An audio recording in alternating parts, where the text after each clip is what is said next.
This is an 11 Productions original. Long before the world had maps, the greatest warriors of Greece sailed across the sea to a city called Troy. For 10 years, they laid siege to its walls. When the city finally fell, the heroes turned their ships toward home. But the gods of Olympus had their favorites and their grudges. And for many of these men, the journey home became its own kind of war. This is the story of one of those soldiers. His name is Odysseus, king of a small rocky island called Ithaca, and he is the cleverest man alive. When our story begins, he has been gone from home for nearly 20 years. His wife Penelope waits in their palace, surrounded by suitors who demand she choose a new husband. His son Telemachus, born just before the war, has grown into a young man who has never met his father. And Odysseus himself is held captive on a distant island, longing only to see his home again. With that, we present the greatest adventure story ever told, Homer's The Odyssey.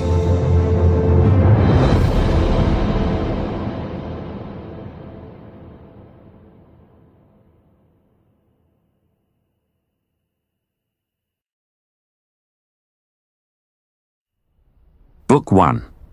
Visit of Athena to Telemachus. Tell me, O Muse, of that sagacious man, who, having overthrown the sacred town of Ilium, wandered far, and visited the capitals of many nations, learned the customs of their dwellers, and endured great suffering on the deep.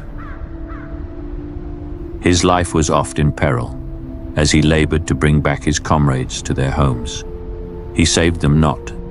Though earnestly he strove, they perished all through their own folly, for they banqueted, madmen, upon the oxen of the sun, the all-o'erlooking sun who cut them off from their return. O goddess, virgin child of Zeus, relate some part of this to me.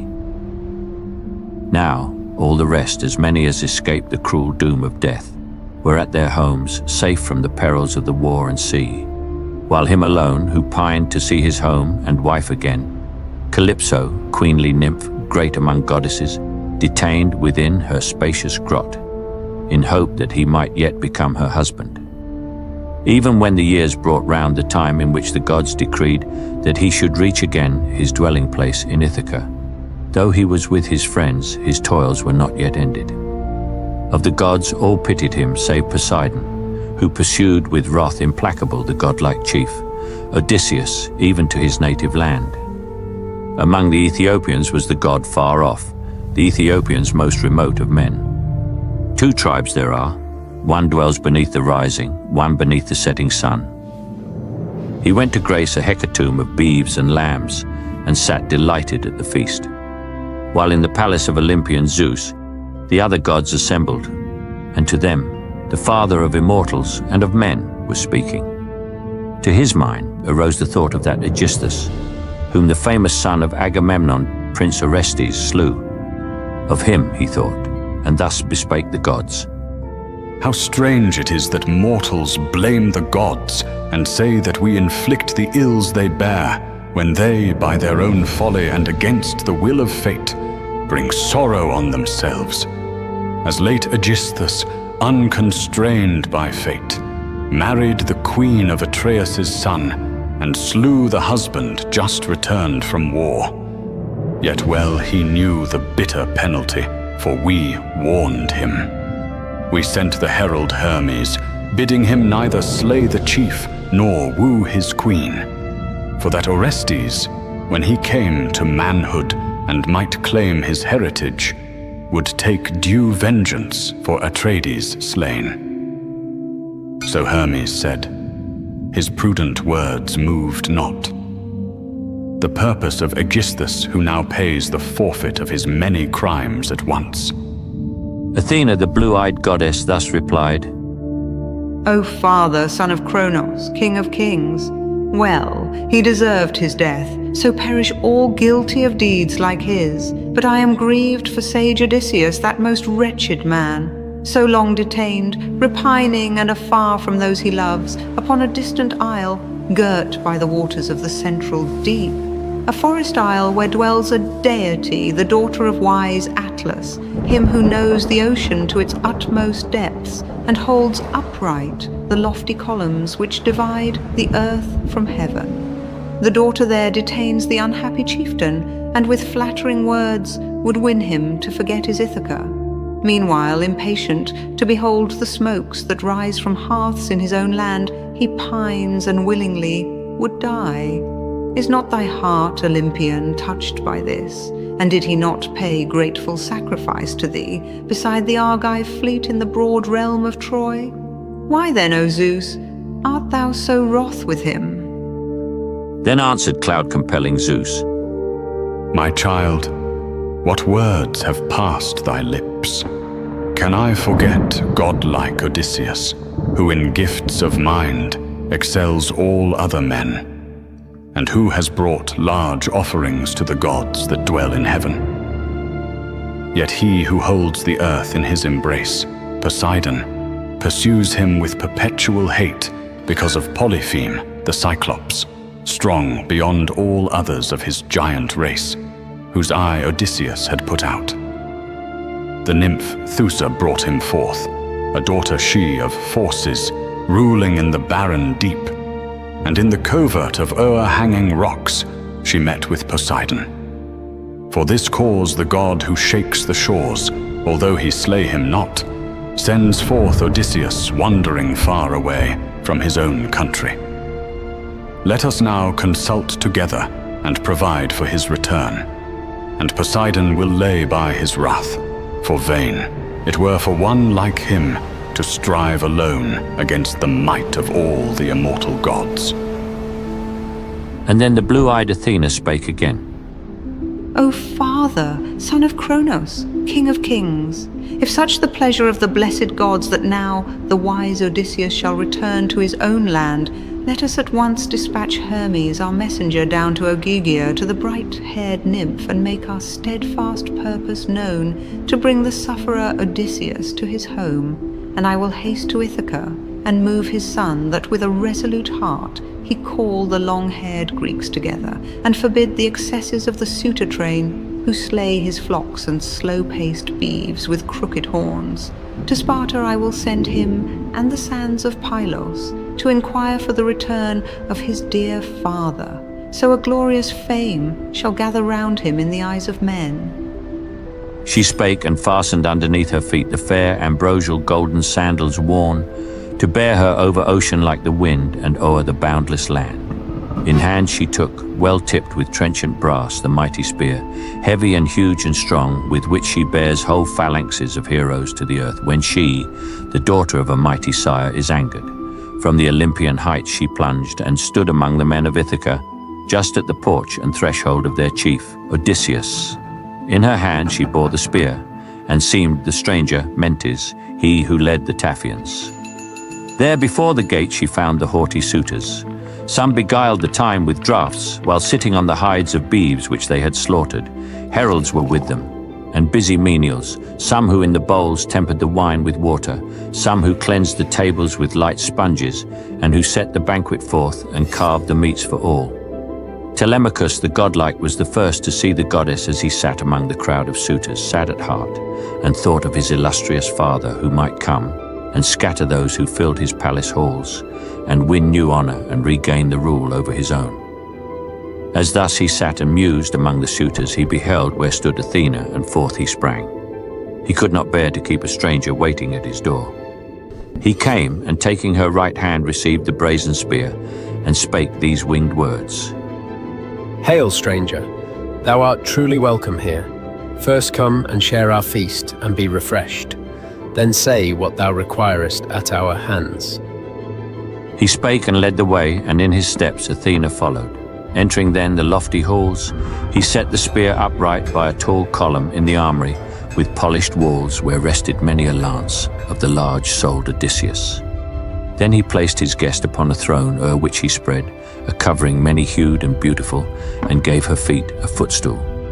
Near to her he drew his party-coloured seat, aloof from where the suitors sat, that so his guest might not, amid those haughty revellers, be wearied with the tumult and enjoy his meal the less, and that himself might ask news of his absent father. In a bowl of silver, from a shapely ewer of gold, a maid poured water for the hands and set a polished table near them. Then approached a venerable matron, bringing bread and delicacies gathered from the board. And he who served the feast before them placed chargers with various meats and cups of gold, while round the board a herald moved and poured wine for the guests. The haughty suitors now came in and took their places on the thrones and couches. Heralds poured upon their hands the water. Maidens heaped the canisters with bread, and all put forth their hands to share the banquet on the board, while to the brim boys filled the beakers. When the calls of thirst and hunger were appeased, the suitors thought of other things that well become a feast, song and the dance. And then a herald brought a shapely harp and gave it to the hands of Phaeacius, who had only by constraint sung to the suitors. On the chords he struck a prelude to his lay, while, as he played, Telemachus, that others might not hear, leaned forward and to blue-eyed Athena spake. My friend and guest, wilt thou take no offence at what I say? These revellers enjoy the harp and song, for at no cost of theirs they waste the substance of another man, whose white bones now are mouldering in the rain upon some mainland, or are tossed about by ocean billows. Should they see him once in Ithaca, their prayers would rather rise for swifter feet than richer stores of gold and raiment. But an evil fate is his, and he has perished. Even should we hear from any of the dwellers upon earth that he is near at hand, we could not hope. For him is no return. But now, I pray, tell me, and frankly tell me, who thou art, and of what race of men, and where thy home, and who thy parents, how the mariners brought thee to Ithaca, and who they claim to be, for well I deem thou couldst not come hither on foot. All this, I pray, relate truly, that I may know the whole. Art thou for the first time arrived, or hast thou been my father's guest? For many a stranger once resorted to our palace, and he knew the way to win the kind regard of men. Athena, the blue-eyed goddess, answered thus. I will tell all, and truly. I am named Mentes. My father was the great in war Anchialus. I rule a people skilled to wield the oar, the Taphians, and I come with ship and crew across the dark blue deep to Temese, and to a race whose speech is different from my own, in quest of brass, and bringing bright steel with me. I have left moored at the field, behind the town my bark, within the bay of Rythrus, and beneath the woods of Neus. We claim to be guests by descent, and from our father's time, as thou wilt learn if thou shouldst meet and ask Laertes, the old hero. It is said, he comes no more within the city walls, but in the fields dwells sadly by himself, where an old handmaid sets upon his board his food and drink when weariness unnerves his limbs in creeping o'er the fertile soil of his rich vineyard. I am come because I heard thy father had at last returned, and now am certain that the gods delay his journey hither. For the illustrious man cannot have died, but is detained alone somewhere upon the ocean, in some spot girt by the waters. There do cruel men and savage keep him, pining to depart. Now let me speak of what the gods reveal, and what I deem will surely come to pass, although I am no seer, and have no skill in omens drawn from birds. Not long the chief will be an exile from his own dear land, though fettered to his place by links of steel, for he has large invention, and will plan a way for his escape. Now tell me this, and truly, tall in stature as thou art thou in fact Odysseus' son? In face and glorious eyes thou dost resemble him exceedingly, for he and I of yore were oftentimes companions, ere he sailed for Ilium, whither also went the best among the Argives in their roomy ships, nor have we seen each other since that day. Telemachus the prudent spake. O guest, true answer shalt thou have.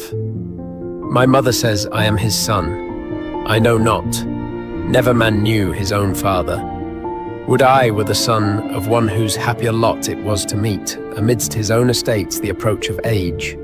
Now the most wretched of the sons of men is he to whom they say, I owe my birth. Thus is thy question answered. Then again spake blue-eyed Athena. Of a truth the gods ordain not that thy race in years to come should be inglorious, since Penelope hath borne thee such as I behold thee now. But frankly answer me, what feast is here, and what is this assembly? What may be the occasion? Is a banquet given? Is this a wedding? A collation where the guests furnish the meats? I think it cannot be. So riotously goes the revel on throughout the palace. A well-judging man, if he should come among them, would be moved with anger at the shameful things they do. Again Telemachus the prudent spake. Since thou dost ask me, stranger, know that once rich and illustrious might this house be called, while yet the chief was here. But now the gods have grown unkind and willed it otherwise. They make his fate a mystery, beyond the fate of other men. I should not grieve so deeply for his loss if he had fallen with his companions on the field of Troy, or midst his kindred when the war was o'er. Then all the Greeks had built his monument, and he had left his son a heritage of glory. Now has he become the prey of harpies, perishing ingloriously, unseen, his fate unheard of, and has left mourning and grief my portion. Not for him alone I grieve. The gods have cast on me yet other hardships.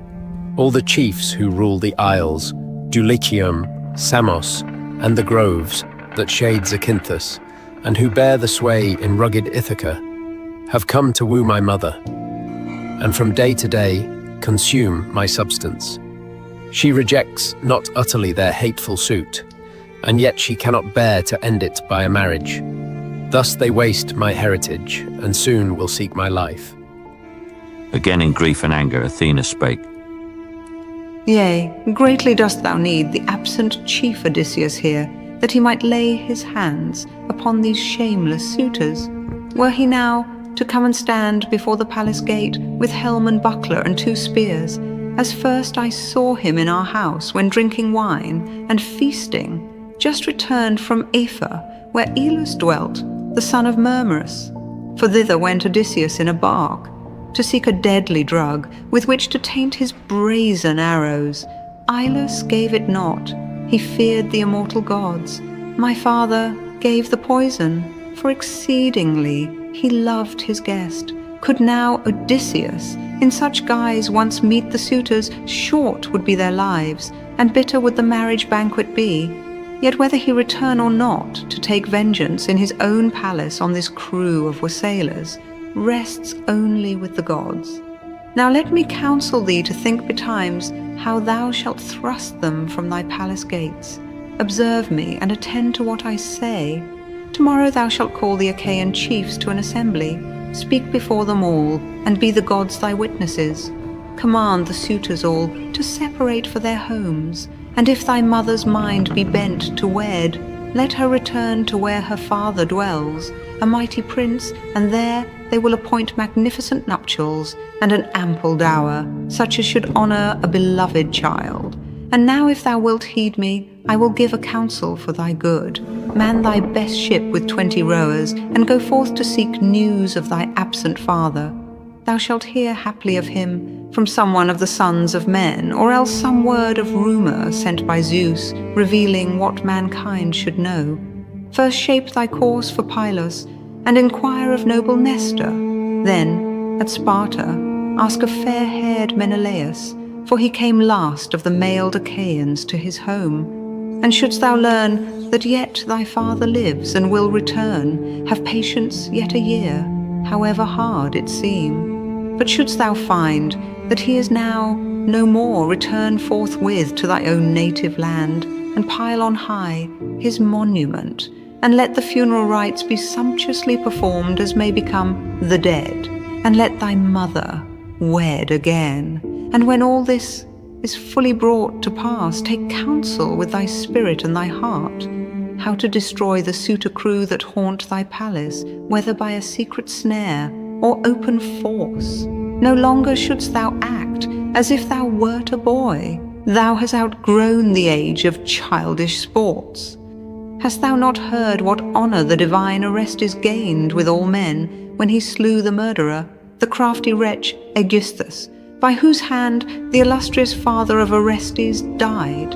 And then, my friend, for I perceive that thou art of a manly and a stately growth, be also bold, that men hereafter born may give thee praise. And now must I depart to my good ship and to my friends who wait too anxiously perhaps for my return. Act wisely now and bear my words in mind. The prudent youth Telemachus rejoined, Well hast thou spoken, and with kind intent, O stranger, like a father to a son, and ne'er shall I forget what thou hast said. Yet stay, I pray thee, though in haste, and bathe, and be refreshed, and take to thy good ship some gift with thee, such as may please thee well, precious and rare, which thou mayst ever keep in memory of me, a gift like those which friendly hosts bestow upon their guests. Then spake the blue-eyed Athena, Stay me not, for now would I depart. Whatever gift thy heart may prompt thee to bestow, reserve till I come back, that I may bear it home, and thou shalt take some precious thing in turn. So spake the blue-eyed Athena and withdrew, ascending like a bird. She filled his heart with strength and courage, waking vividly his father's memory. Then the noble youth went forth among the suitors. Silent all they sat and listened to the illustrious bard who sang of the calamitous return of the Greek host from Troy at the command of Athena. From her chamber o'er the hall, the daughter of Icarius, the sage queen Penelope, had heard the heavenly strain and knew its theme. Down by the lofty stairs she came, but not alone. There followed her two maidens. When the glorious lady reached the threshold of the strong-built hall, where sat the suitors, holding up a delicate veil before her face, and with a gush of tears, the queen bespake the sacred minstrel thus. Phemius, thou knowest many a pleasing theme, the deeds of gods and heroes, such as bards are wont to celebrate. Take then thy place, and sing of one of these, and let the guests in silence drink the wine. But cease this strain, it is too sad. It cuts me to the heart, and wakes a sorrow without bounds. Such grief I bear for him, my lord, of whom I think continually, whose glory is abroad through Hellas and through Argos everywhere. And then Telemachus the prudent spake, Why, O my mother, canst thou not endure that thus the well-graced poet should delight his hearers with a theme to which his mind is inly moved? The bards deserve no blame. Zeus is the cause, for he at will inspires the lay that each must sing. Reprove not, then, the minstrel who relates the unhappy fate of the Greek warriors. All men most applaud the song that has the newest theme, and thou, strengthen thy heart to hear it. Keep in mind that not alone Odysseus is cut off from his return, but that with him at Troy have many others perished. Now withdraw into thy chamber, ply thy household tasks, the loom, the spindle. Bid thy maidens speed their work. To say what words beseem a feast belongs to man, and most to me, for here within these walls the authority is mine. The matron, wondering at his words, withdrew to her own place, but in her heart laid up her son's wise sayings. When she now had reached, with her attendant maids, the upper rooms, she mourned Odysseus, her beloved spouse, and wept till blue-eyed Athena closed her lids in gentle slumbers. Noisily, meanwhile, the suitors revelled in the shadowy halls, and thus Telemachus the prudent spake. Ye suitors of my mother, insolent and overbearing, cheerful be our feast, not riotous. It would become us well to listen to the lay of such a bard, so like the gods in voice. I bid you all meet in full council with the morrow morn, that I may give you warning to depart from out my palace, and to seek your feasts elsewhere at your own charge, haply to hold your daily banquets at each other's homes. But if it seem to you the better way to plunder one man's goods, go on to waste my substance. I will call the immortal gods to aid me, and if Zeus allow fit retribution for your deeds, ye die, within this very palace unavenged." He spake, the suitors bit their close-pressed lips, astonished at the youth's courageous words, and thus Antinous, Eupeithes' son, made answer. "Most assuredly the gods, Telemachus, have taught thee how to frame grand sentences and gallantly harangue.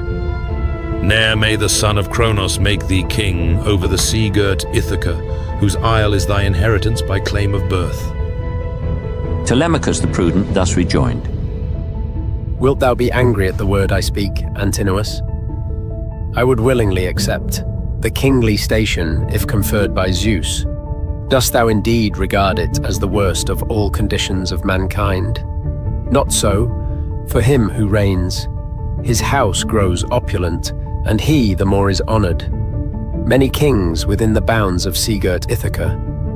There are, both young and old, let anyone bear rule, since great Odysseus is no more. But I will be the lord of mine own house, and o'er my servants, whom the godlike chief, Odysseus, brought from war, his share of spoil. Eurymachus, the son of Polybus, addressed the youth in turn. "Assuredly, what man hereafter of the Achaean race shall bear the rule o'er sea-girt Ithaca rests with the gods. But thou shalt keep thy wealth, and may no son of violence come to make a spoil of thy possessions while men dwell in Ithaca. And now, my friend, I ask, who was thy guest? Whence came he? Of what land claims he to be? Where do his kindred dwell? And where his patrimonial acres lie? With tidings of thy father's near return came he, or to receive a debt? How swift was his departure, waiting not for us to know him?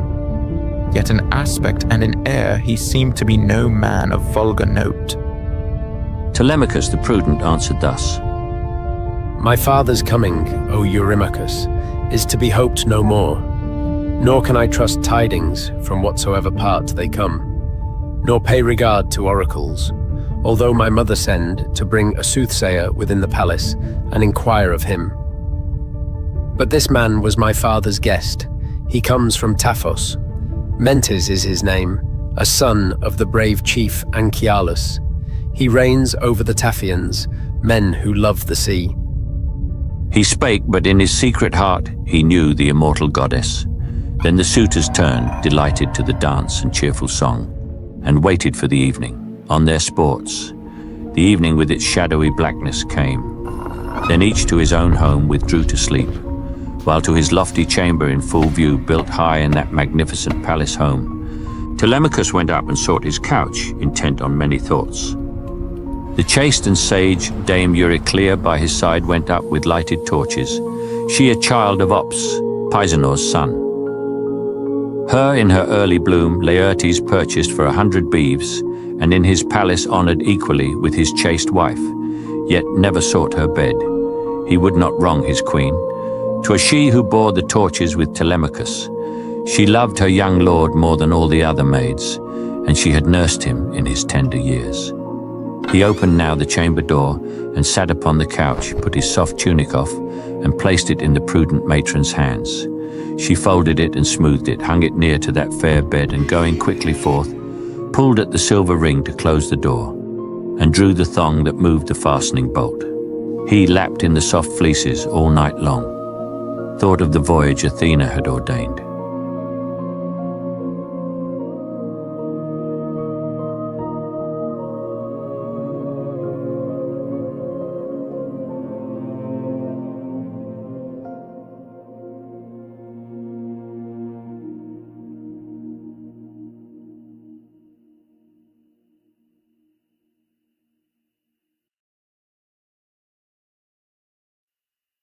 Book 2. Departure of Telemachus from Ithaca. Now, when the morning child of dawn appeared, the dear son of Odysseus left his bed and put his garments on. His trenchant sword he hung upon his shoulders and made fast his shapely sandals to his shining feet, and issued from his chamber like a god. At once he bade the clear-voiced heralds call the long-haired Greeks to council. They obeyed. Quickly the chiefs assembled, and when all were at the appointed place, Telemachus went to the council, bearing in his hand a brazen spear. Yet went he not alone. 2 swift dogs followed him, while Athena shed a heavenly beauty over him, and all admired him as he came. He took the seat of his great father, and the aged men made way for him. And then Odysseus spake, a hero bowed with age, who much had seen and known. His son, the warlike Antiphus, went with the great Odysseus in his fleet to courser-breeding Troy, and afterward the cruel Cyclops in the vaulted cave slew him for his last meal. 3 other sons there were, and one of these, Eurynomus, was of the suitor train. The others took charge of their father's acres. Never yet had he forgotten his lost son or ceased to grieve for him, and as he spoke he wept. Hear, men of Ithaca, what I shall say. No council, no assembly have we held since great Odysseus in his roomy ships departed from our isle. Who now is he that summons us? On which of our young men or elders presses this necessity? Is it belike that one of you has heard of an approaching foe and can declare the tidings clearly? Or would he propose and urge some other matter which concerns the public weal? A just and generous mind I deem is his, and 'tis my hope that Zeus will bring to pass the good at which he aims. As thus he spake, Odysseus' son rejoiced. In his auspicious words nor longer kept his seat, but yielding to an inward force, rose midst them all to speak, while in his hand Pisanor, the sagacious counsellor and herald, placed the sceptre. Then he turned to the old man, Egyptius, speaking thus. O aged man, not far from thee is he who called this council. As thou soon shalt know, mine chiefly is the trouble. I have brought no news of an approaching foe, which I was first to hear, and would declare to all. Nor urge I other matters, which concern the public weal. My own necessity, the evil that has fallen on my house, constrains me. It is twofold. First, that I have lost an excellent father, who was king among you, and ruled o'er you with a sway as gentle as a father's. Greater yet is the next evil, and will soon o'erthrow my house and waste my substance utterly. Suitors, the sons of those who, in our isle, hold the chief rank, importunately press round my unwilling mother. They disdain to ask her of Icarius, that the king her father may endow her, and bestow his daughter on the man who best may gain his favour. But with every day they come into our palace, sacrificing here oxen and sheep and fatling goats, and hold high festival, and drink the purple wine unstinted, with unbounded waste. For here is no man like Odysseus, to repel the mischief from my house. Not such are we as he was, to resist the wrong.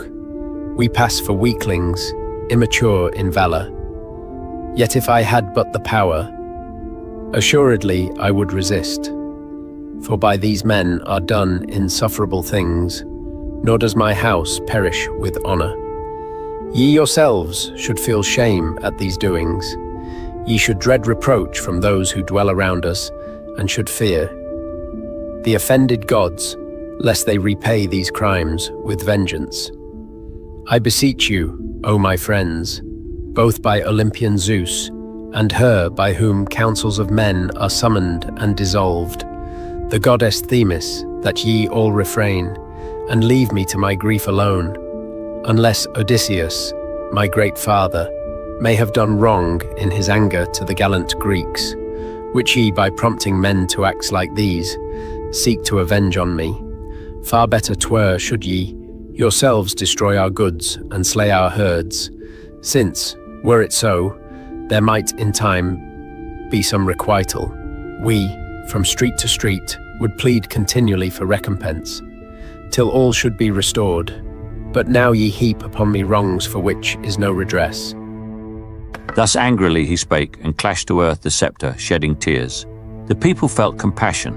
All were silent for a space, And there was none who dared with railing words answer Telemachus save one alone, Antinous, who arose and thus replied.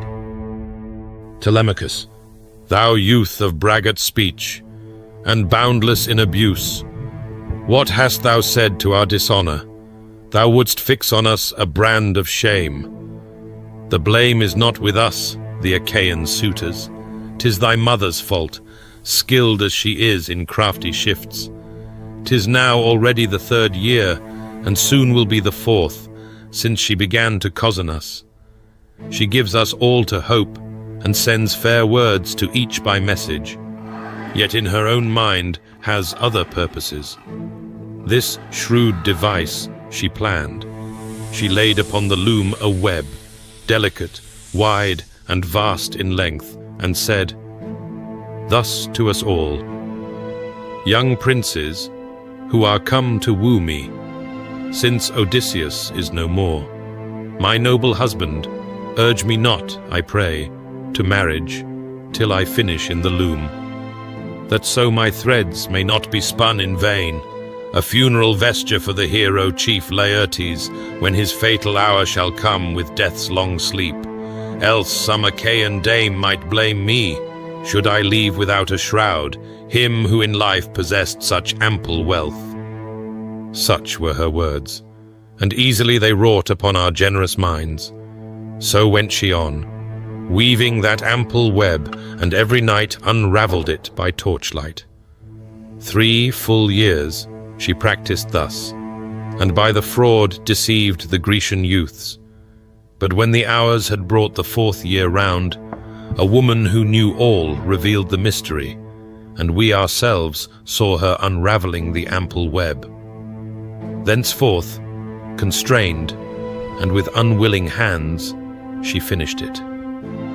Now let the suitors make their answer to thy words, that thou mayest know our purpose fully, and the Achaeans all may know it likewise.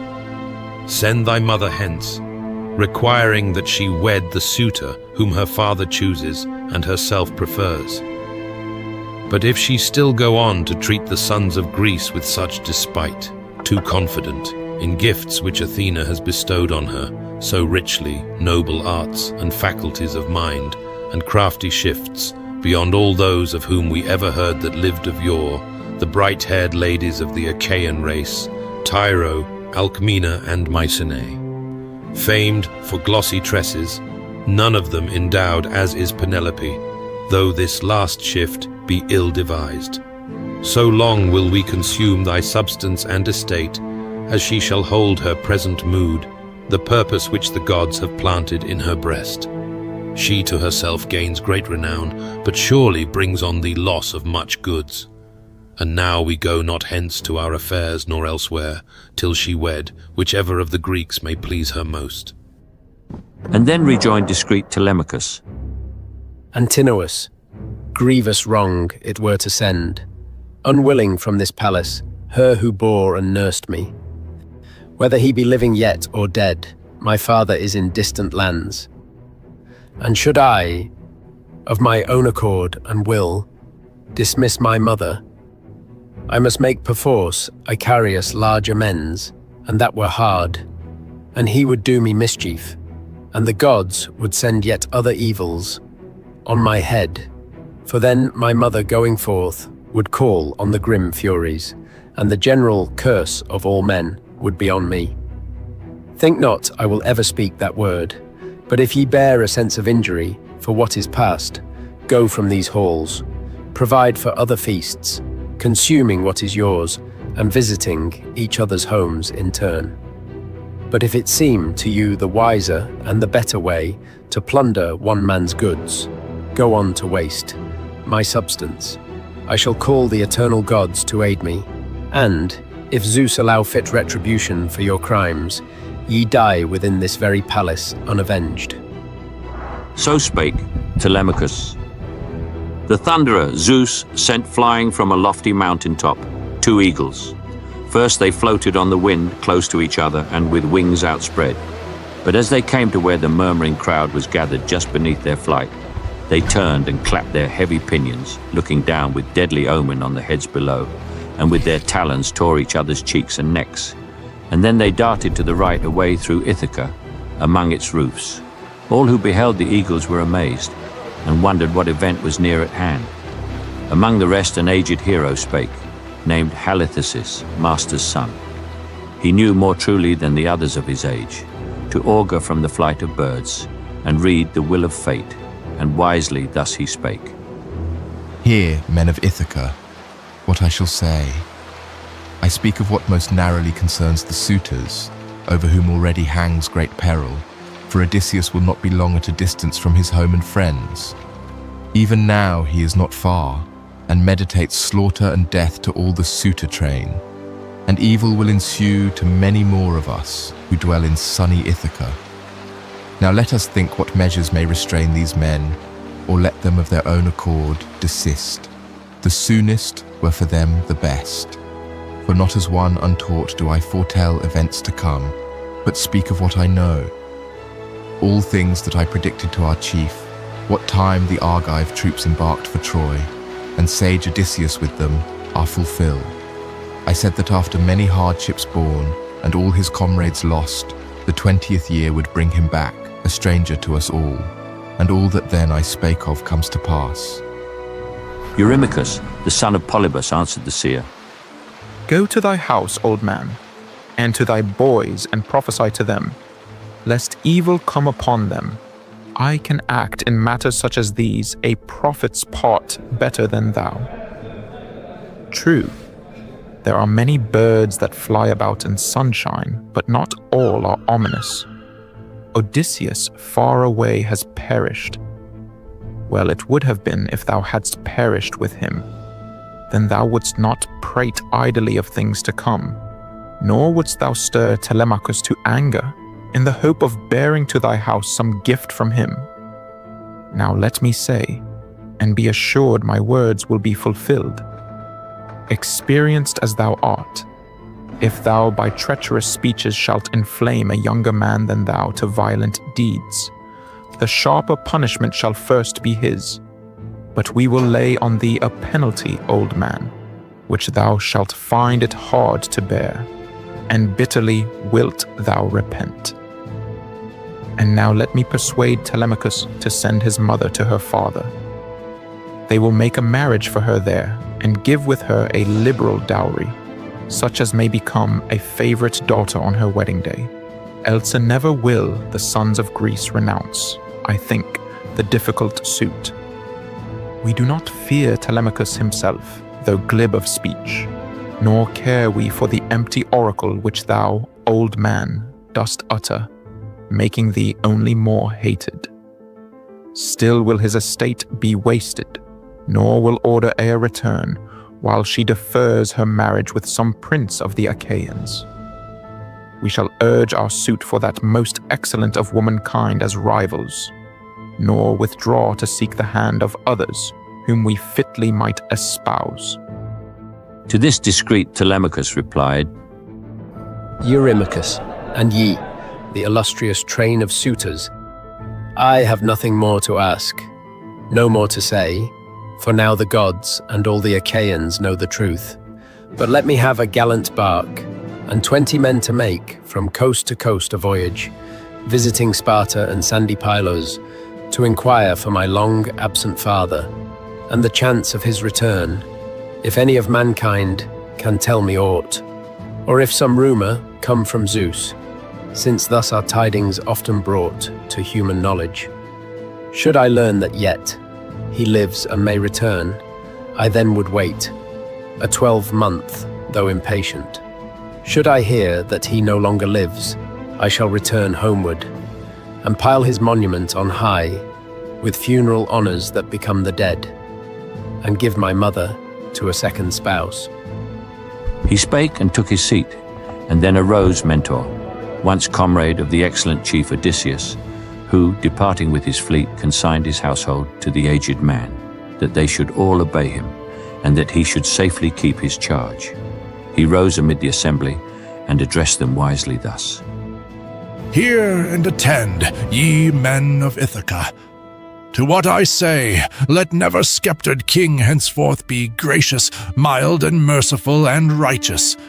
Rather, be he deaf to prayer and prone to deeds of wrong, since no one now remembers the divine Odysseus more. Among the people over whom he ruled benignly like a father.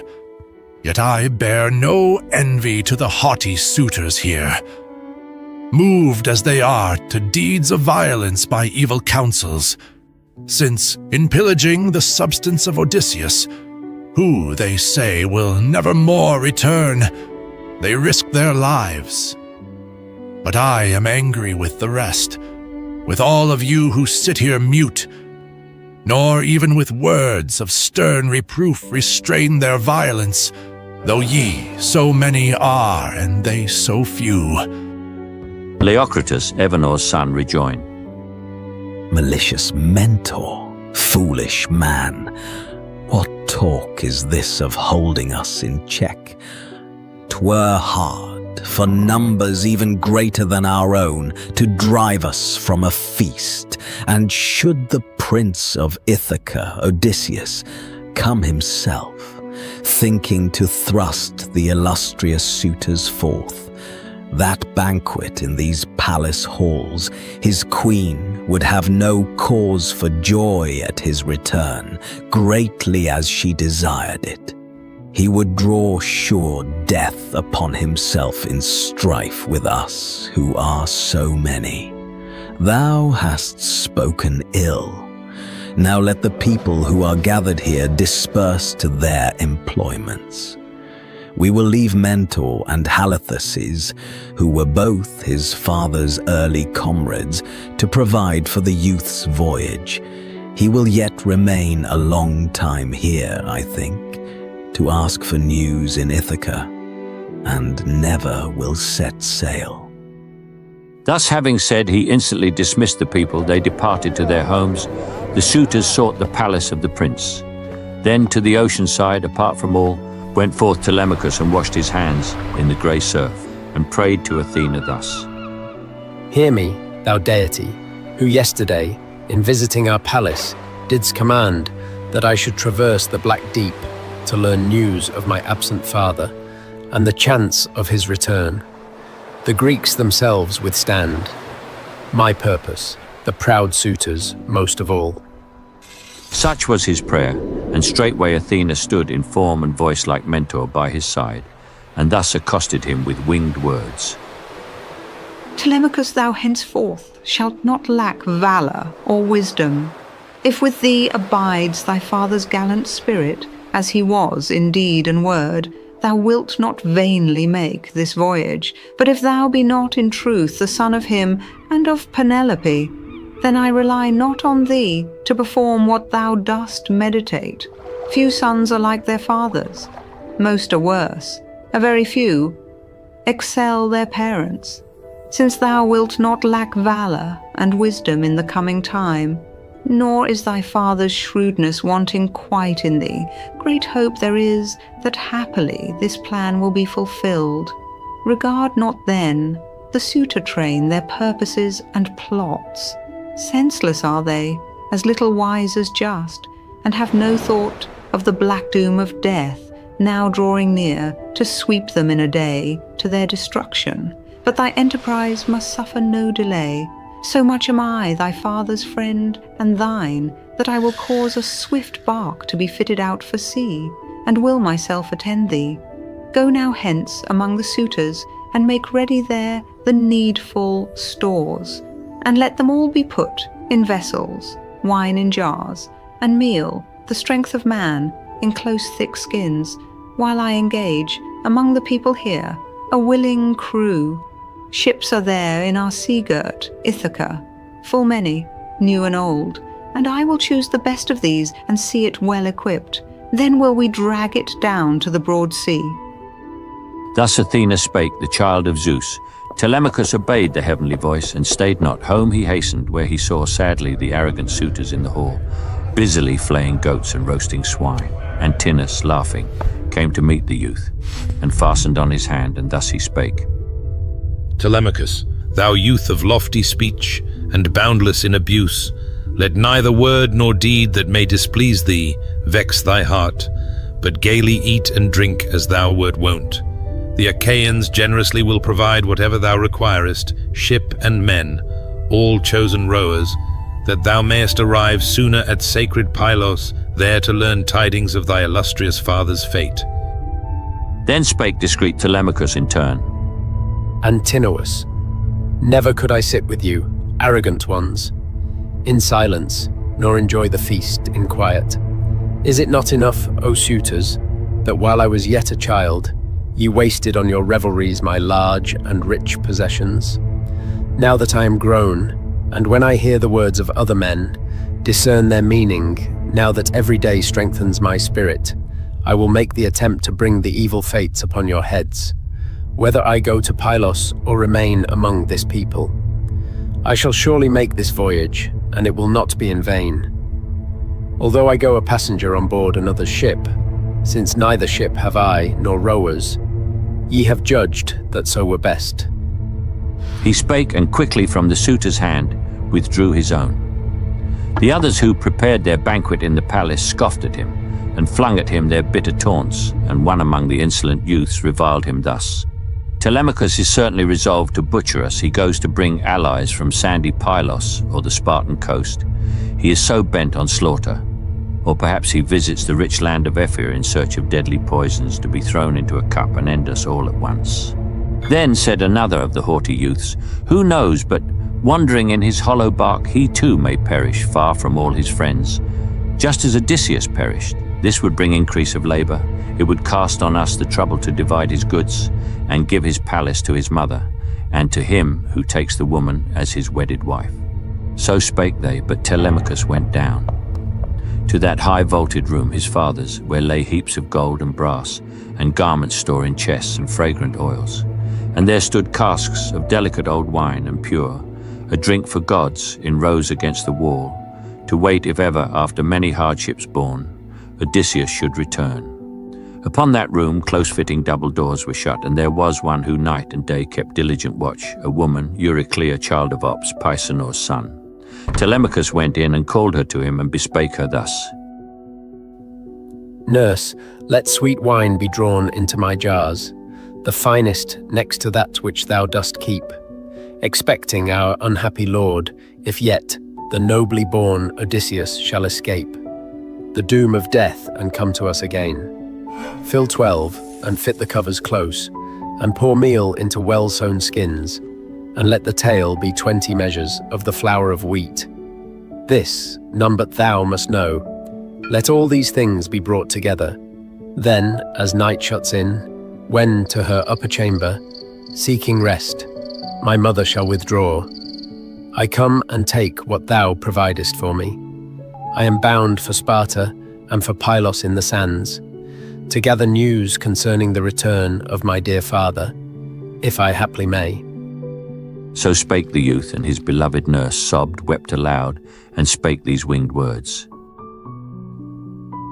Why should there come, dear child, a thought like this into thy heart? Why wouldst thou wander forth to distant regions, thou an only son, and dearly loved? Odysseus, nobly born, has perished from his native land afar, mid a strange race. These men, when thou art gone, at once will lay their plots to take thy life, and share thy wealth among them. Stay thou here among thy people. Need is none that thou shouldst suffer, roaming o'er the barren deep. Then spake discreet Telemachus again. Be of good cheer, O nurse, for my design is not without the sanction of a god. But swear thou not to let my mother know of my intent until the 11th day, or 12th, shall pass, or till, in missing me, she learn of my departure, lest she weep and stain with tears the beauty of her face. He spake, the ancient woman solemnly swore by the gods, and when the rite was o'er, drew wine into the jars, and poured the meal into the well-sewn skins. Telemachus entered the hall and joined the suitor train. Then did the blue-eyed goddess turn her thoughts to other plans, and taking on herself The semblance of Telemachus, she ranged the city, speaking to each man in turn, and bidding him at nightfall to repair to where the good ship lay. That gallant ship she begged of the renowned Noman, son of Phronius, who with cheerful grace complied. The sun went down, the city streets lay all in shadow. Then she drew the good ship down into the sea, and brought and put on board the appointments every well-built galley needs, and moored her at the bottom of the port, where in a throng, obedient to the word of Athena, round her came her gallant crew. With yet a new device, the blue-eyed maid went to the palace of the godlike chief Odysseus, where she poured a gentle sleep over the suitors. As they drank, she made their senses wander, and their hands let fall the goblets. Now no longer at the board, they sat but sallied forth, and through the town went to their slumbers, for the power of sleep had fallen heavily upon their lids. Then blue-eyed Athena from those sumptuous halls summoned Telemachus. She took the form and voice of Mentor, and bespake him thus. Telemachus, already at their oars, sit thy well-armed companions and await thy coming. Let us go without delay. Thus having spoken, Athena led the way, with rapid footsteps which he followed fast, till having reached the galley and the sea, they found their long-haired comrades at the beach, and thus the gallant Prince Telemachus bespake them. Hither, comrades, let us bring the sea stores from the dwelling where they lie. My mother knows not of it, nor her maids. The secret has been told to one alone. He spake and went before them. In his steps they followed. To the gallant bark they brought the stores, and, as the well-beloved son of King Odysseus bade, they laid them down within the hull. Telemachus went up the vessel's side, but Athena first embarked, and at the stern sat down, while next to her Telemachus was seated. Then the crew cast loose the fastenings and went all on board, and took their places on the rowers' seats, while blue-eyed Athena sent a favouring breeze, a fresh wind from the west, that murmuring swept the dark blue main. Telemachus gave forth the word to wield the tackle. They obeyed, and raised the fir tree mast, and fitting it into its socket, bound it fast with cords, and drew and spread with firmly twisted ropes the shining sails on high. The steady wind swelled out the canvas in the midst, the ship moved on, the dark sea roaring round her keel. As swiftly through the waves she cleft her way.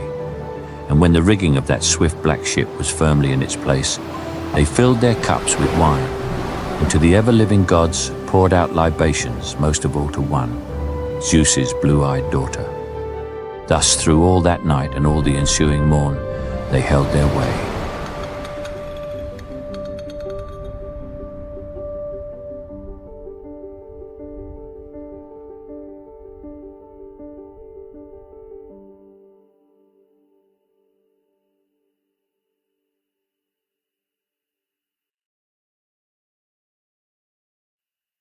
Book 3. Interview of Telemachus with Nestor. Now from the fair broad bosom of the sea into the brazen vault of heaven the sun rose shining for the immortals and for men upon the foodful earth. The voyagers arrived at Pylos, nobly built, the town of Menelaus. There upon the ocean side they found the people offering coal-black steers to dark-haired Poseidon. On 9 seats they sat, 500 on each seat. 9 steers were slain for each 500 there. While they performed the rite, and tasting first the entrails, burned the thighs to ocean's god, the Ithacans touched land, and lifting up the good ship's sail, furled it and moored the keel, and then stepped out upon the shore. Forth from the galley came Telemachus, the goddess guiding him, and thus to him the blue-eyed Athena said, Telemachus, there now is no excuse, not even the least, for shame-faced backwardness. Thou hast come hither o'er the deep to ask for tidings of thy father. What far land conceals him? What the fate that he has met? Go then at once to Nestor, the renowned in horsemanship, and we shall see what plan he hath in mind for thee. Entreat him there that frankly he declare it. He will speak no word of falsehood. He is truly wise. And thus discreet Telemachus replied, O Mentor, how shall I approach the chief? And with what salutation? Little skill have I in courtly phrase, and shame becomes a youth in questioning an aged man. Athena, the blue-eyed goddess, spake again. In part thy mind will prompt thy speech, in part a god will put the words into thy mouth, for well I deem that thou wert neither born nor trained without the favour of the gods. Thus having said, the blue-eyed Athena moved with hasty pace before, and in her steps he followed close, until they reached the seats of those assembled Pylians. Nestor there sat with his sons while his companions stood around him and prepared the feast, and some roasted the flesh at fires, and some transfixed the parts with spits. As they beheld the approach of strangers, they advanced, and took their hands, and bade them sit. Pisistratus, a son of Nestor, came the first of all, and took a hand of each, and placed them at the feast on the soft hides that o'er the ocean sand were spread beside his brother. Thrasymedes and his own father brought for their repast. Parts of the entrails poured for them the wine into a golden goblet, held it forth in his right hand, and with these words bespake Athena, the child of Aegis bearing Zeus. Pray, stranger, to King Poseidon. Ye have chanced upon his feast in coming to our coast, and after thy libation poured and prayer made to the god, give over to thy friend the goblet of choice wine, that he may make libation also. He, I question not, prays to the gods. We all have need of them. A younger man is he than thou, and seems in age to be my equal. Therefore I will give the golden goblet first to thee. He spake, and in the hands of Athena placed the goblet of choice wine. Well pleased was she with one so just and so discreet, well pleased, that first to her he reached the cup of gold, and thus she prayed to Poseidon fervently. Hear, Poseidon, thou who dost embrace the earth, and of thy grace disdain not to bestow these blessings on thy suppliants. First of all, vouchsafe to Nestor and his sons increase of glory, on the Pylian people next bestow, for this most sumptuous hecatomb, large recompense. And lastly, grant to us, Telemachus and me, a safe return to our own country with the end attained, which brought us hither in our gallant bark. Thus did she pray while she fulfilled the prayer, and then she handed to Telemachus the fair round goblet, and in words like hers the dear son of Odysseus prayed. Meanwhile the Pylians, having roasted well the flesh and drawn it from the spits, distributing to each his portion, held high festival. And when the calls of hunger and of thirst were silenced, Nestor, the Gerenian knight, began discourse, and thus bespake his guests. The fitting time is come to ask our guests who they may be, since now their feast is o'er. Say then, O strangers, who ye are, and whence ye come along the pathway of the deep. Have ye an errand here, or do ye roam the seas at large like pirates, braving death and visiting with ravaged foreign states? And then discreet Telemachus replied boldly, for Athena strengthened in that hour his heart that he might confidently ask news of his absent father, and so win a worthy fame among the sons of men. O Nestor, son of Neleus, pride of Greece, thou bidst us tell thee whence we came, and I will faithfully declare it. We are come from Ithaca, beneath the Neretus, and private, and not general, is the cause of which I am to speak. I came to ask concerning my great father, the large-souled and nobly born Odysseus, who 'tis said with thee, his friend in arms, laid waste the town of Ilium. We have heard where all the rest, who warred against the Trojans, were cut off and died sad deaths. His fate alone the son of Cronos hath not chosen to reveal, whether he fell on land by hostile hands, or while at sea was whelmed beneath the waves of Amphitrite. Wherefore to thy knees I come, to ask that thou, if so thou wilt, relate the manner of his mournful death, as thou didst see it with thine eyes, or else as thou from other wanderers hast heard its history. For she who brought him forth bore him to be unhappy. Think thou not to soften aught through tenderness to me in thy recital, but in faithful words tell me the whole, whatever thou hast seen. And I conjure thee that if, in his life, my father, great Odysseus, ever gave promise of word or deed for thee, and kept his promise in the realm of Troy, where ye Achaeans bore such hardships, that thou now remember it and speak without disguise. And Nestor the Gerenian knight replied, My friend, since thou recallest to my mind the sufferings borne by us the sons of Greece, although of peerless valor in that land, both when we ranged in ships the darkling sea, for booty wheresoe'er Achilles led, and when around King Priam's populous town we fought, where fell our bravest, know thou then that there the valiant Ajax lies, and there Achilles, there Patroclus, like the gods in council. There my well-beloved son, blameless and brave, Antilochus the swift of foot and warlike. Many woes beside we bore, and who of mortal birth could give their history? Nay, though thou shouldst remain 5 years or 6, and ask of all the griefs endured by the brave Greeks, thou wouldst depart outwearied to thy home, ere thou hadst heard the whole. 9 years in harassing the foe we passed, beleaguering them and planning wiles innumerable. Cronos' son at last, with difficulty, seemed to close the war. Then was there none who might presume to vie in wisdom with Odysseus. That great man excelled in every kind of stratagem. Thy father, if indeed thou be his son, I look on thee amazed. All thy discourse is just like his, and one would ne'er believe a younger man could speak so much like him. While we were there, Odysseus and myself in council or assembly never spake on different sides, but with a like intent we thoughtfully consulted how to guide the Achaeans in the way we deemed the best. But after we had overthrown and spoiled King Priam's lofty city, and set sail for home, and by some heavenly power the Greeks were scattered, Zeus ordained for them a sad return.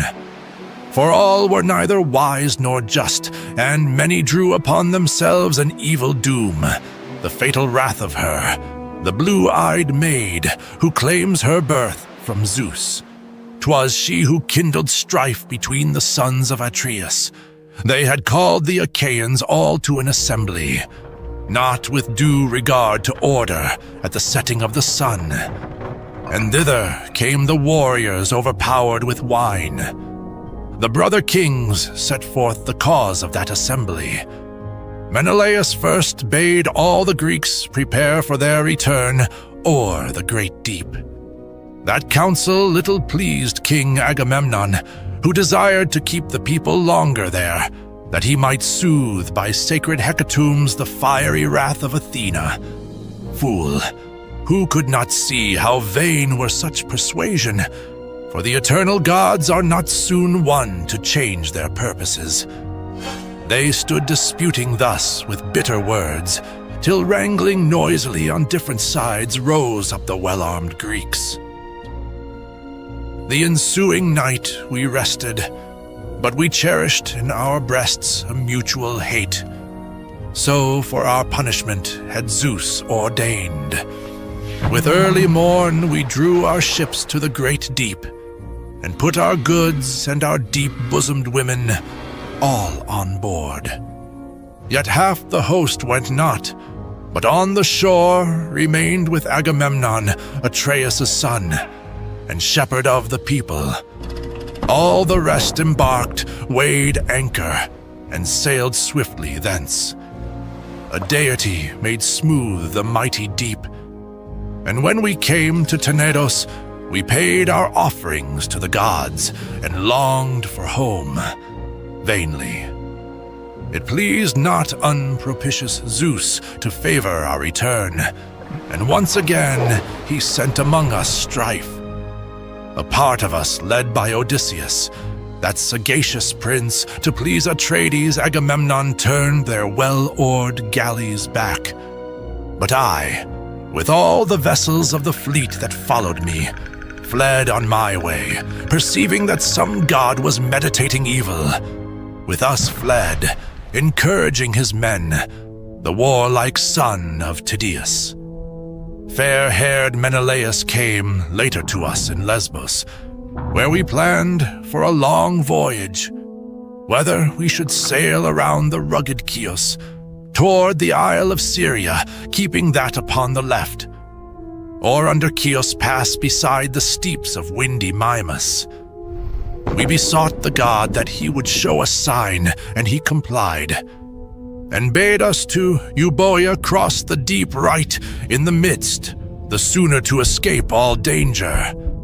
Then the wind blew strong and shrill, and swiftly o'er the fishy gulfs our fleet flew on, and reached Geraestus in the night. There, having passed the mighty deep, we made to Poseidon offerings of many a thigh of beeves.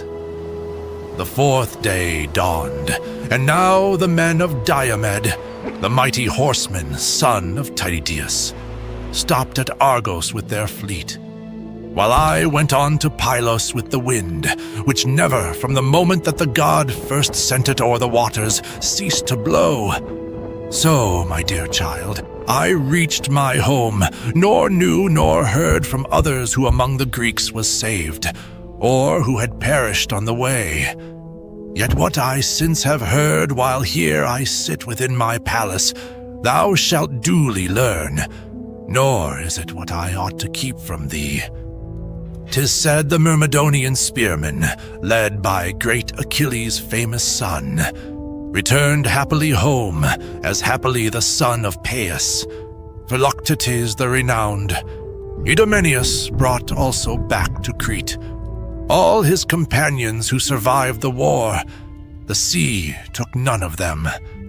But ye have heard, though far away, the fate of Atreus his son, how he came home, and how Aegisthus laid a plot to slay him, yet on his own head drew heavy punishment. So fortunate it is when he who falls by murder leaves a son.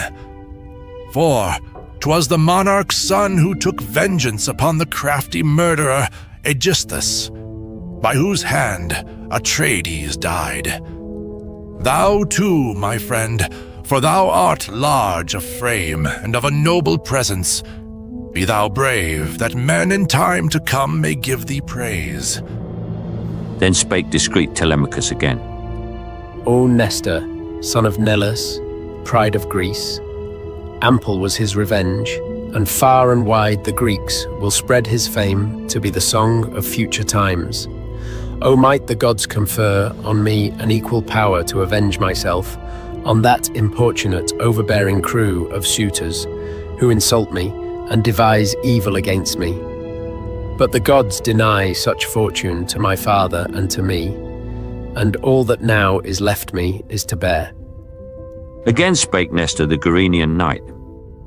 Since thou, my friend, hast spoken words which bring what I have heard to mind, the rumor goes that in thy palace many suitors wait about thy mother, and in spite of thee do grievous wrong. Now tell me, dost thou yield willingly, or because the people, swayed by oracles, regard thee as their foe? Thy father yet may come again. Who knows, alone or with the other Greeks, to take the vengeance which these violent deeds deserve. Should blue-eyed Athena deign to favor thee, as once she watched to guard the glorious chief Odysseus in the realm of Troy, where we, the Achaeans, bore such hardships. For I ne'er have seen the gods so openly befriend a man as Athena there befriended him. Should she thus deign to favor thee and keep watch over thee, then haply some of these will never think of marriage rites again. Then spake discreet Telemachus again. O aged man, I cannot think thy words will be fulfilled. for they import too much, and they amaze me. What thou sayest, I wish, may come to pass, but no, it cannot be, not even though the gods should will it so. Then thus the blue-eyed goddess Athena spake. Telemachus, what words have passed thy lips? Easily can a god, whene'er he will, in the most distant regions safely keep a man. And I would rather reach my home securely after many hardships borne, than perish suddenly on my return, as Agamemnon perished by the guile of base Aegisthus and the queen. And yet the gods themselves have not the power to save whom most they cherish from the common doom when cruel fate brings on the last long sleep. Discreet Telemachus made answer thus.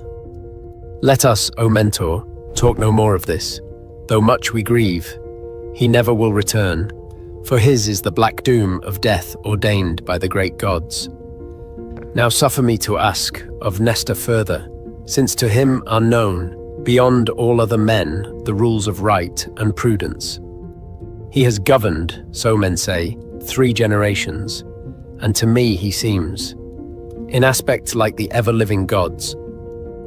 O Nestor, son of Menelaus, truly say, how died the monarch over mighty realms, Atreides Agamemnon? Where was then his brother Menelaus? By what arts did treacherous Aegisthus plan his death, and slay a braver warrior than himself? Was not the brother in the Achaean town of Argos? Or was he a wanderer in other lands, which made the murderer bold? The knight Gerenian Nestor answered thus. I will tell all and truly. Thou hast guessed rightly, and as it happened. Had the son of Atreus, fair-haired Menelaus, come from Troy, and found Aegisthus yet alive within the palace, he had never flung the loose earth on his corpse, but dogs and birds had preyed upon it, lying in the fields far from the city. And no woman's voice of all the Greeks had raised the wail for him. Great was the crime he plotted.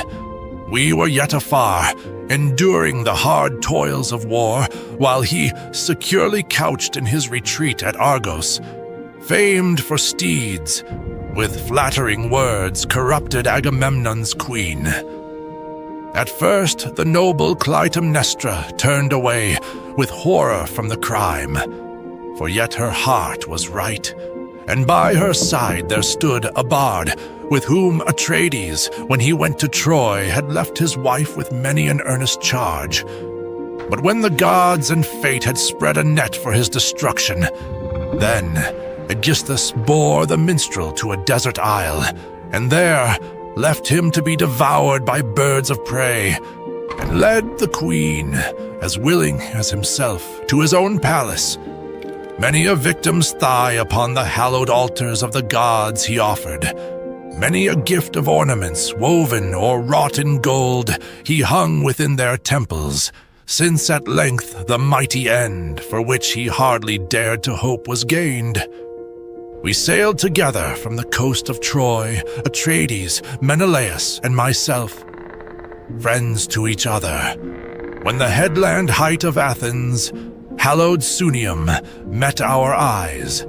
Apollo smote with his still shafts, and slew Phrontis, Ontor's son, who steered the bark of Menelaus, holding in his hands the rudder as the galley scudded on.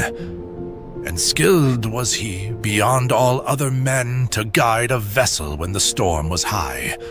So there did Menelaus stay his course, though eager to go on, that he might lay his friend in earth and pay the funeral rites. But setting sail again with all his fleet upon the dark blue sea, all-seeing Zeus decreed a perilous voyage. He sent forth his shrill-voiced hurricane and heaped on high the mountain waves.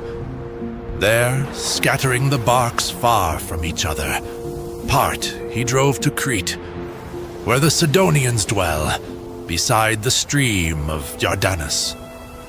A smooth and pointed rock just on the bounds of Gortys stands amidst the dark blue deep. The south wind thitherward sweeps a great sea towards Phaeacia, and against the headland on the left, where that small rock meets and withstands the mighty wave. The ships were driven on this, and scarce the crews escaped with life.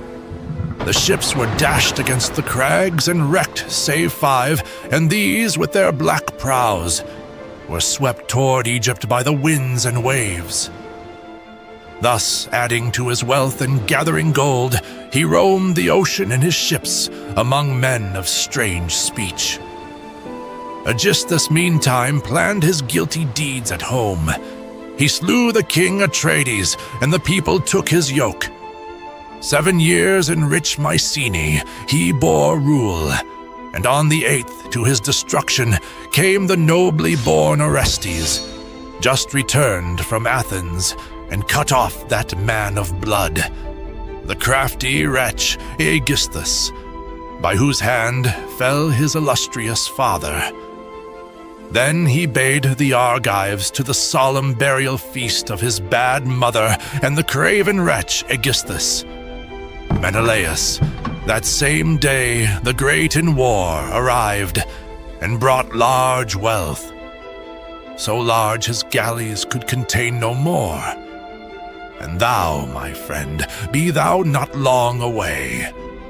Wandering from home, thy rich possessions left, and in thy palace halls a lawless crew, lest they devour thy substance and divide thy goods, and thou have crossed the sea in vain. Yet must I counsel and enjoin on thee to visit Menelaus, who has come just now from lands and nations of strange men, whence one could hardly hope for a return, whom once the tempest's violence had driven into that great wide sea, o'er which the birds of heaven could scarce fly hither in a year. Such is its fearful vastness. Go thou now, thou with thy ship and friends, or if thou choose the way by land, a car and steeds are here. And here my sons to guide thee to the town of hallowed Lacedaemon, there to find the fair-haired Menelaus. Earnestly beseech of him that he declare the truth. Falsely he will not speak, for he is wise. He spake, the sun went down, the darkness crept over the earth, and blue-eyed Athena said, Most wisely hast thou spoken, ancient man. Now cut ye out the tongues and mingle wine, that we to Poseidon and the other gods may pour libations, and then think of rest. For now the hour is come, the light is gone, nor at a feast in honor of the gods should we long sit, but in good time withdraw. Zeus's daughter spake, they hearkened to her words. The heralds came to them, and on their hands poured water. Boys began to fill the bowls to the hard brim, and ministered to each from left to right. Then threw they to the flames the victims' tongues, and rising poured on earth wine to the gods. And when that rite was paid, and when their thirst was satiate, Athena rose with nobly born Telemachus to go to their good ship. But Nestor still detained the twain, and chidingly bespake them thus. Now Zeus and all the other gods forbid that ye should go from me to your good ship, as from some half-clad wretch, too poor to own mantles and blankets, in whose soft warm folds he and his guests might sleep. But I have both, mantles and blankets, beautifully wrought, and never shall the son of that great man Odysseus lie upon a galley's deck while I am living. After me, I hope my sons, who dwell within my palace halls, will duly welcome all who enter here. And thus again the blue-eyed Athena spake. Well, hast thou said, my aged friend, and well doth it become Telemachus to heed thy words, for that were best. Let him remain with thee, and sleep in thine abode, while I repair to our black ship, encouraging the crew and setting them their proper tasks. For I am eldest of them all, the rest are young men yet, and moved by friendship joined our enterprise. The peers in age are they of the large-souled Telemachus. Tonight I sleep within the hull of our black ship and sail with early morning for the land of the Corconians, large of soul, from whom a debt is due me, neither new nor small. Send meantime from thy palace in a car, and with thy son this youth, and be the steeds the fleetest and the strongest in thy stalls. The blue-eyed Athena, having spoken thus, passed like an eagle out of sight, and all were seized with deep amazement as they saw. The aged monarch, wondering at the sight, took by the hand Telemachus and said, Of craven temper and unapt for war, O friend, thou canst not be, since thus the gods attend and guide thee in thy youth. And this, of all the gods whose dwelling is in heaven, can be no other than the spoiler queen Athena, the child of Zeus, who also held thy father in such eminent esteem among the Grecians. Deign to favor us, O queen. Bestow on me and on my sons and on my venerable spouse the meed of special glory. I will bring to thee a sacrifice, a broad-horned yearling steer, which never man hath tamed or led beneath the yoke. Her will I bring with gilded horns, and lay an offering on thine altar fires. Such were his words, and Athena heard the prayer. And then Gerenian Nestor led the way, and with his sons and sons-in-law approached his glorious palace. When they came within the monarch's sumptuous halls, each took his place, in order on the couches and the thrones. The old man mingled for them as they came a bowl of delicate wine 11 years old, drawn by the damsel cupbearer, who took its cover from the jar. The aged chief mingled it in the bowl, and pouring out a part to Athena, offered earnest prayer to her, who sprang from Aegis bearing Zeus. When due libations had been made, and all drank till they wished no more, most went away, each to his home to sleep. But Nestor made Telemachus, the son of the great chief Odysseus, rest upon a sumptuous couch within the echoing hall, and near to him the chief of squadrons, skilled to wield the spear, Pisistratus, who only of his sons abode in Nestor's halls unwedded yet. While in an inner room of that tall pile the monarch slumbered on a bed of state, decked for him by the labours of his queen. Soon as the daughter of the dawn appeared, the rosy-fingered morning, Nestor left his bed and went abroad, and took his seat on smooth white stones before his lofty doors, that glistened as with oil, on which before sat Menelaus, wise in counsel as the gods. But he had yielded to the will of fate and passed into the underworld. Now sat Gerenian Nestor in his father's place, the guardian of the Greeks. Around his seat, just from the chambers of their rest, his sons Echephron, Stratius, and Aretus came, Perseus, and Thrasymedes. After these came brave Pisistratus, the sixth and last.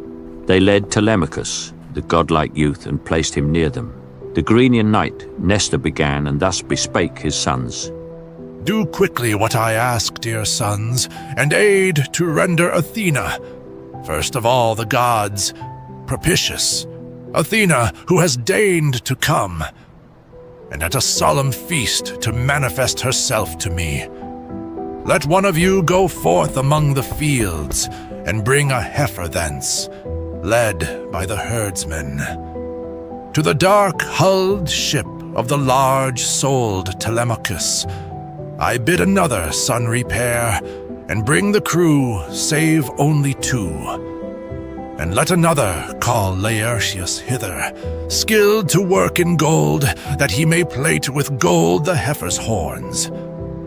Let all the rest remain to bid the maids within prepare a sumptuous feast, and bring seats, wood, and limpid water from the fount.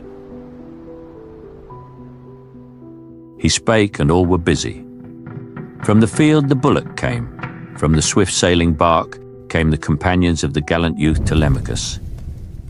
With all his implements, hammer and anvil and well-jointed tongs, with which he wrought, the goldsmith also came, and to be present at the sacred rites Athena came likewise. Nestor, aged knight, brought forth the gold. The artisan prepared the metal, and about the bullock's horns wound it, that Athena might with pleasure see the victim so adorned. Then Stratius grasped the horns, and aided by Echephron, led the bullock. From his room, Aretus brought a laver filled with water in one hand, and in the other hand a canister of cakes, while Thrasymedes, great in war, stood near with a sharp axe, about to smite the victim. Perseus held a vase to catch the blood, while Nestor, aged horseman, took water and cakes, and offering first a part, and flinging the shorn forelock to the flames, prayed to the goddess Athena fervently. And now, when they had prayed and flung the cakes, the large-souled Thrasymedes, Nestor's son, struck where he stood the blow. The bullock's strength gave way. At once the daughters of the king and his sons' wives, and Queen Eurydice, Nestor's chaste wife and daughter eldest born of Clymenus, broke forth in shrilly cries. From the great earth the sons then lifted up and held the victim's head. Pisistratus, the chief of squadrons, slew it. When the blood had ceased to flow and life had left its limbs, they quickly severed joint from joint. They hewed the thighs away and duly covered them with caul, a double fold on which they laid raw strips of flesh. The aged monarch burned these over the cleft wood and poured dark wine upon them, while beside him stood the youths with 5-pronged spits. And when the thighs were burned and entrails tasted, all the rest they carved into small portions and transfixed with spits, and roasted, holding the sharp spits in hand. Meantime, fair Polycaste, youngest born of Nestor's daughters, gave Telemachus the bath, and after he had bathed, she shed a rich oil over him, and in a cloak of noble texture and a tunic robed the prince, who like a god in presence left the bath and took his place where Nestor sat, the shepherd of the people. When the youths had roasted well and from the spits withdrawn the flesh, they took their places at the feast. Then rose up chosen men, and poured the wine into the cups of gold. And when at length the thirst and appetite were both allayed, the knight, Gerenian Nestor, thus began. Rise now, my sons. Join to the bright-haired steeds my car, and let Telemachus depart. He spake, they hearkened and obeyed, and straight yoked the swift horses to the car. Then came the matron of the household, laying bread and wine within the car, and dainties such as make a prince's fare. Telemachus then climbed into the sumptuous seat. The son of Nestor and the chief of armed bands, Pisistratus, climbed also, took his place. Beside him, grasped the reins, and with the lash urged on the coursers. Not unwillingly they darted toward the plain, and left behind the lofty Pylos. All that day they shook the yoke on both their necks. The sun went down. The highways lay in darkness when they came to Phaerae and the abode of Diocles, son of Orsilochus, who claimed to be the offspring of Alpheus. They with him found welcome there, and there that night they slept. And when the rosy-fingered morn appeared, they yoked the horses, climbed the shining car, and issued from the palace gate beneath the sounding portico. Pisistratus wielded the lash to urge the coursers on, and not unwillingly they flew and reached a land of harvest. Here the travellers found their journey's end, so swiftly those fleet steeds had borne them on. And now the sun went down, and darkness gathered over all the ways.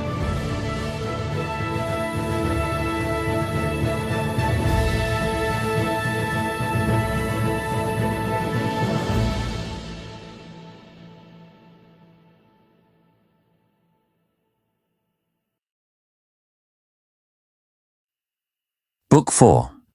Conference of Telemachus and Menelaus. They came to Lacedaemon's valley, seamed with dells, and to the palace of its king, the glorious Menelaus, whom they found within, and at a wedding banquet, made both for his blameless daughter and his son, and many guests. Her he must send away, bride of the son of that invincible chief, Achilles. He betrothed her while in Troy, and gave his kingly word, and now the gods fulfilled it by the marriage. He was now sending her forth with steeds and cars to reach the noble city of the Myrmidons, where ruled her consort. From the Spartan coast he brought Alector's daughter for his son, the gallant Megapenthus, born to him by a handmaiden in his later years. For not to Helen had the gods vouchsafed yet other offspring. After she had brought a lovely daughter forth, Hermione, like golden Venus, both in face and form. So banqueting the neighbours and the friends of glorious Menelaus sat beneath The lofty ceiling of those spacious halls delighted with the feast. A sacred bard amidst them touched the harp and sang to them, while, as the song began, 2 dancers sprang into the midst and trod the measure there. But they, the hero youth Telemachus and Nestor's eminent son, were at the gate, and standing in the entrance with their steeds, the worthy Eteonius coming forth, the trusty servant of the glorious son of Atreus, saw, and hastening thence to tell the shepherd of the people through the hall, he came to him and spake these winged words. O Menelaus, foster child of Zeus, 2 strangers have arrived, 2 men who seem descended from almighty Zeus. Shall we then loose the harness from their steeds, or bid them elsewhere seek a friendly host? The fair-haired king indignantly replied, Nay, Eteoneus, thou hast not been wont, son of Boethus, thus to play the fool. Thou pratest idly, like a child. Ourselves have sat as guests at generous banquets given by other men, when journeying hitherward in hope that Zeus might grant a respite here from our disasters. Hasten then to loose the steeds, and bring the strangers to the feast. He spake, the attendant hastened forth and called the other trusty servitors with charge to follow. They unyoked the sweaty steeds and bound them to the stalls and gave them oats with which they mingled the white barley grains. And close against the shining wall they placed the car. And then they led the guests within the sumptuous palace. Entering, these admired the palace of the foster child of Zeus, for like the splendor of the sun and moon its glory was. They with delighted eyes gazed, and descending to the polished baths they bathed. The attendant maids who at the bath had ministered, anointing them with oil, arrayed the stranger guests in fleecy cloaks and tunics. Each sat down upon a throne near to Atreides. Now a handmaid brought a beautiful ewer of gold and laver wrought of silver, and poured water for their hands, and spread a polished table near their seat. The reverend matron of the household came with bread, and set before them many a dish gathered from all the feast. The carver next brought chargers lifted high, and in them meats of every flavour, and before them placed beakers of gold. The fair-haired monarch gave his hand to each, and then bespake them thus. Now taste our banquet and rejoice, and when ye are refreshed with food we will inquire who ye may be, for ye are not of those whose race degenerates. Ye are surely born of sceptred kings, the favourites of Zeus. Ignoble men have never sons like you. Thus having said, and taking in his hands a fatling bullock's chine, which menials brought roasted, and placed beside the king in sign of honour, this he laid before his guests, and they put forth their hands and banqueted. And when the calls of hunger and of thirst at length were stilled, Telemachus inclined his head toward Nestor's son, that no one else might listen to his words. And thus he said, See, son of Nestor, my beloved friend, in all these echoing rooms, the sheen of brass, of gold, of amber, and of ivory. Such is the palace of Olympian Zeus within its walls. How many things are here of priceless worth? I wonder as I gaze. The fair-haired Menelaus heard him speak, and thus accosted both with winged words. Dear sons, no mortal man may vie with Zeus, whose palace and possessions never know decay. But other men may vie or not in wealth with me. 'Twas after suffering and wandering long that in my fleet I brought my wealth with me, and landed on this coast in the 8th year. For I had roamed afar, to Cyprus and to Phaeacia, and where the Egyptians dwell, and Ethiopia's sons, and the Sidonians and the Erembian race, and to the coast of Libya, where the lambs are yeaned with budding horns. There do the ewes thrice in the circle of the year bring forth their young. There both the master of the herd and herdsman know no lack of cheese, or flesh, or of sweet milk, for there the herds yield milk the whole year round. While I was roaming thus, and gathering store of wealth, another slew my brother, unforewarned, and through the fraud of his own guilty consort. Therefore, Small is the content I find in bearing rule o'er these possessions.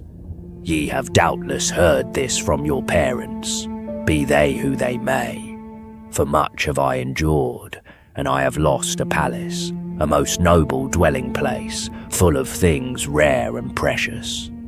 Even now, would I possessed within my palace here but the third part of these, and would that they were yet alive, who perished on the plain of Troy afar from Argos and its steeds.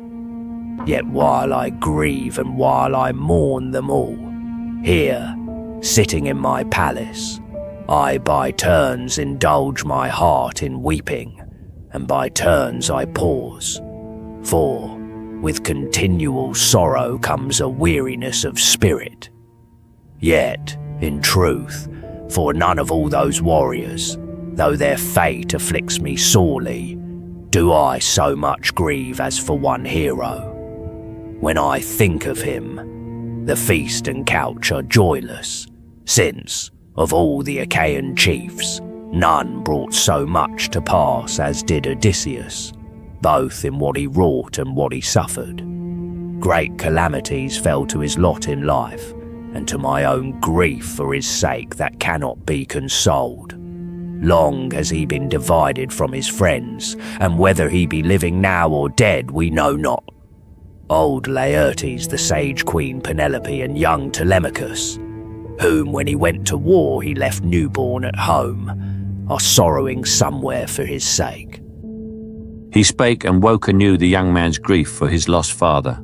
From his eyelids fell tears at the hearing of his father's name, and with both hands he held before his eyes the purple mantle.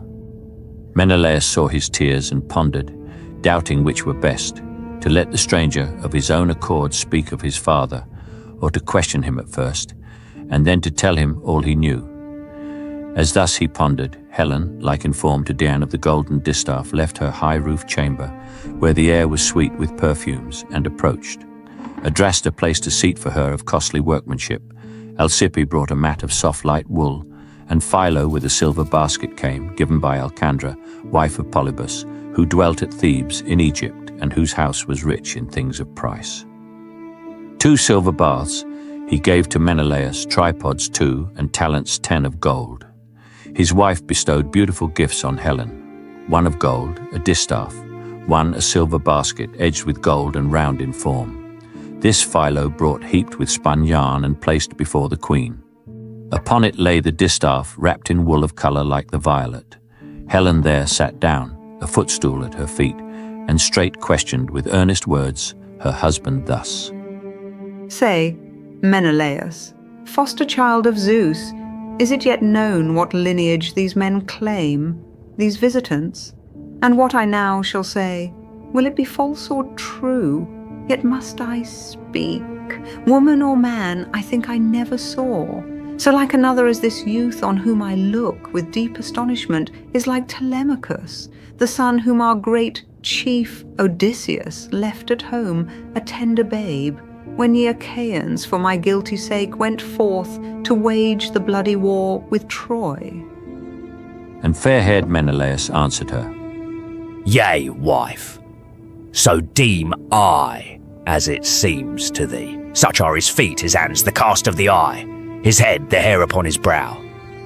Just now, in speaking of Odysseus, as I told how he had toiled and suffered for my sake, the stranger held the purple cloak before his eyes, and from the lids dropped bitter tears. Pisistratus, the son of Nestor, spake in answer, Menelaus, foster child of Zeus, and son of Atreus, sovereign king. He is, as thou hast said, that hero's son, but he is modest, and he deems that ill. It would become him, on arriving here, if he should venture in discourse while thou art present, in whose voice we take delight, as if it were the utterance of a god. The knight Gerenian Nestor sent me forth to guide him hither, for he earnestly desired to see thee, that thou mightest give counsel in what he yet should say or do. For bitterly a son who finds at home no others to befriend him must lament the absence of a father. So it is with young Telemachus, for far away his father is, and in the land are none who have the power to shelter him from wrong. The fair-haired Menelaus answered thus. O wonder, then the son of one most dear, who for my sake so oft has braved and borne the conflicts of the battlefield, hath come beneath my roof. I thought that I should greet his father with a warmer welcome here than any other of the Argive race, when Zeus the Olympian thunderer should grant a safe return to us across the deep in our good ships. I would have founded here for him a city in Argos, and have built dwellings, and would have brought from Ithaca him and his son, and all his wealth and all his people. To this end I would have caused some neighbouring district, where my sway is owned, to be dispeopled. Dwelling here we oft should then have met each other, and no cause would e'er have parted us, two faithful friends delighting in each other, till at last came death's black cloud to wrap us in its shade. A god, no doubt, hath seen in this a good too great for us, and thus to him alone, unhappy man, denied a safe return. He spake, his words awoke in every heart grief for the absent hero's sake. Then wept the Argive Helen, child of Zeus, then wept Telemachus, nor tearless were the eyes of Nestor's son, for to his mind arose the memory of the good Antilochus, slain by the bright Aurora's eminent son. Of him he thought, and spake these winged words. O son of Atreus, aged Nestor saith, when in his palace we discourse of thee and ask each other's thought, that thou art wise beyond all other men. Now, if thou mayest, indulge me, for not willingly I weep, thus at the evening feast, and soon will morn, child of the dawn appear. I do not blame this sorrow for whoever meets his fate and dies. The only honors we can pay to those unhappy mortals is to shred our locks away and wet our cheeks with tears. I lost a brother, not the least in worth among the Argives, whom thou must have seen. I knew him not. I never saw his face. Yet is it said Antilochus excelled the others, swift of foot and brave in war.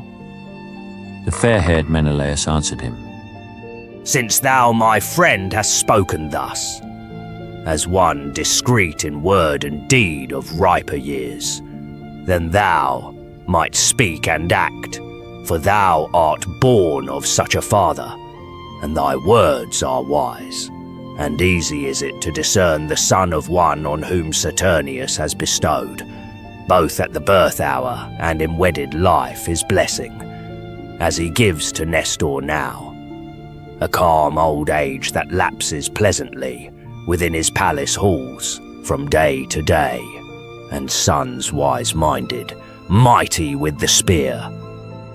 Then let us lay aside this sudden grief that has overtaken us, and only think of banqueting. Let water now be poured upon our hands.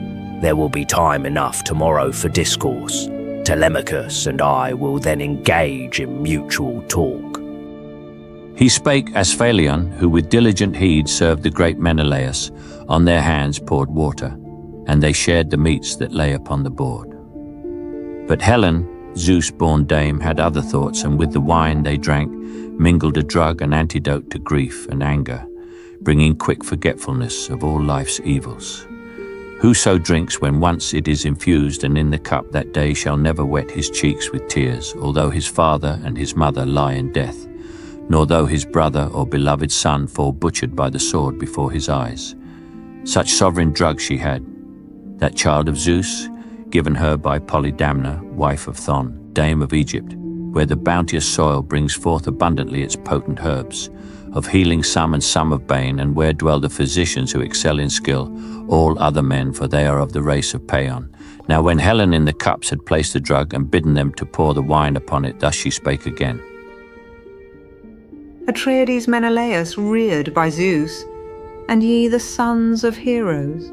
Zeus, the sovereign, gives at pleasure good and ill to one or to another, for his power is infinite. Now sitting in these halls, feast and enjoy free converse.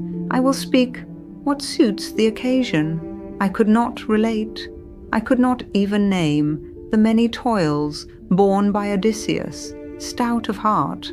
I speak only of what that valiant warrior did, and suffered once in Troy, where ye of Greece endured such hardships. He had given himself unseemly stripes, and o'er his shoulders flung vile garments like a slave's, and entered thus the enemy's town, and walked its spacious streets. Another man he seemed in that disguise, a beggar, though when at the Achaean fleet so different was the semblance that he wore. He entered Ilium thus transformed, and none knew who it was that passed, but I perceived, and questioned him. He turned my quest aside with crafty answers. After I had seen the bath administered, anointed him and clothed him, and had sworn a solemn oath not to reveal his visit to the men of Ilium till he reached again the tents and galleys, then he opened to me all the plans of the Achaeans. Leaving me, on his return he slew with his long spear full many a Trojan, and in safety reached the Argive camp with tidings for the host. Then wept aloud the Trojan dames, but I was glad at heart, for I already longed for my old home, and deeply I deplored the evil fate that Venus brought on me, who led me thither from my own dear land, and from my daughter and my marriage bower, and from my lawful spouse, in whom I missed no noble gift of person or of mind. Then fair-haired Menelaus said to her, All thou hast spoken, woman, is most true. Of many a valiant warrior I have known the counsels and the purposes, and far have roamed in many lands. But never yet my eyes have looked on such another man as was Odysseus, of a heart so bold and such endurance. Witness what he did, and bore, the heroic man, what time we sat, the bravest of the Argives, pent within the wooden horse, about to bring to Troy slaughter and death.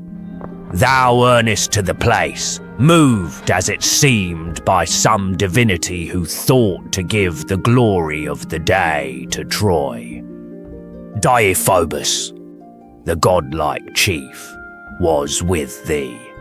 Thrice about the hollow frame that held the ambush thou didst walk, and touch its sides, and call the Achaean chiefs by name, and imitate the voices of the wives of all the Argives. Diomed and I sat with the great Odysseus in the midst, and with him heard thy call, and rose at once to sally forth or answer from within. But he forbade, impatient as we were, and so restrained us. All the Achaean chiefs kept silence, save Anticlus, who alone began to speak, when, with his powerful hands, Odysseus pressed together instantly the opening lips, and saved us all, and thus held them, till Athena lured thee from the spot. Then spake discreet Telemachus again. Atrides Menelaus, reared by Zeus, ruler of tribes.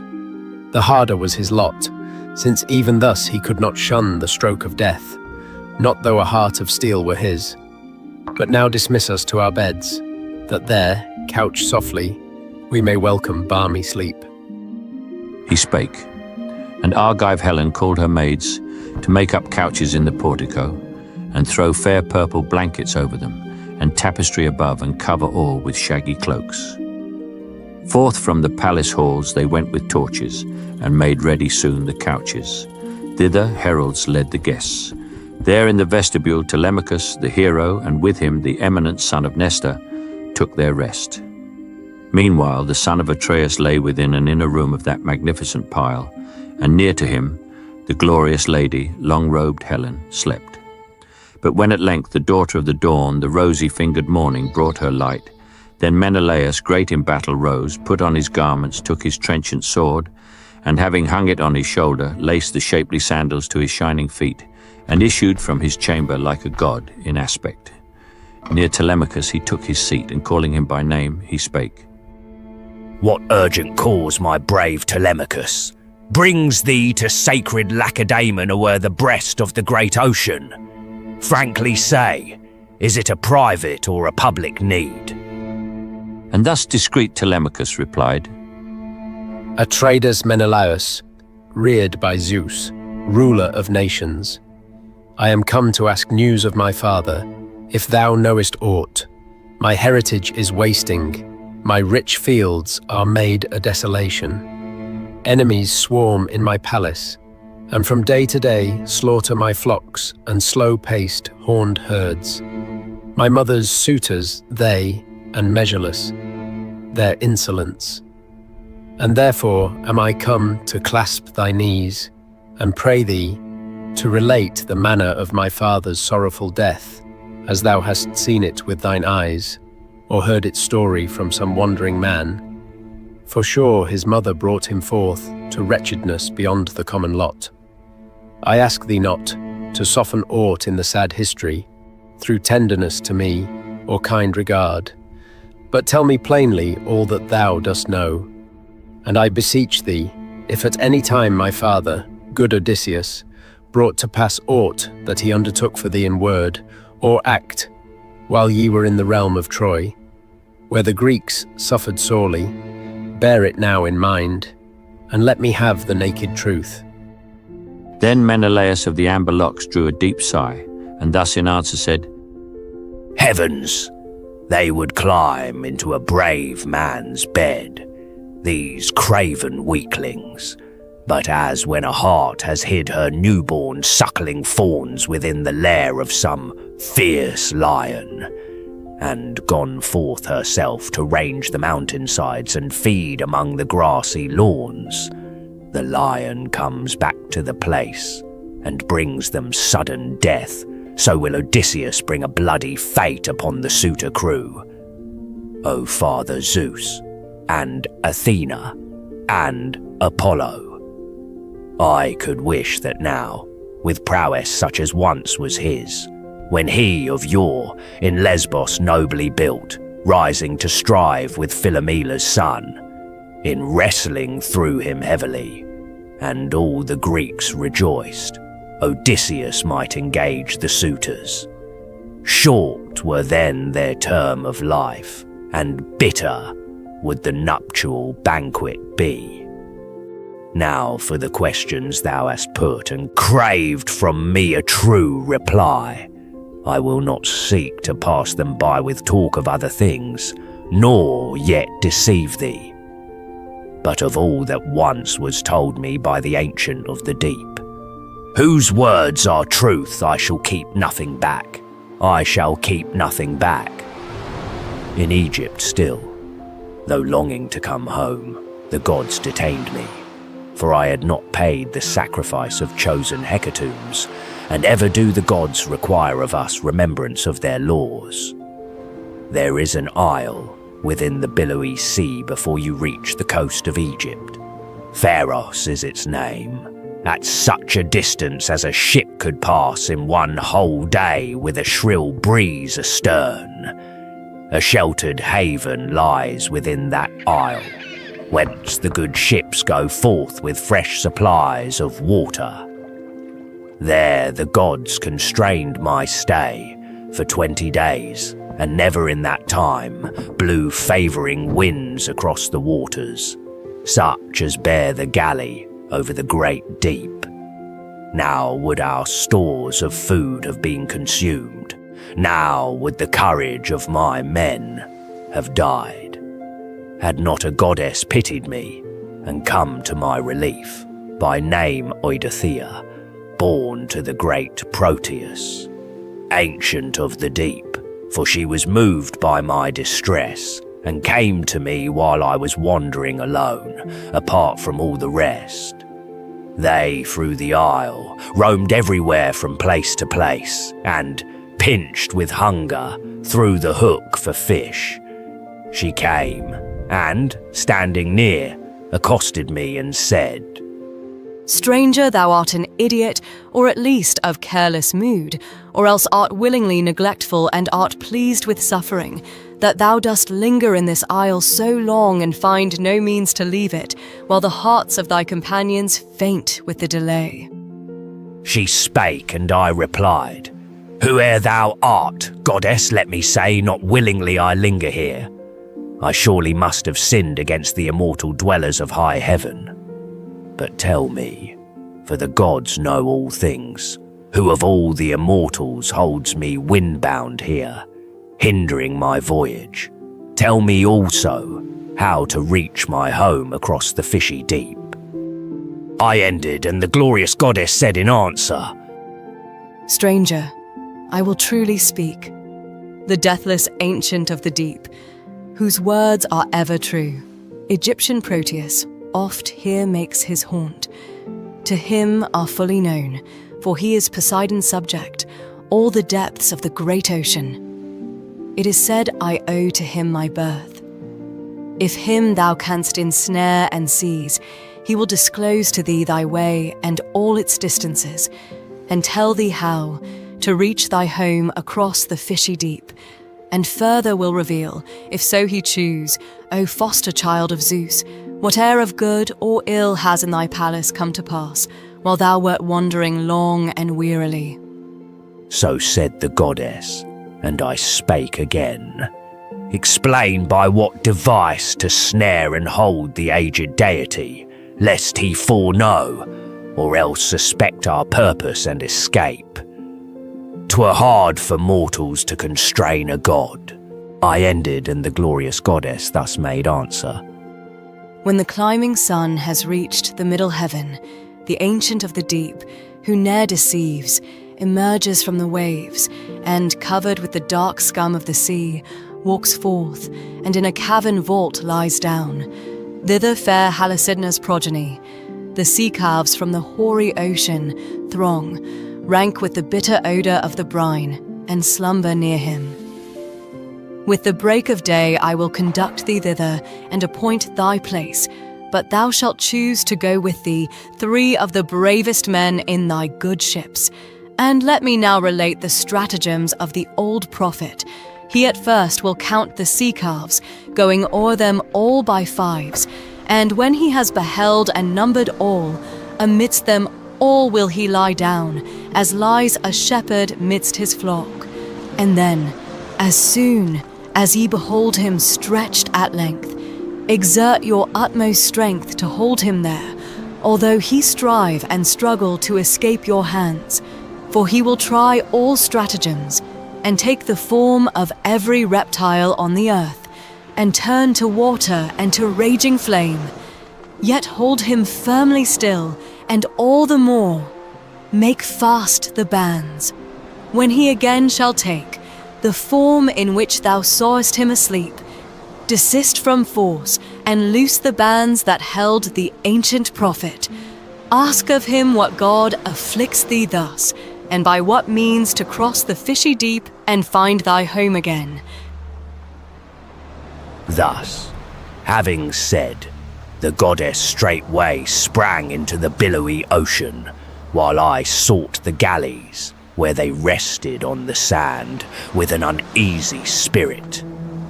When I reached the ship and shore, we made our evening meal. The hallowed night came down.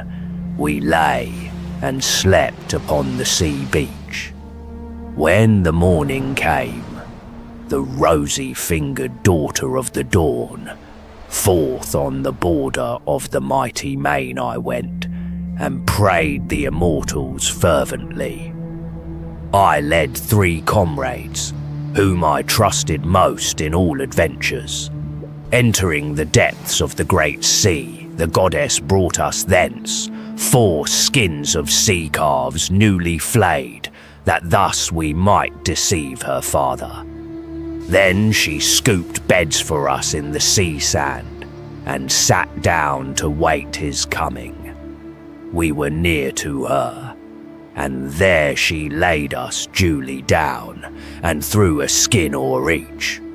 Now did our ambush seem beyond endurance, for the noisome smell of those sea-nourished creatures sickened us, and who could bear to sleep beside a whale? But she bethought her of an antidote, a sovereign one, and so relieved us all. To each she brought ambrosia, placing it beneath his nostrils, and the sweets it breathed o'ercame the animal odour. All the morn we waited patiently. The sea calves came from ocean in a throng, and laid themselves in rows along the margin of the sea. At noon emerged the aged seer, and found his well-fed sea calves. Going o'er them all, he counted them, ourselves among the rest, with no misgiving of the fraud, and then he laid him down to rest. We rushed with shouts upon him suddenly, and in our arms caught him, nor did the aged seer forget his stratagems. And first he took the shape of a maned lion, of a serpent next, then of a panther, then of a huge boar, then turned to flowing water, then became a tall tree full of leaves. With resolute hearts, we held him fast, until the aged seer was wearied out, in spite of all his wiles, and questioned me in speech at last, and said, O son of Atreus, who of all the gods hath taught thee how to take me in this snare, unwilling as I am? What wouldst thou have? He spake. I answered, Aged prophet, well thou knowest. Why deceitfully inquire? It is that I am held a prisoner long within this isle, and vainly seek the means of my escape, and grief consumes my heart. Now, since the gods know all things, tell me this, what deity it is that, hindering thus my voyage, keeps me here, and tell me how to cross the fishy deep and reach my home. Such were my words, and he in answer said, But thou to Zeus and to the other gods shouldst first have paid acceptable sacrifice, and shouldst have then embarked to reach with speed thy native land across the dark blue deep. Now it is not thy fate to see again thy friends, thy stately palace, and the land that saw thy birth, until thou stand once more beside the river that through Egypt flows from Zeus, and offer sacred hecatombs to the ever-living gods inhabiting the boundless heaven, and they will speed thee forth upon the voyage thou dost long to make. He spake. My heart was broken as I heard his bidding to recross the shadowy sea, to Egypt, for the way was difficult and long, and yet I answered him and said, Duly will I perform, O aged seer, what thou commandest, but I pray thee tell, and truly, whether all the sons of Greece whom Nestor and myself, in setting sail, left on the Trojan coast, have since returned, safe with their galleys, or have any died untimely in their ships or in the arms of their companions, since the war was closed. I spake. Again he answered me and said, Why dost thou ask, Atreides, since to know thou needest not, nor is it well to explore the secrets of my mind? Thou canst not sure refrain from tears when thou shalt know the whole. Many are dead, and many left in Troy. 2 leaders only of the well-armed Greeks were slain returning. In that combat thou didst bear a part. One living yet is kept far in the mighty main from his return. Amid his well-oared galleys Ajax died, for Poseidon first had driven him on the rocks of Gyre, yet had saved him from the sea. And he, though Athena hated him, had yet been rescued, but for uttering boastful words, which drew his fate upon him. He had said that he, in spite of all the gods, would come safe from those mountain waves. When Poseidon heard the boaster's challenge, instantly he laid his strong hand on the trident, smote the rock, and cleft it to the base. Part stood erect, part fell into the deep. There Ajax sat, and felt the shock, and with the falling mass was carried headlong to the billowy depths below, and drank the brine, and perished there. Thy brother in his roomy ships escaped the danger, for imperial Hera's aid preserved him. But when near Malea's heights about to land, a tempest seized and swept the hero thence across the fishy deep, lamenting his hard lot to that far cape, where once abode Thyestes, where now his son Aegisthus dwelt. But when the gods sent other winds and safe at last appeared the voyage, they returned and reached their home. With joy he stepped upon his native soil and kissed the earth that bore him, while his tears at that most welcome sight flowed fast and warm. Him from a lofty perch a spy beheld, whom treacherous Aegisthus planted there, bribed by 2 golden talents. He had watched the whole year through, lest coming unobserved the king might make his prowess felt. The spy flew to the royal palace with the news, and instantly Aegisthus planned a snare.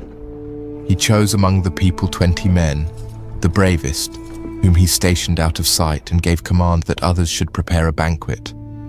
Then with chariots and with steeds, and with a deadly purpose in his heart, he went, and meeting Agamemnon, bade the shepherd of the people to the feast, and slew him at the board as men might slay a bullock at the crib. Of all who went with Agamemnon thither, none survived, and of the followers of Aegisthus none, but all were slaughtered in the banquet hall. He spake. My heart was breaking, and I wept, while sitting on the sand, nor in my heart cared I to live, or longer to behold the sweet light of the sun. But when there came respite from tears and writhing on the ground, the Ancient of the Deep, who ne'er deceives, spake yet again. Atreides, lose no time in tears.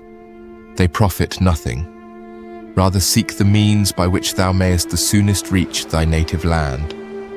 There thou perchance mayst find Aegisthus yet alive, or haply first Orestes may have slain him, and thyself arrive to see the funeral rites performed. He spake, and though afflicted still, my heart was somewhat comforted. My spirit rose, and thus I answered him with winged words. These men I know, name now the 3rd, who still is kept from his return afar within the mighty main, alive perchance or dead, for though I dread to hear, I long to know. I spake, and Proteus answered me again. It is Laertes' son, whose dwelling stands in Ithaca. I saw him in an isle, and in the cavern palace of the nymph Calypso weeping bitterly, for she constrains his stay. He cannot leave the isle for his own country. Ship arrayed with oars and seamen has he none to bear him o'er the breast of the great ocean. But for thee 'tis not decreed that thou shalt meet thy fate and die, most noble Menelaus, where the steeds of Argos in her pastures graze. The gods will send thee to the Elysian plain, and to the end of earth, the dwelling place of fair-haired Rhadamanthus. There do men lead easiest lives. No snow, no bitter cold, no beating rains are there. The ocean deeps, with murmuring breezes from the west refresh the dwellers. Thither shalt thou go, for thou art Helen's spouse and son-in-law of Zeus. He spake, and plunged into the billowy deep. I to the fleet returned in company with my brave men, revolving as I went, 1,000 projects in my thought. I reached my galley by the sea, and we prepared our evening meal. The hallowed night came down, and there upon the ocean beach we slept. But when the rosy-fingered morn appeared, the daughter of the dawn, we drew our ships to the great deep, and raised the masts and spread the sails. The crews, all entering, took their seats upon the benches, ranged in order due, and beat the foaming water with their oars.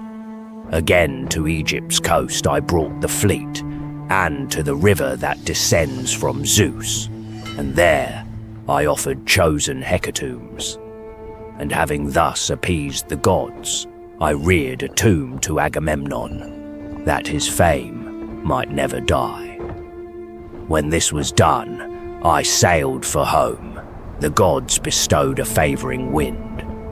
But now remain thou till the 11th day, or till the 12th, beneath my roof, and then will I dismiss thee with munificent gifts, 3 steeds, a polished chariot, and a cup of price, with which to pour from day to day wine to the gods in memory of me.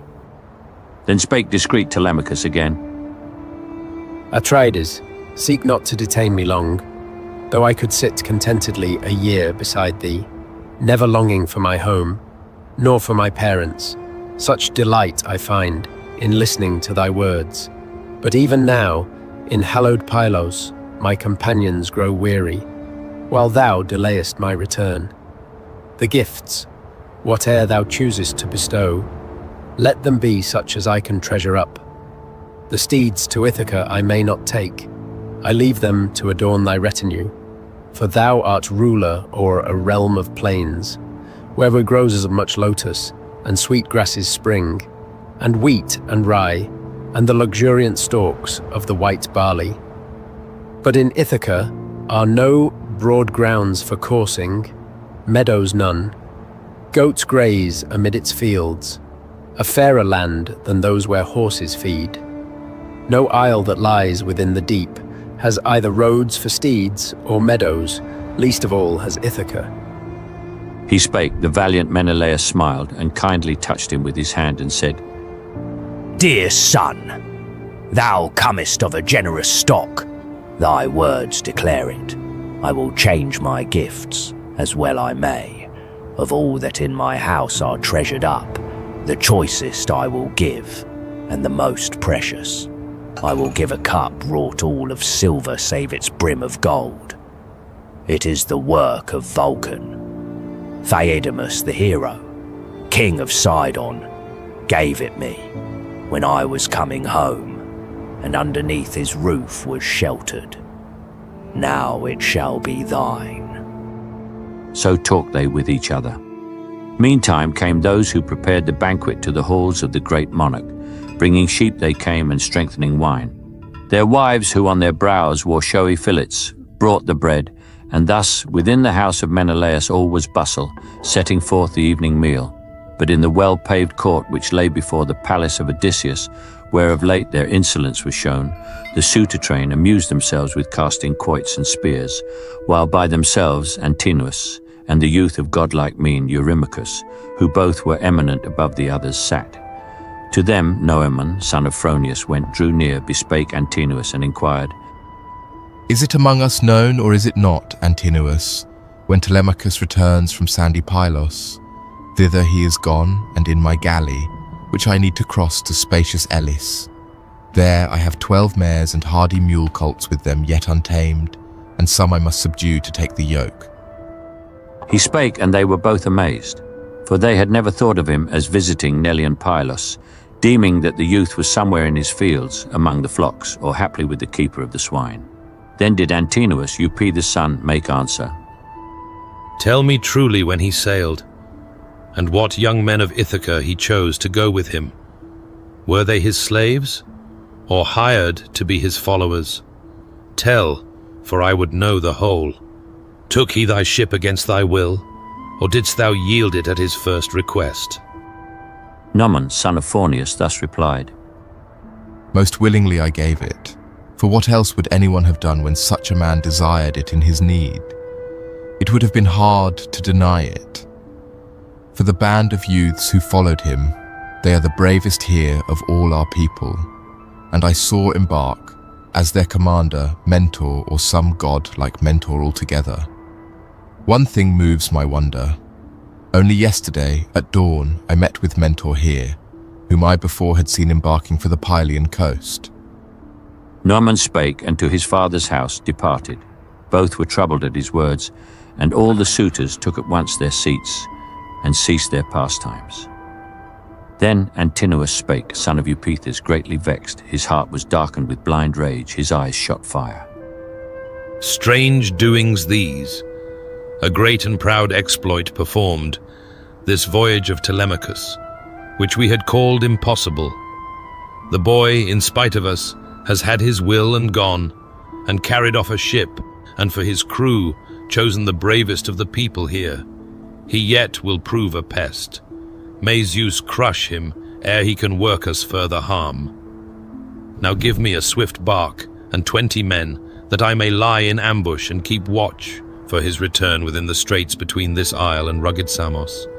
Then, I deem, he will have sought his father to his cost. He spake, they praised his words, and bade him act, and rose and left their places, entering the palace of Odysseus. Brief the time that passed before Penelope was warned of what the suitors treacherously planned. The herald Medon told her all. He heard in the outer court their counsels while within they plotted, and he hastened through the house to bring the tidings to Penelope. Penelope perceived him as he stepped across the threshold and bespake him thus. Why, herald, have the suitor princes sent thee hither? Comest thou to bid the maids of great Odysseus leave their tasks and make a banquet ready? Would their wooing here and elsewhere were but ended, and this feast were their last feast on earth?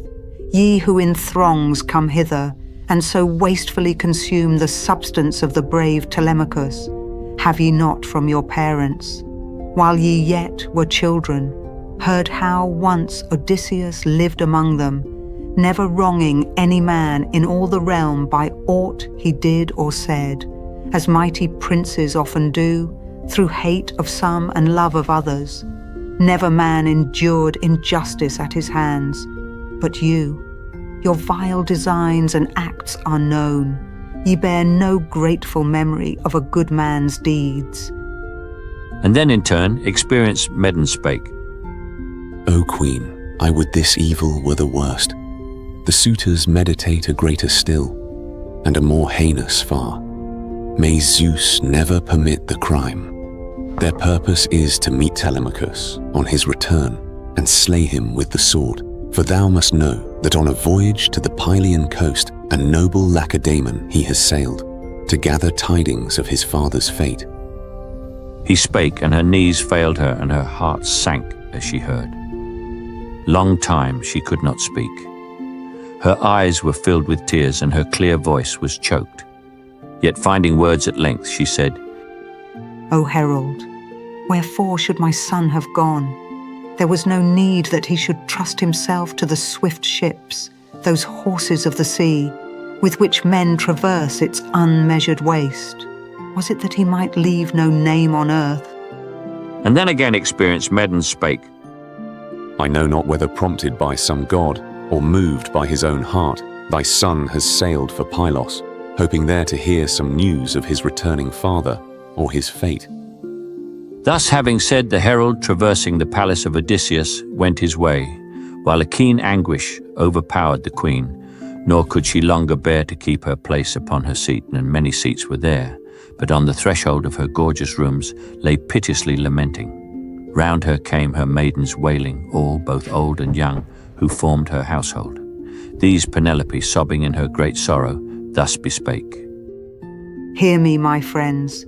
The heavens have cast on me griefs heavier than on any others born and reared with me, me who had lost by death already a most gracious husband, one who bore a lion heart and who was graced with every virtue, greatly eminent among the Greeks and widely famed abroad through Hellas and all Argos.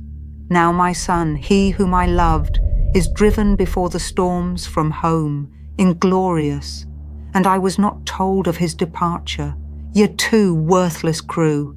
Ye took no thought, not one of you, to call me from my sleep, although ye must have known full well when he embarked in his black ship.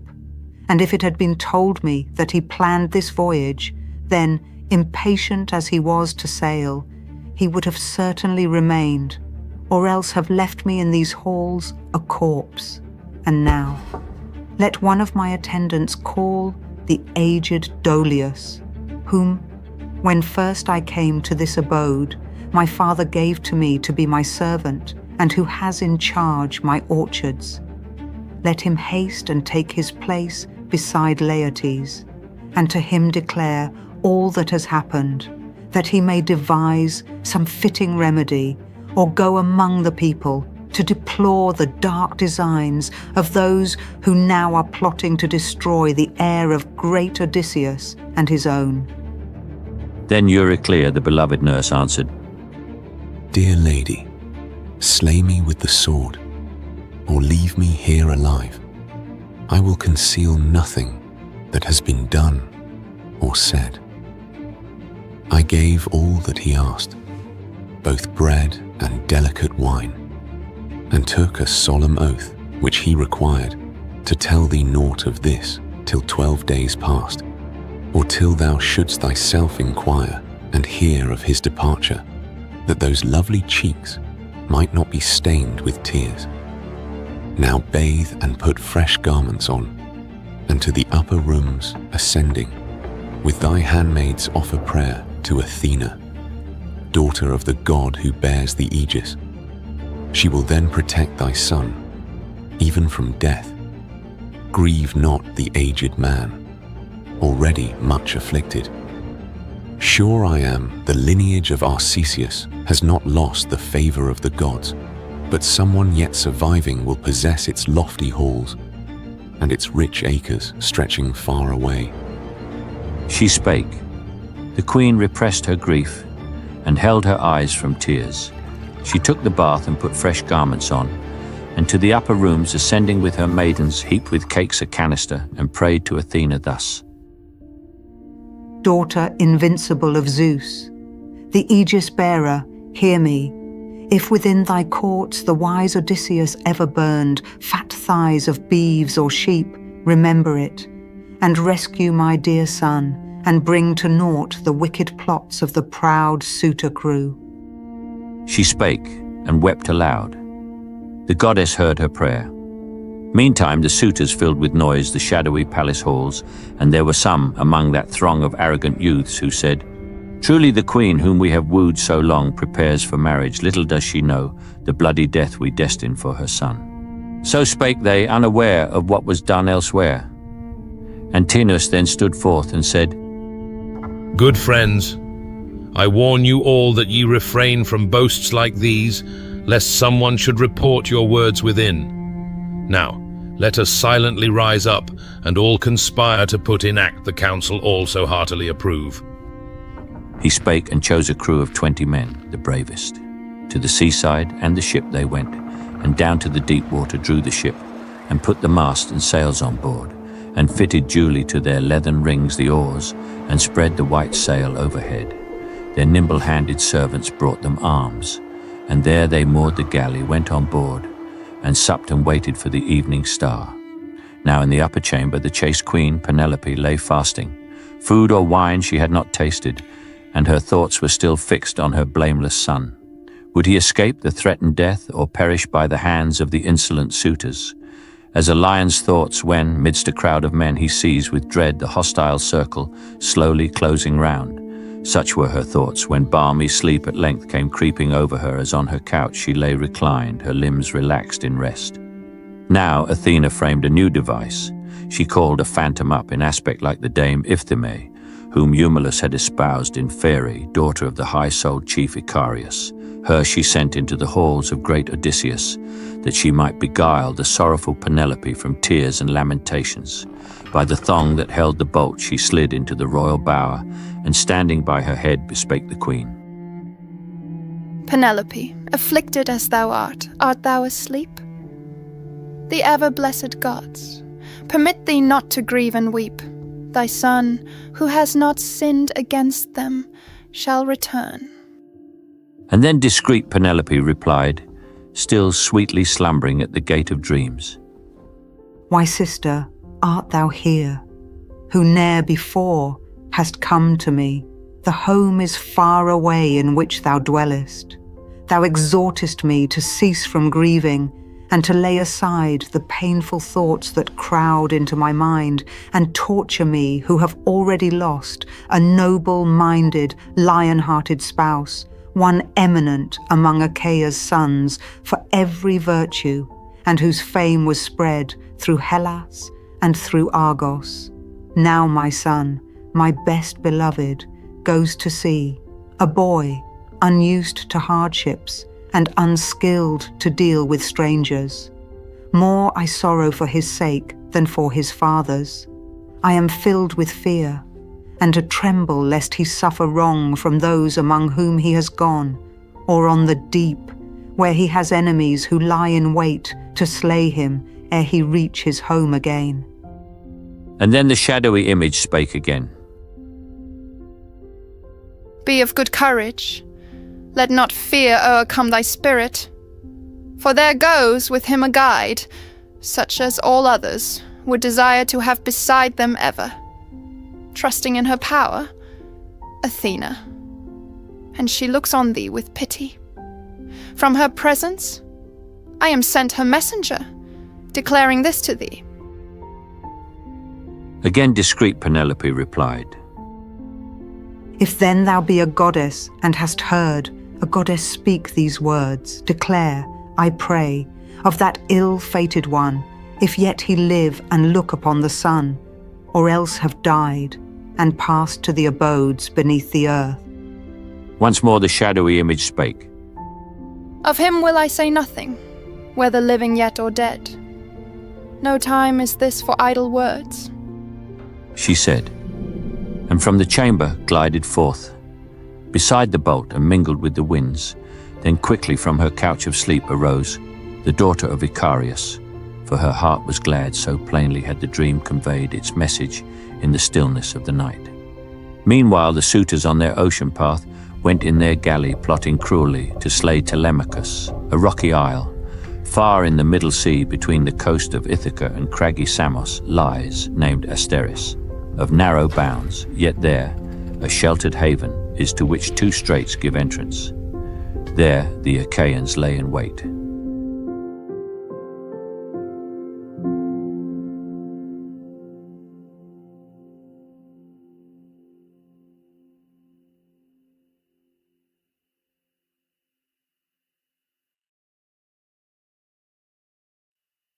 Book 5. Departure of Odysseus from Calypso. Aurora, rising from her couch beside the famed Tithonus, brought the light of day to men and to immortals. Then the gods came to their seats in council. With them came high thundering Zeus, amongst them all the mightiest. Athena, mindful of the past, spake of Odysseus and his many woes, grieved that he still was with the island nymph. O Father Zeus, and all ye blessed ones who live forever, let not sceptred king henceforth be gracious, mild, and merciful and righteous. Rather be he deaf to prayer and prone to deeds of wrong, since no one now remembers the divine Odysseus more among the people over whom he ruled benignly like a father. Still he lies weighed down by many sorrows in the isle and dwelling of Calypso, who so long constrains his stay. To his dear native land depart he cannot, ship arrayed with oars, and seamen has he none, to bear him o'er the breast of the broad ocean. Nay, even now against his well-beloved son a plot is laid, to slay him as he journeys home from Pylos the divine, and from the walls of famous Sparta, whither he had gone to gather tidings of his father's fate. Then answered her the ruler of the storms. My child, what words are these that pass thy lips? Was not thy long-determined counsel this, that in good time Odysseus should return to be avenged? Guide, then, Telemachus wisely, for so thou canst, that all unharmed he reach his native land, and in their barks homeward the suitor train retrace their way. He spake and turned to Hermes, his dear son. Hermes, for thou in this my messenger art, as in all things, to the bright-haired nymph. Make known my steadfast purpose, the return of suffering Odysseus. Neither gods nor men shall guide his voyage. On a raft made firm with bands, he shall depart and reach, after long hardships, on the 20th day, the fertile shore of Scheria, on whose isle dwell the Phaeacians. Kinsmen of the gods, they like a god shall honor him, and thence send him to his loved country in a ship, with ample gifts of brass and gold, and store of raiment, wealth like which he ne'er had brought from conquered Ilion, had he reached his home safely, with all his portion of the spoil. So is it preordained that he behold his friends again, and stand once more within his high-roofed palace, on his native soil. He spake, the herald Hermes obeyed, and hastily beneath feet he bound the fair ambrosial golden sandals, worn to bear him over ocean like the wind, and o'er the boundless land. His wand he took, wherewith he softly seals the eyes of men, and opens them at will from sleep. With this in hand the mighty Argus Queller flew, and lighting on Pieria from the sky, plunged downward to the deep, and skimmed its face like hovering sea-mew, that on the broad gulfs of the unfruitful ocean seeks her prey, and often dips her pinions in the brine. So Hermes flew along the waste of waves. But when he reached that island far away, forth from the dark blue ocean swell, he stepped upon the sea beach, walking till he came to the vast cave in which the bright-haired nymph made her abode. He found the nymph within. A fire blazed brightly on the hearth, and far was wafted o'er the isle the fragrant smoke of cloven cedar burning in the flame, and cypress wood. Meanwhile in her recess she sweetly sang, as busily she threw the golden shuttle through the web she wove. And all about the grotto alders grew, and poplars, and sweet-smelling cypresses. In a green forest, high among whose boughs birds of broad wing, wood owls and falcons, built their nests, and crows with voices sounding far, all haunting for their food the ocean side. A vine with downy leaves and clustering grapes crept over all the cavern rock. 4 springs poured forth their glittering waters in a row, and here and there went wandering side by side. Around were meadows of soft green, o'ergrown with violets and parsley. 'Twas a spot where even an immortal might a while linger and gaze with wonder and delight. The herald Argus Queller stood and saw and marveled, but as soon as he had viewed the wonders of the place, he turned his steps, entering the broad-roofed cave. Calypso there, the glorious goddess, saw him as he came, and knew him, for the ever-living gods are to each other known, though one may dwell far from the rest. Odysseus, large of heart, was not within. Apart upon the shore he sat and sorrowed, where he oft in tears and sighs and vain repinings passed the hours, gazing with wet eyes on the barren deep. Now placing Hermes on a shining seat of state, Calypso, glorious goddess, said, Thou of the golden wand, revered and loved, what Hermes brings thee hither? Passing few have been thy visits. Make thy pleasure known. My heart enjoins me to obey, if aught that thou commandest be within my power. But first accept the offerings due a guest. The goddess, speaking thus, before him placed a table where the heaped ambrosia lay, and mingled the red nectar, ate and drank. The herald Argus Queller, and refreshed, answered the nymph, and made his message known. Art thou a goddess, and dost ask of me a god, why came I hither? Yet since thou requirest, I will truly tell the cause. I came unwillingly, at Zeus's command. For who of choice would traverse the wide waste of the salt ocean, with no city near where men adore the gods with solemn rites and chosen hecatombs? No god has power to elude or to resist the purposes of Aegis-bearing Zeus. With thee abides, he bids me say, the most unhappy man. Of all who round the city of Priam waged the battle through 9 years, and in the 10th, laying it waste, departed for their homes. But in their voyage they provoked the wrath of Athena, who called up the furious winds and angry waves against them. By his side sank all his gallant comrades in the deep. Him did the winds and waves drive hither. Him Zeus bids thee send away with speed, for here he must not perish, far from all he loves. So is it preordained that he behold his friends again, and stand once more within his high-roofed palace on his native soil. He spake, Calypso, glorious goddess, heard, and shuddered, and with winged words replied. Ye are unjust, ye gods, and envious far beyond all other beings, cannot bear that ever goddess openly should make a mortal man her consort. Thus it was, when once Aurora, rosy-fingered, took Orion for her husband, ye were stung, amid your blissful lives, with envious hate, till chaste Diana of the golden throne smote him with silent arrows from her bow, and slew him in Ortygia. Thus, again, when bright-haired Ceres, swayed by her own heart, in fields which bore 3 yearly harvests, met Iasion as a lover, this was known ere long to Zeus, who flung from high a flaming thunderbolt, and laid him dead. And now ye envy me, that with me dwells a mortal man. I saved him as he clung alone upon his floating keel, for Zeus had cloven with a bolt of fire from heaven his galley in the midst of the Black Sea, and all his gallant comrades perished there. Him kindly I received, I cherished him, and promised him a life that ne'er should know decay or death. But since no god has power to elude or to withstand the purposes of Aegis-bearing Zeus, let him depart. If so the sovereign moves him and commands.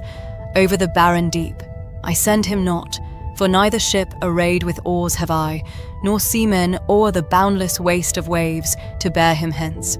My counsel I will give, and nothing will I hide that he should know, to place him safely on his native shore. The herald Argus Queller answered her. Dismiss him thus, and bear in mind the wrath of Zeus, lest it be kindled against thee. Thus having said, the mighty Hermes departed, and the nymph, who now had heard the doom of Zeus, sought the great-hearted man, Odysseus. Him she found beside the deep, seated alone, with eyes from which the tears were never dried. For now no more the nymph delighted him. He wasted his sweet life in yearning for his home. Night after night he slept constrained within the hollow cave, the unwilling by the fond. And day by day he sat upon the rocks that edged the shore, and in continual weeping and in sighs, and vain repinings wore the hours away, gazing through tears upon the barren deep. The glorious goddess stood by him and spake. Unhappy, sit no longer sorrowing here, nor waste life thus. Lo, I most willingly dismiss thee hence. Rise, hew down trees, and bind their trunks with brazen clamps into a raft, and fasten planks above a lofty floor, that it may bear thee o'er the dark blue deep. Bread will I put on board, water and wine, red wine that cheers the heart, and wrap thee well in garments, and send after thee the wind, that safely thou attain thy native shore, if so the gods permit thee, who abide in the broad heaven above, and better know by far than I, and far more wisely judge. Odysseus, the great sufferer, as she spake, shuddered, and thus with winged words replied. Some other purpose than to send me home is in thy heart, O goddess, bidding me to cross this frightful sea upon a raft, this perilous sea, where never even ships pass with their rapid keels, though Zeus bestow the wind that glads the seamen. Nay, I climb no raft against thy wish, unless thou swear the great oath of the gods, that thou in this dost meditate no other harm to me. He spake, Calypso, glorious goddess, smiled, and smoothed his forehead with her hand, and said, Perverse, and slow to see where guile is not, how could thy heart permit thee thus to speak? Now bear me witness, earth, and ye broad heavens above us, and ye waters of the Styx that flow beneath us, mightiest oath of all, and most revered by all the blessed gods, that I design no other harm to thee, but that I plan for thee, and counsel thee what I would do were I in need like thine. I bear a juster mind, my bosom holds a pitying heart, and not a heart of steel. Thus having said, the glorious goddess moved away with hasty steps, and where she trod, he followed, till they reached the vaulted cave, the goddess and the hero. There he took the seat whence Hermes had just risen. The nymph brought forth whatever mortals eat and drink to set before him. She right opposite to that of great Odysseus took her seat. Ambrosia there her maidens laid, and there poured nectar. Both put forth their hands and took the ready viands, till at length the calls of hunger and of thirst were satisfied. Calypso, glorious goddess, then began. Son of Laertes, man of many wiles, high-born Odysseus, thus wilt thou depart home to thy native country. Then farewell. But couldst thou know the sufferings fate ordains, for thee ere yet thou landest on its shore, thou wouldst remain to keep this home with me, and be immortal, strong as is thy wish to see thy wife, a wish that day by day possesses thee. I cannot deem myself in face or form less beautiful than she, for never with immortals can the race of mortal dames in form or face compare. Odysseus the sagacious answered her, Bear with me, gracious goddess. Well, I know all thou could say. The sage Penelope, in feature and in stature, comes not nigh to thee, for she is mortal, deathless thou, and ever young. Yet day by day I long to be at home once more, and pine to see the hour of my return. Even though some gods smite me on the black ocean, I shall bear the stroke, for in my bosom dwells a mind patient of suffering. Much have I endured, and much survived, in tempests on the deep, and in the battle. Let this happen too. He spake, the sun went down, the night came on, and now the twain withdrew to a recess deep in the vaulted cave, where side by side they took their rest. But when the child of dawn, Aurora, rosy-fingered, looked abroad, Odysseus put his vest and mantle on, the nymph too, in a robe of silver white, ample and delicate and beautiful, arrayed herself, and round about her loins wound a fair golden girdle, drew a veil over her head, and planned to send away magnanimous Odysseus. She bestowed a heavy axe of steel and double-edged, well fitted to the hand, the handle wrought of olive wood, firm set and beautiful.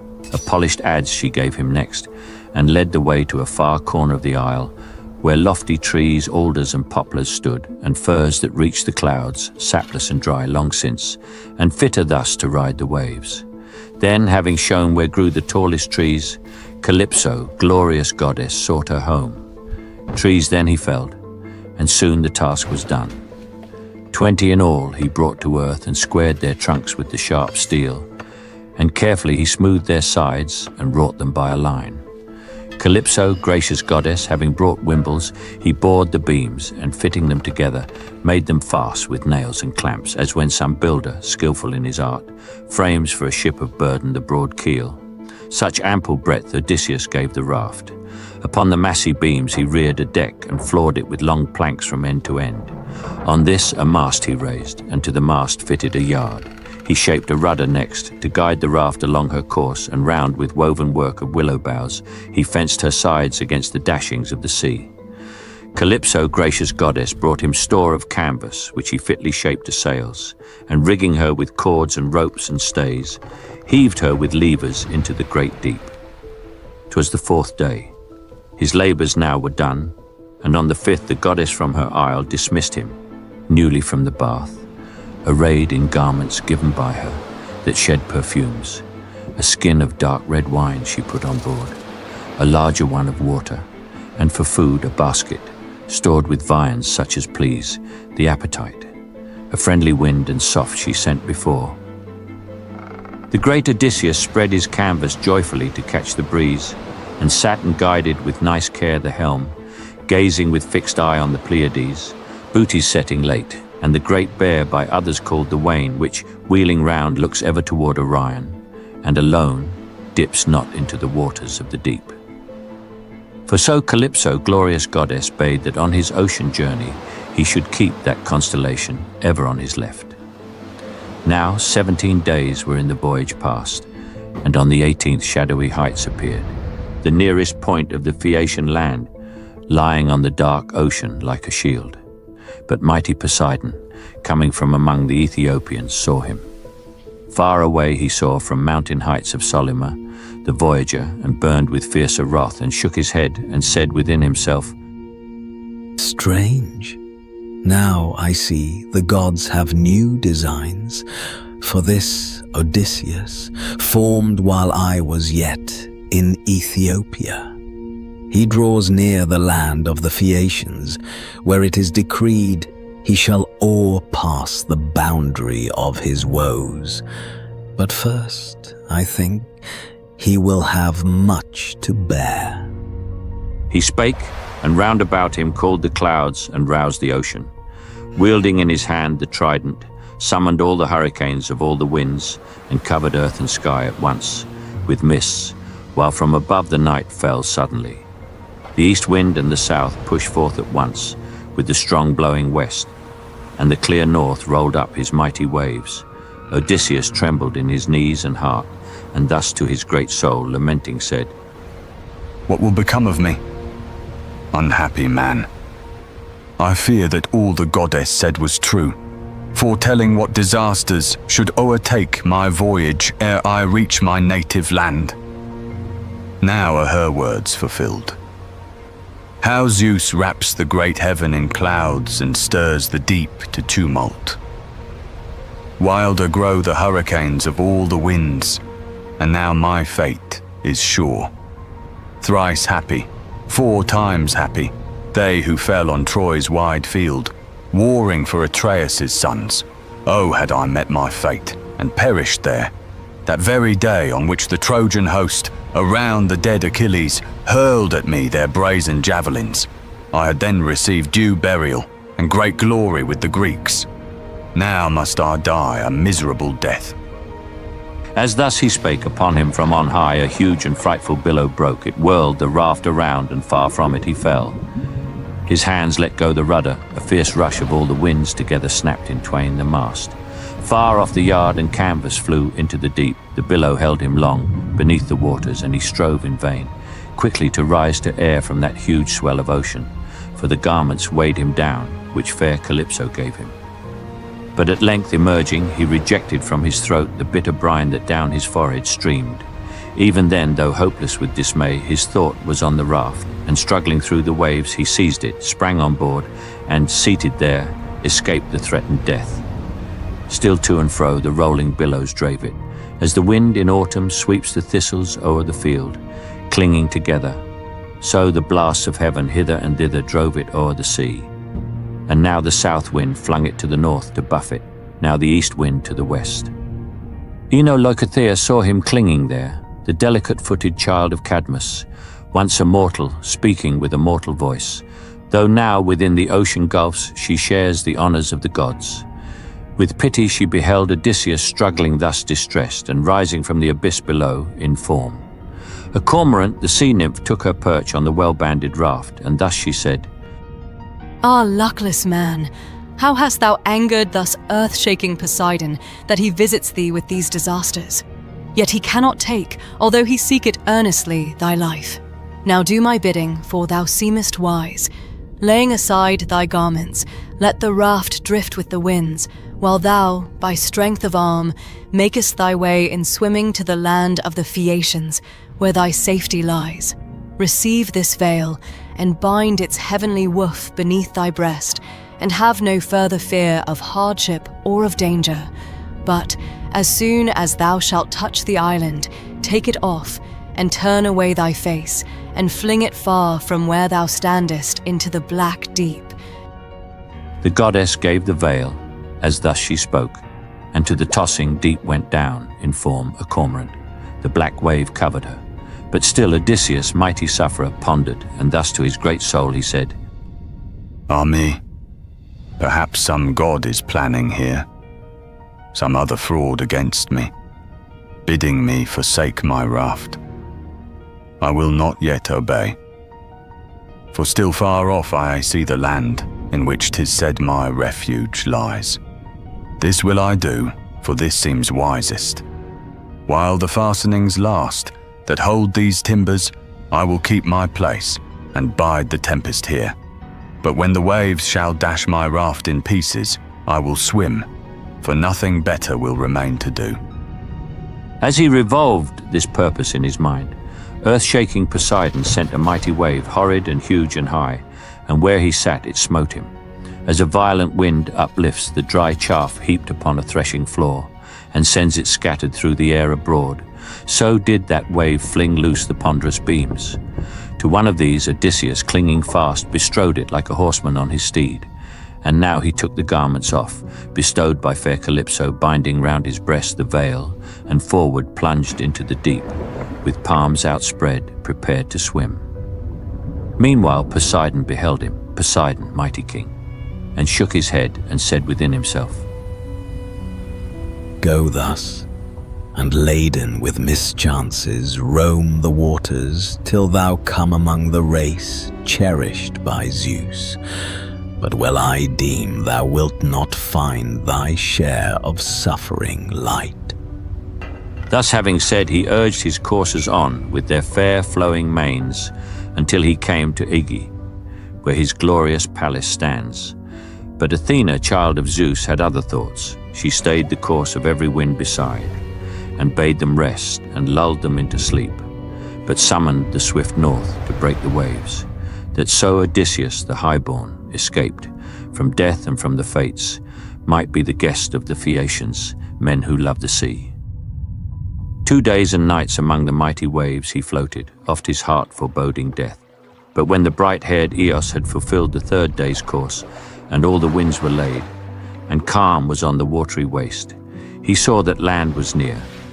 As lifted on the crest of a huge swell, he looked with sharpened sight, and as a father's life preserved makes glad his children's hearts, when long time he has lain sick, wrung with pain, and wasting by the power of some malignant genius, till at length the gracious gods bestow a welcome cure. So welcome to Odysseus was the sight of woods and fields. By swimming on he thought to climb and tread the shore, but when he drew so near that one who shouted could be heard from land, the sound of ocean on the rocks came to his ear, for there huge breakers roared and spouted fearfully, and all around was covered with the sea foam. Haven here was none for ships, nor sheltering creek, but shores, beetling from high, and crags and walls of rock. Odysseus trembled both in knees and heart, and thus to his great soul lamenting said, Now woe is me. As soon as Zeus has shown what I had little hoped to see, the land, and I through all these waves have ploughed my way, I find no issue from the hoary deep, for sharp rocks border it, and all around roar the wild surges. Slippery cliffs arise, close to deep gulfs, and footing there is none, where I might plant my steps and thus escape. All effort now were fruitless to resist, the mighty billow hurrying me away, to dash me on the pointed rocks. If yet I strive, by swimming further, to descry some sloping shore or harbour of the isle, I fear the tempest, lest it hurl me back, heavily groaning, to the fishy deep, or huge sea monster, from the multitude which sovereign Amphitrite feeds, be sent against me by some god. For well I know the power who shakes the shores is wroth with me. While he revolved these doubts within his mind, a huge wave hurled him toward the rugged coast. Then had his limbs been flayed and all his bones broken at once, had not the blue-eyed maid Minerva prompted him. Borne toward the rock, he clutched it instantly with both his hands, and panting clung till that huge wave rolled by, and so escaped its fury. Back it came and smote him once again, and flung him far seaward. As to the claws of Polypus plucked from its bed, the pebbles thickly cling, so flakes of skin from off his powerful hands were left upon the rock. The mighty surge o'erwhelmed him. He had perished ere his time, hapless Odysseus. But the blue-eyed maid Athena informed his mind with forecast. Straight emerging from the wave that shoreward rolled, he swam along the coast and eyed it well, in hope of sloping beach or sheltered creek. But when, in swimming, he had reached the mouth of a soft-flowing river, here appeared the spot he wished for, smooth without a rock, and here was shelter from the wind. He felt the current's flow and thus devoutly prayed. Hear me, O sovereign power, whoe'er thou art. To thee, the long-desired, I come. I seek escape from Poseidon's threatenings on the sea. The deathless gods respect the prayer of him who looks to them for help, a fugitive. As I am now, when to thy stream I come, and to thy knees from many a hardship past. O thou that here art ruler, I declare myself thy suppliant. Be thou merciful. He spoke, the river stayed his current, checked the billows, smoothed them to a calm, and gave the swimmer a safe landing at his mouth. Then dropped his knees and sinewy arms at once. Unstrung, for faint with struggling was his heart.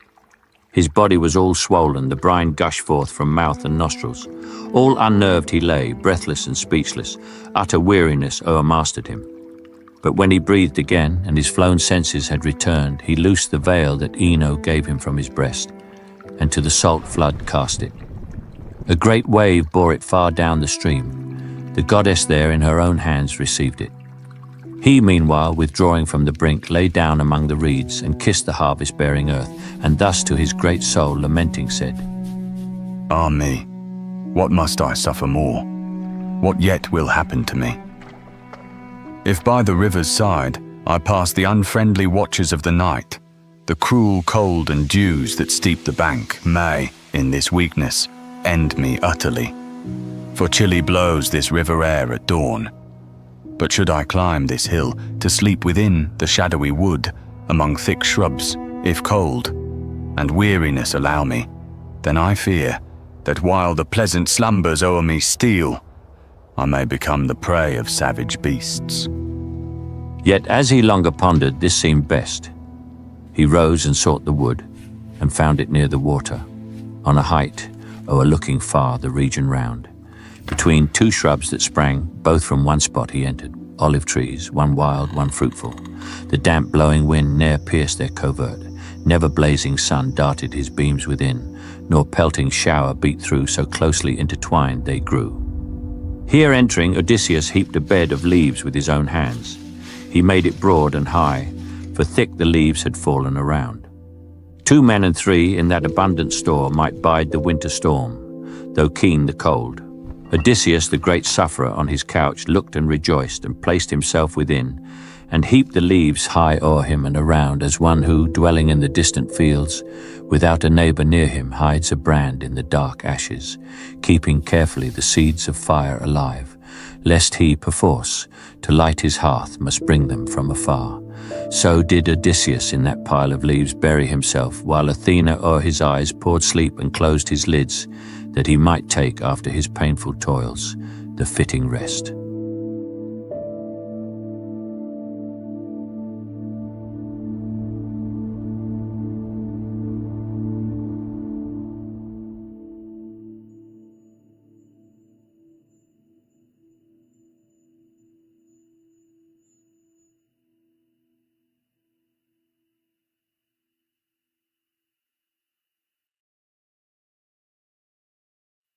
Book 6. Odysseus discovered by Nausicaa. Thus overcome with toil and weariness, the noble sufferer Odysseus slept, while Athena hastened to the realm and town peopled by the Phaeacians, who of yore abode in spacious Hyperea, near the insolent race of Cyclops, and endured wrong from their mightier hands. A godlike chief, Nausicaa, led them to a new abode, and planted them in Scheria, far away from plotting neighbours.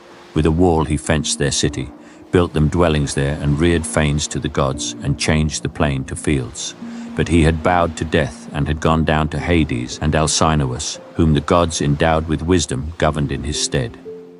Now to his palace, planning the return of the magnanimous Odysseus, came the blue-eyed goddess Athena, entering the gorgeous chamber where a damsel slept, Nausicaa, daughter of the large-souled king Alcinous, beautiful in form and face as one of the immortals.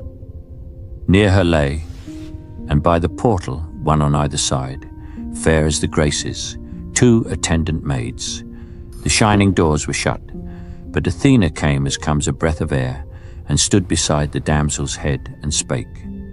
In look she seemed the daughter of the famous mariner Dymas, a maiden whom Nausicaa loved, the playmate of her girlhood. In her shape the blue-eyed goddess stood, and thus she said, Nausicaa, has thy mother then brought forth a careless housewife? Thy magnificent robes lie still neglected, though thy marriage day is near, when thou art to array thyself in seemly garments, and bestow the like on those who lead thee to the bridal rite. For thus the praise of men is won, and thus thy father and thy gracious mother both will be rejoiced. Now with the early dawn, let us all hasten to the washing place. I too would go with thee and help thee there, that thou mayst sooner end the task, for thou not long wilt be unwedded. Thou art wooed already by the noblest of the race of the Phaeacians, for thy birth, like theirs, is of the noblest. Make thy suit at morn to thy illustrious father, that he bid his mules and car be harnessed, to convey thy girdles, robes, and mantles marvellous in beauty. That was seemlier than to walk, since distant from the town the lavers lie. Thus having said, the blue-eyed Athena went back to Olympus, where the gods have made, so saith tradition, their eternal seat. The tempest shakes it not, nor is it drenched by showers, and there the snow doth never fall. The calm, clear ether is without a cloud, and in the golden light that lies on all, days after day the blessed gods rejoice. Thither the blue-eyed goddess, having given her message to the sleeping maid, withdrew. Soon the bright morning came. Nausicaa rose, clad royally, as marvelling at her dream. She hastened through the palace to declare her purpose to her father and the queen. She found them both within. Her mother sat beside the hearth with her attendant maids, and turned the distaff loaded with a fleece dyed in sea purple. On the threshold stood her father, going forth to meet the chiefs of the Phaeacians in a council where their noblest asked his presence. Then the maid, approaching her beloved father, spake, I pray, dear father, give command to make a chariot ready for me, with high sides and sturdy wheels, to bear to the river brink, there to be cleansed, the costly robes that now lie soiled. Thee likewise it doth well beseem, at councils to appear in vestments fresh and stainless. Thou hast also in these halls 5 sons, 2 wedded, 3 in boyhood's bloom, and ever in the dance they need attire new from the wash. All this must I provide. She ended, for she shrank from saying aught of her own hopeful marriage. He perceived her thought, and said, Mules I deny thee not, my daughter, nor aught else. Go then. My groom shall make a carriage ready with high sides, and sturdy wheels, and a broad rack above. He spake and gave command. The grooms obeyed, and making ready in the outer court, the strong-wheeled chariot led the harnessed mules under the yoke and made them fast. And then appeared the maiden, bringing from her bower the shining garments. In the polished car she piled them, while with many pleasant meats and flavouring morsels for the day's repast, her mother filled a hamper and poured wine into a goatskin. As her daughter climbed the car, she gave into her hands a cruse of gold with smooth anointing oil for her and her attendant maids. Nausicaa took the scourge and showy reins and struck the mules to urge them onward. Onward with loud noise they went, and with a speed that slackened not, and bore the robes and her, yet not alone, for with her went the maidens of her train. Now when they reached the river's pleasant brink, where lavers had been hollowed out to last, perpetually, and freely through them flowed pure water that might cleanse the foulest stains, they loosed the mules and drove them from the wain to browse the sweet grass by the eddying stream, and took the garments out, and flung them down in the dark water, and with hasty feet trampled them there in frolic rivalry. And when the task was done, and all the stains were cleansed away, they spread the garments out along the beach, and where the stream had washed the gravel cleanest. Then they bathed, and gave their limbs the delicate oil, and took their meal upon the river's border, while the robes beneath the sun's warm rays were growing dry. And now, when they were all refreshed by food, mistress and maidens laid their veils aside and played at ball. Nausicaa, the white-armed, began a song, as when the archer Queen Diana, going forth among the hills, the sides of high Taygetus or slopes of Erymanthus, chases joyously boars and fleet stags, and round her in a throng frolic the rural nymphs. Latona's heart is glad, for over all the rest are seen her daughter's head and brow, and she at once is known among them. Though they all are fair, such was this spotless virgin midst her maids. Now when they were about to move for home with harnessed mules and with the shining robes carefully folded, Then the blue-eyed maid, Athena, bethought herself of this, to rouse Odysseus, and to bring him to behold the bright-eyed maiden, that she might direct the stranger's way to the Phaeacian town. The royal damsel at her handmaid cast the ball. It missed and fell into the stream where a deep eddy whirled. All shrieked aloud. The great Odysseus started from his sleep and sat upright, discoursing to himself. Ah me, upon what region am I thrown? What men are here, wild, savage, and unjust, or hospitable, and who hold the gods in reverence? There are voices in the air, womanly voices, as of nymphs that haunt the mountain summits and the river founts and the moist, grassy meadows. Or perchance am I near men who have the power of speech? Nay, let me then go forth at once and learn. Thus having said, the great Odysseus left the thicket. From the close-grown wood he rent, with his strong hand a branch well set with leaves, and wound it as a covering round his waist. Then like a mountain lion he went forth, that walks abroad, confiding in his strength in rain and wind. His eyes shoot fire. He falls on oxen or on sheep or forest deer, for hunger prompts him even to attack the flock within its closely guarded fold. Such seemed Odysseus when about to meet those fair-haired maidens, naked as he was, but forced by strong necessity. To them his look was frightful, for his limbs were foul with sea foam yet. To right and left they fled along the jutting river banks. Alone the daughter of Alcinous kept her place, for Athena gave her courage and forbade her limbs to tremble, so she waited there. Odysseus pondered whether to approach the bright-eyed damsel and embrace her knees and supplicate, or, keeping yet aloof, pray her with soothing words to show the way townward and give him garments.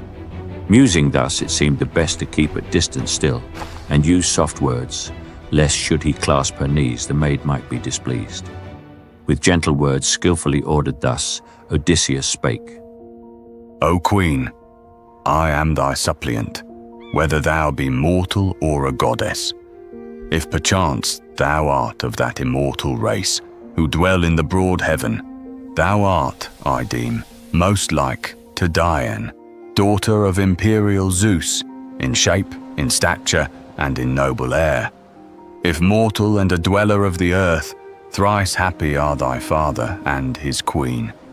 Thrice happy are thy brothers, and their hearts must overflow with gladness for thy sake, beholding such a scion of their house enter the choral dance. But happiest he, beyond them all, who bringing princely gifts shall bear thee to his home a bride. For sure I never looked on one of mortal race, woman or man, like thee, and as I gaze, I wonder. Like to thee I saw of late, in Delos, a young palm tree growing up beside Apollo's altar, for I sailed to Delos, with much people following me, on a disastrous voyage. Long I gazed upon it wonder-struck, as I am now, for never from the earth so fair a tree had sprung. So marvel I, and am amazed at thee, O lady, and in awe forbear to clasp thy knees. Yet much have I endured. It was but yestereve that I escaped from the Black Sea upon the 20th day. So long the billows and the rushing gales, farther and farther from Ogygia's isle, had borne me. Now upon this shore some god casts me, perchance to meet new sufferings here. For yet the end is not, and many things the gods must first accomplish. But do thou, O Queen, have pity on me, since to thee I come the first of all. I do not know a single dweller of the land beside. Show me, I pray thy city, and bestow some poor old robe to wrap me, if indeed, in coming hither, thou hast brought with thee aught poor or coarse. And may the gods vouchsafe to thee whatever blessing thou canst wish, husband and home and wedded harmony. There is no better, no more blessed state than when the wife and husband in accord order their household lovingly. Then those repine who hate them, those who wish them well, rejoice, and they themselves the most of all.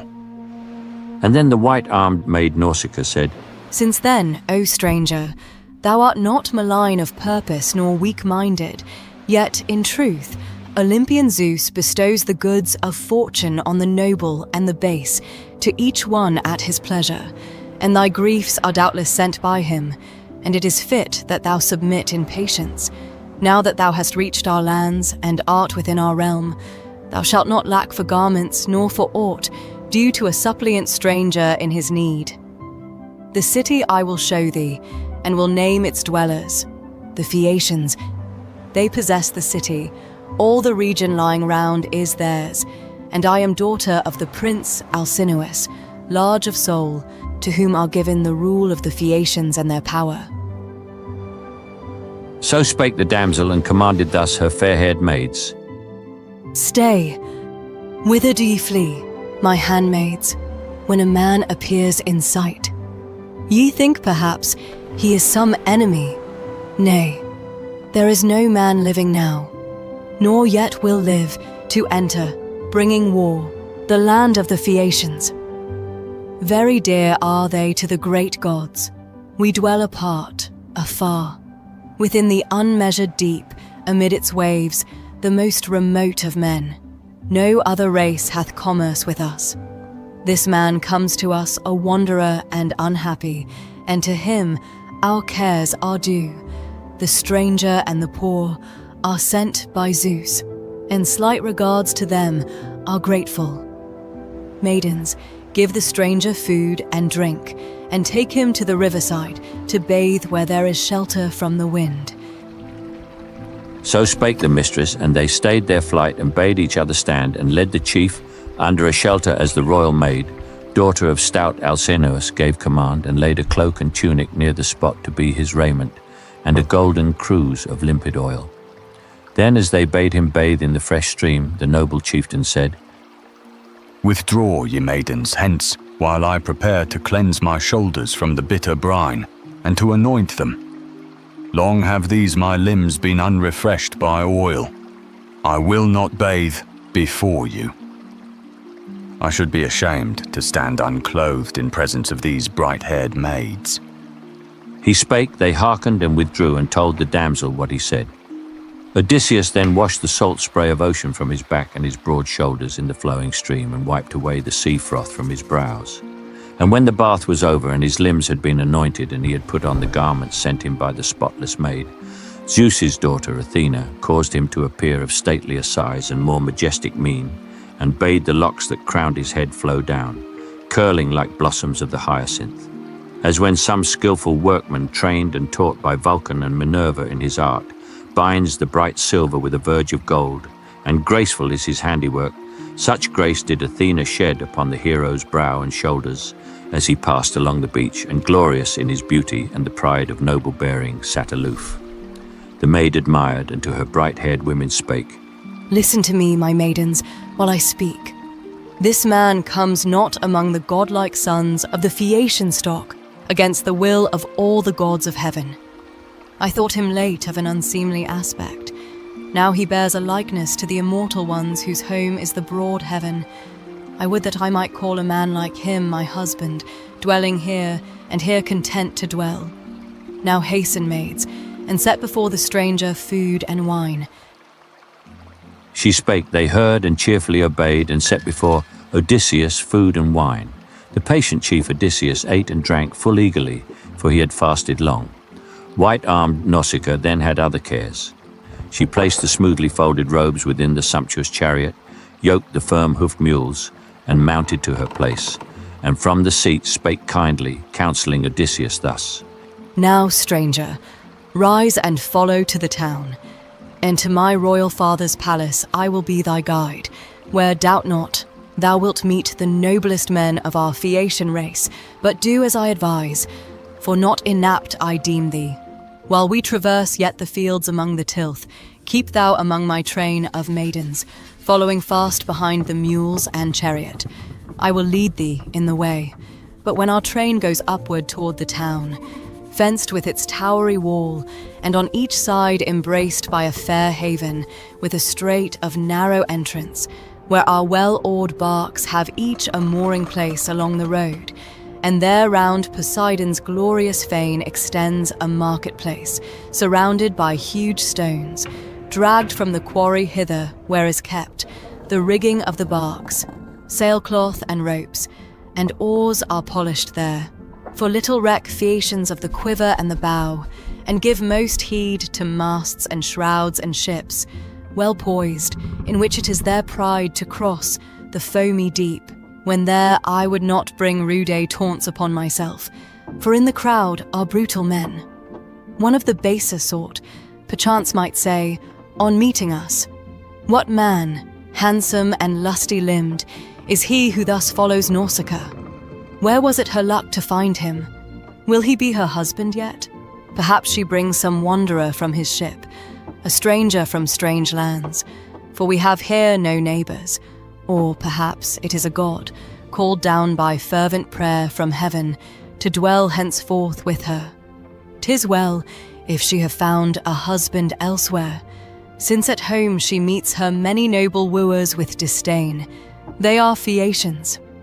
Thus the crowd would say, and it would bring reproach upon my name. I too would blame another who should do the like, and while her parents were alive, without their knowledge should consort with men before her marriage. Stranger, now observe my words, and thou shalt speedily obtain safe conduct from my father, and be sent upon thy voyage homeward. We shall reach a beautiful grove of poplars by the way, sacred to Athena. From it flows a brook, and round it lies a meadow. In this spot my father has his country grounds, and here his garden flourishes, as far from town as one could hear a shout. There sit thou down, and wait till we are in the city's streets, and at my father's house. When it shall seem that we are there, arise and onward fare to the Phaeacian city, and inquire where dwells Alcinous the large-souled king, my father. 'Tis not hard to find, a child might lead thee thither. Of the houses reared by the Phaeacians there is none like that, in which Alcinous the hero dwells. When thou art once within the court and hall, go quickly through the palace till thou find my mother, where she sits beside the hearth, leaning against a column in its blaze, and twisting threads, a marvel to behold, of bright sea purple, while her maidens sit behind her. Near her is my father's throne, on which he sits at feasts, and drinks the wine like one of the immortals. Pass it by and clasp my mother's knees, so mayst thou see soon and with joy the day of thy return, although thy home be far. For if her mood be kindly toward thee, thou mayst hope to greet thy friends once more, and enter yet again thy own fair palace in thy native land. Thus having said, she raised the shining scourge and struck the mules that quickly left behind the river. On they went with easy pace and even steps. The damsel wielded well the reins and used the lash with gentle hand, so that Odysseus and her train of maids on foot could follow close. And now the sun was sinking when they came to that fair grove sacred to Athena. There the noble chief Odysseus sat him down and instantly prayed to the daughter of imperial Zeus. O thou unconquerable child of Zeus, the aegis-bearer, hearken to me now. Since late thou wouldst not listen to my prayer, what time the mighty shaker of the shores pursued and wrecked me.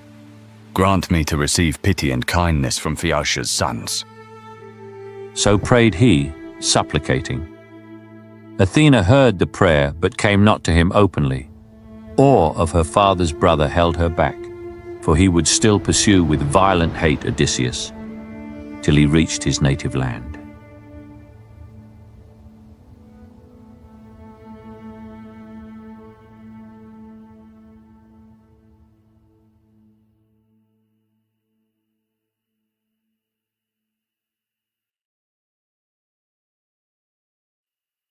Book 7.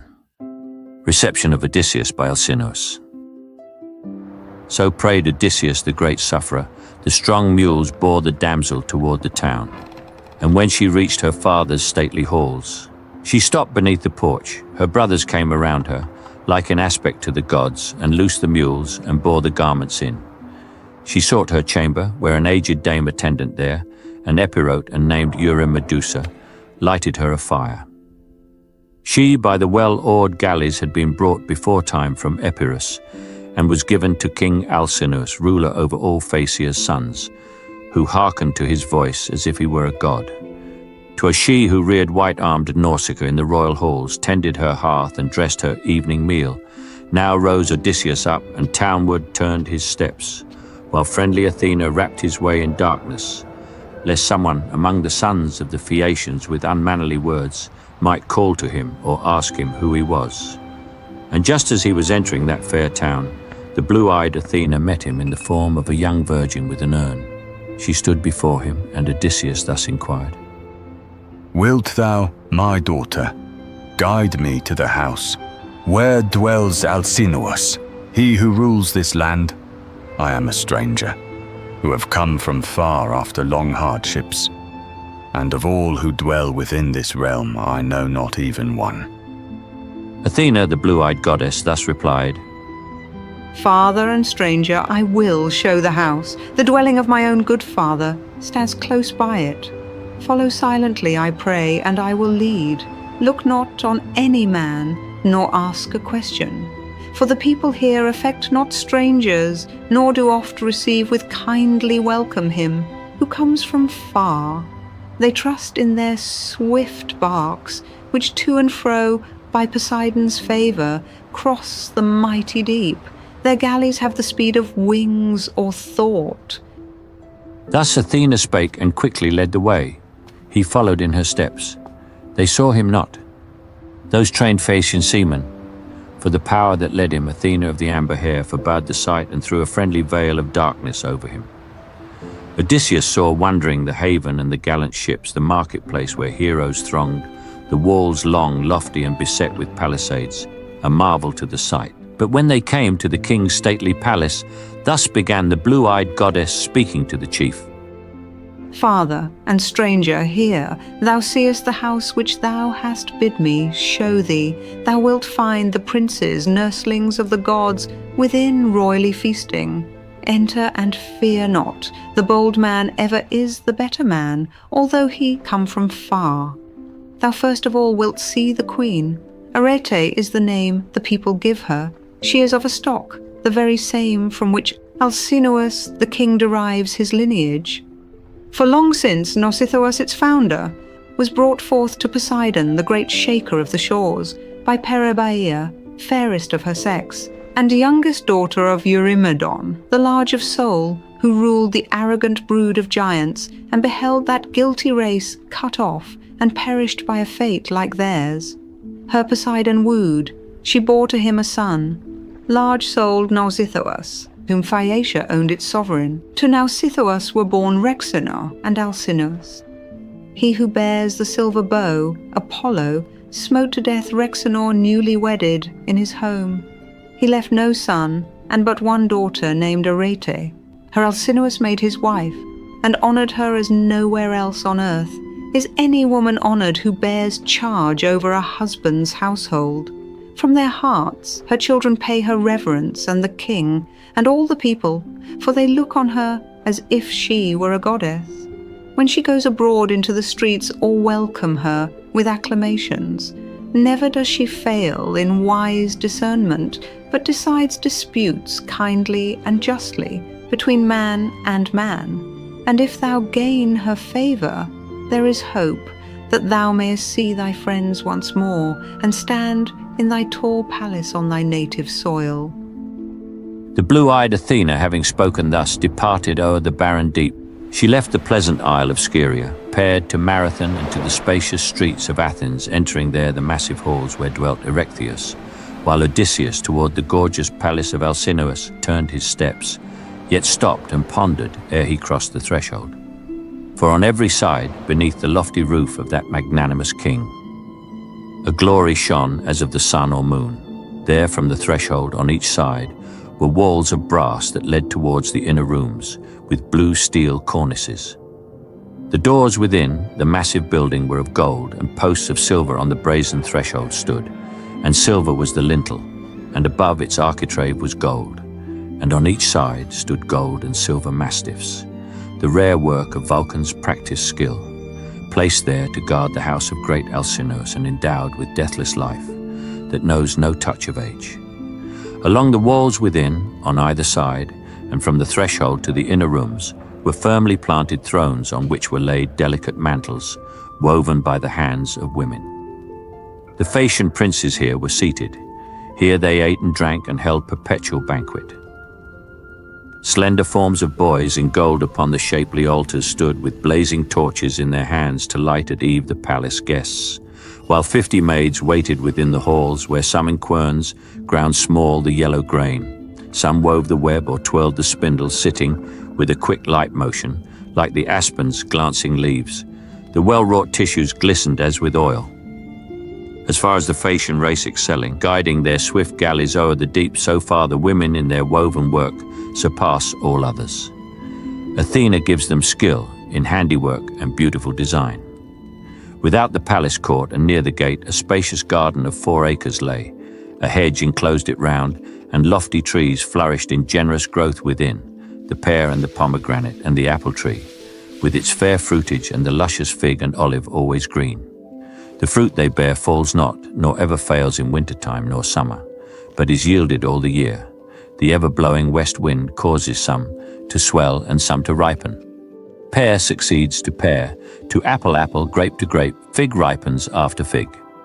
A fruitful field of vines was planted near. In part it lay open and basking in the sun, which dried the soil, and here men gathered in the grapes, and there they trod the winepress.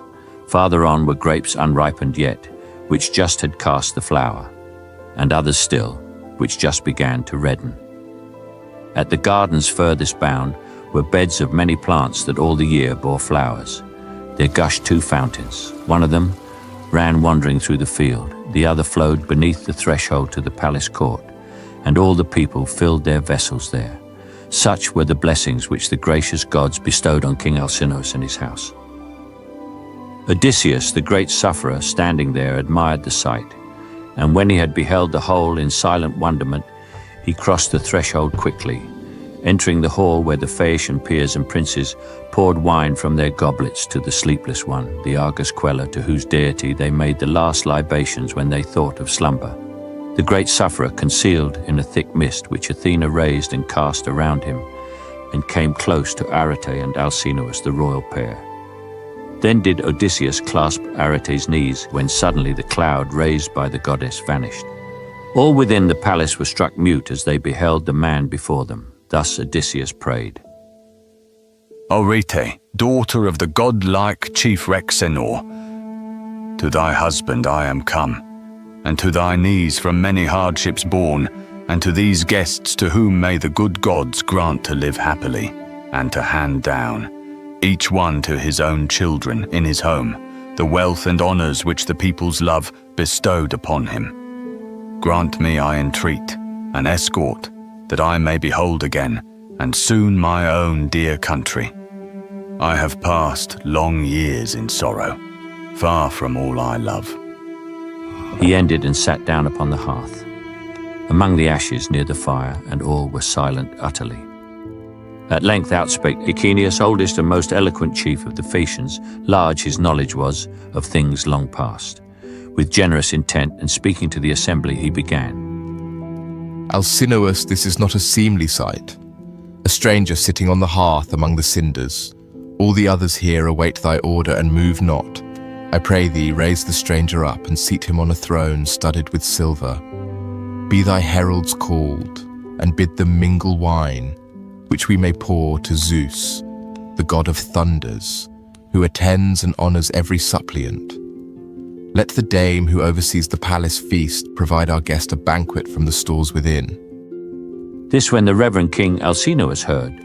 Forthwith he took Odysseus by the hand, and that man of wise devices raised him up and seated him upon a shining throne, from which he bade Laodamas arise, his manly son, whose seat was next to his. Now mingle wine, protonos, in a vase, for all within the palace, to be poured to Zeus, the god of thunders, who attends and honours every suppliant. As he spake, Protonus mingled the delicious wines and passed from right to left, distributing the cups to all. And when they all had poured a part to Zeus and all had drunk their fill, Alcinous took the word, and thus he said, Princes and chiefs of the Phaeacians, hear, I speak as my heart bids me. Since the feast is over, take your rest within your homes. Tomorrow shall the senators be called in larger concourse. We will pay our guest due honor in the palace, worshipping the gods with solemn sacrifice. And then will we bethink us how to send him home, that with no hindrance and no hardship borne, under our escort he may come again gladly and quickly to his native land, though far away it lie, and that no wrong or loss may happen to him ere he set foot on its soil.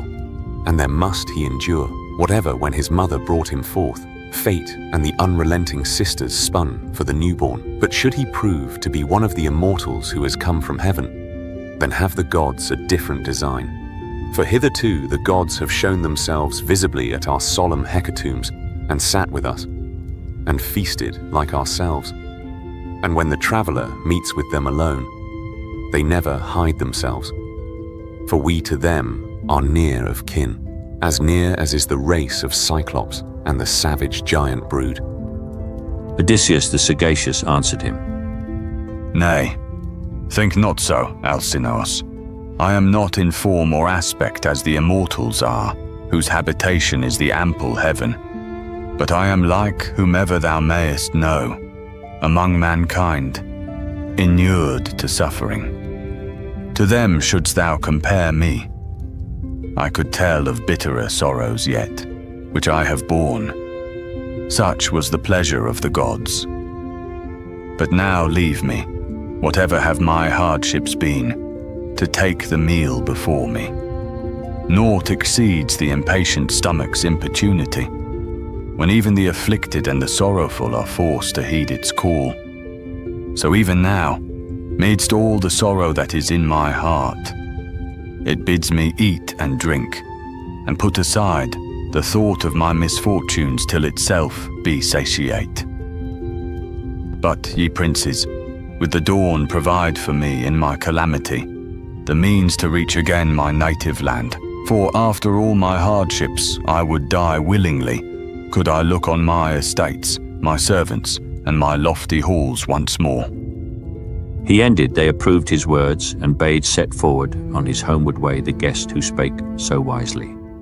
When they all had made libations and had drunk, they each withdrew, and left the noble chief Odysseus in the palace, where with him Arete and her godlike husband sat, while from the feast the maidens bore away the chargers. The white-armed Arete then began to speak, for when she cast her eyes on the fair garments which Odysseus wore, she knew the mantle and the tunic well, wrought by herself and her attendant maids, and thus with winged words bespake the chief. Stranger, I first must ask thee who thou art, and of what race of men. From whom hast thou received those garments? Sure thou dost not say that thou art come from wandering o'er the sea.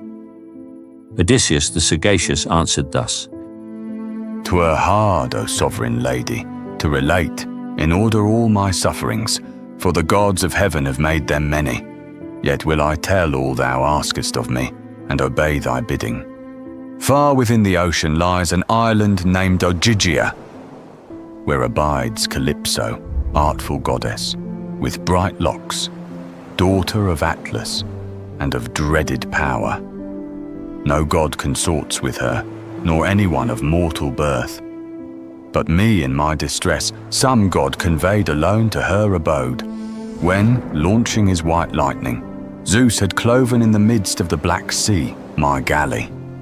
There my gallant comrades all perished, but I in both my arms held fast the keel of my good ship, and floated on, 9 days till, on the 10th in the dark night, the gods had brought me to Ogygia's isle, where dwells Calypso of the radiant hair and dreaded might, who kindly welcomed me and cherished me, and would have made my life immortal, and beyond the power of age in all the coming time.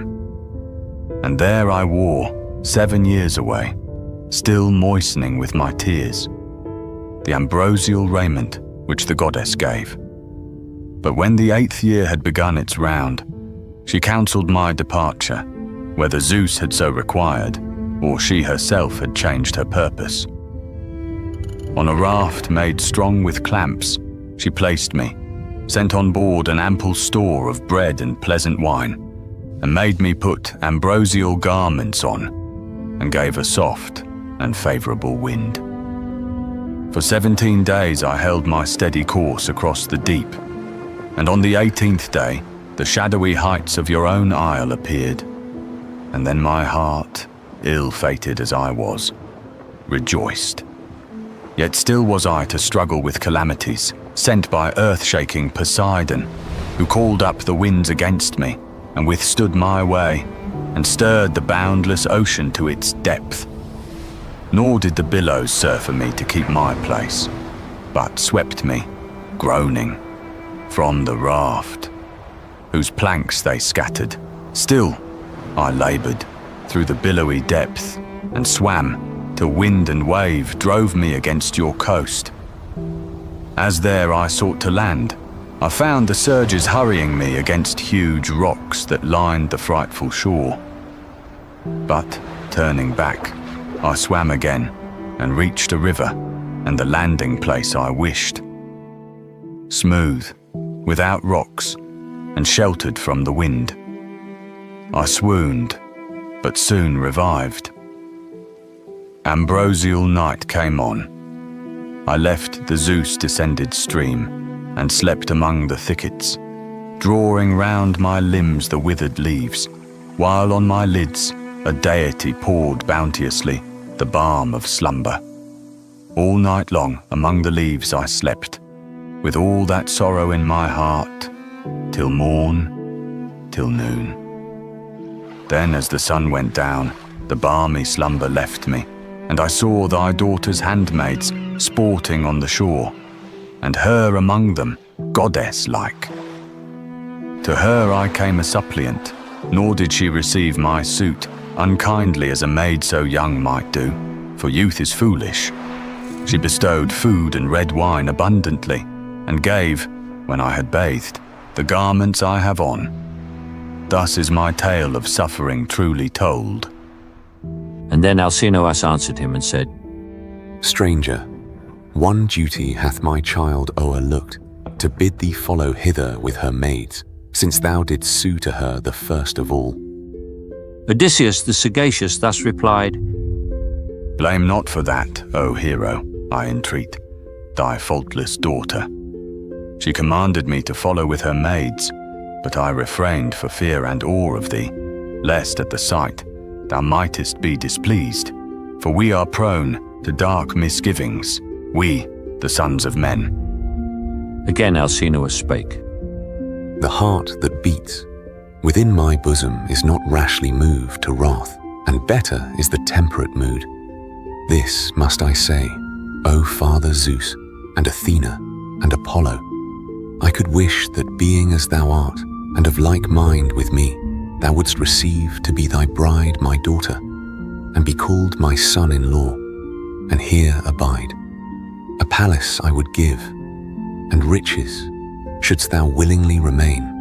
Against thy will, let no Phaeacian dare to keep thee here. May Father Zeus forbid, and that thou mayest be sure of my intent, I name tomorrow for thy voyage home. Sleep in thy bed till then, and they shall row o'er the calm sea thy galley, till thou come to thine own land and home, or wheresoe'er thou wilt, though further off the coast should be than far Euboea, most remote of lands. So did the people of our isle declare, who saw it when they over sea conveyed the fair-haired Rhadamanthus on his way to visit Tityus, son of Earth. They went thither, accomplishing with little toil their voyage in the compass of a day, and brought the hero to our isle again. Now shalt thou learn, and in thy heart confess, how much our galleys and our youths excel, with bladed oars to stir the whirling brine. So spake the king, and the great sufferer Odysseus heard with gladness, and preferred a prayer, and called on Zeus and said, Grant, Father Zeus, that all the king has said may be fulfilled.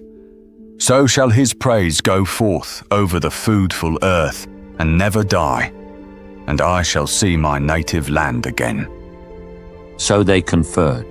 White-armed Arete spake, and bade her maidens in the portico place couches, and upon them lay fair rugs of purple dye, and tapestry on these, and for the outer covering shaggy cloaks. Forth from the hall they issued, torch in hand, and when with speed the ample bed was made, they came and summoned thus the chief to rest. Rise, stranger, go to rest. Thy bed is made. Thus spake the maidens, and the thought of sleep was welcome to Odysseus. So that night on his deep couch the noble sufferer slumbered beneath the sounding portico. Alcinous laid him down in a recess within his lofty palace, near to whom the queen, his consort, graced the marriage bed.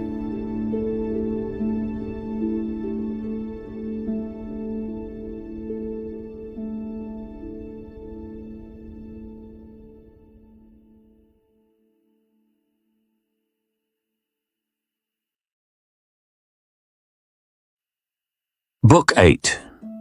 Festivals in honor of Odysseus. When morn appeared, the rosy-fingered child of dawn, Alcinous, mighty and revered, rose from his bed. Odysseus, noble chief, spoiler of cities, also left his couch. Alcinous, mighty and revered, went forth before and led him to the marketplace of the Phaeacians, built beside the fleet, and there on polished stones they took their seats, near to each other. Athena, who now seemed a herald of the wise Alcinous, went through all the city, planning how to send magnanimous Odysseus to his home, and came and stood by every chief and said, Leaders and chiefs of the Phaeacians, come speedily to the marketplace, and there hear of the stranger who, from wandering o'er the deep has come, where wise Alcinous holds his court. In aspect he is like the gods. She spake, and every mind and heart was moved, and all the marketplace and all its seats were quickly filled with people. Many gazed, admiring, on Laertes' well-graced son, for on his face and form had Athena shed a glory, and had made him seem more tall and of an ampler bulk, that he might find favour with the Phaeacians, and be deemed worthy of awe and able to achieve the many feats which the Phaeacian chiefs, to try the stranger's prowess, might propose. And now, when all the summoned had arrived, Alcinous to the full assembly spake. Princes and chiefs of the Phaeacians, hear, I speak the promptings of my heart. This guest, I know him not, has come to my abode, a wanderer, haply from the tribes who dwell in the far east, or haply from the west, and asked an escort and safe conduct home, and let us make them ready, as our wont has ever been. No stranger ever comes across my threshold who is suffered long to pine for his departure. Let us draw a dark-hulled ship down to the holy sea on her first voyage. Let us choose her crew among the people, 52 youths of our best seamen. Then make fast the oars beside the benches, leave them there, and come into our palace and partake in haste.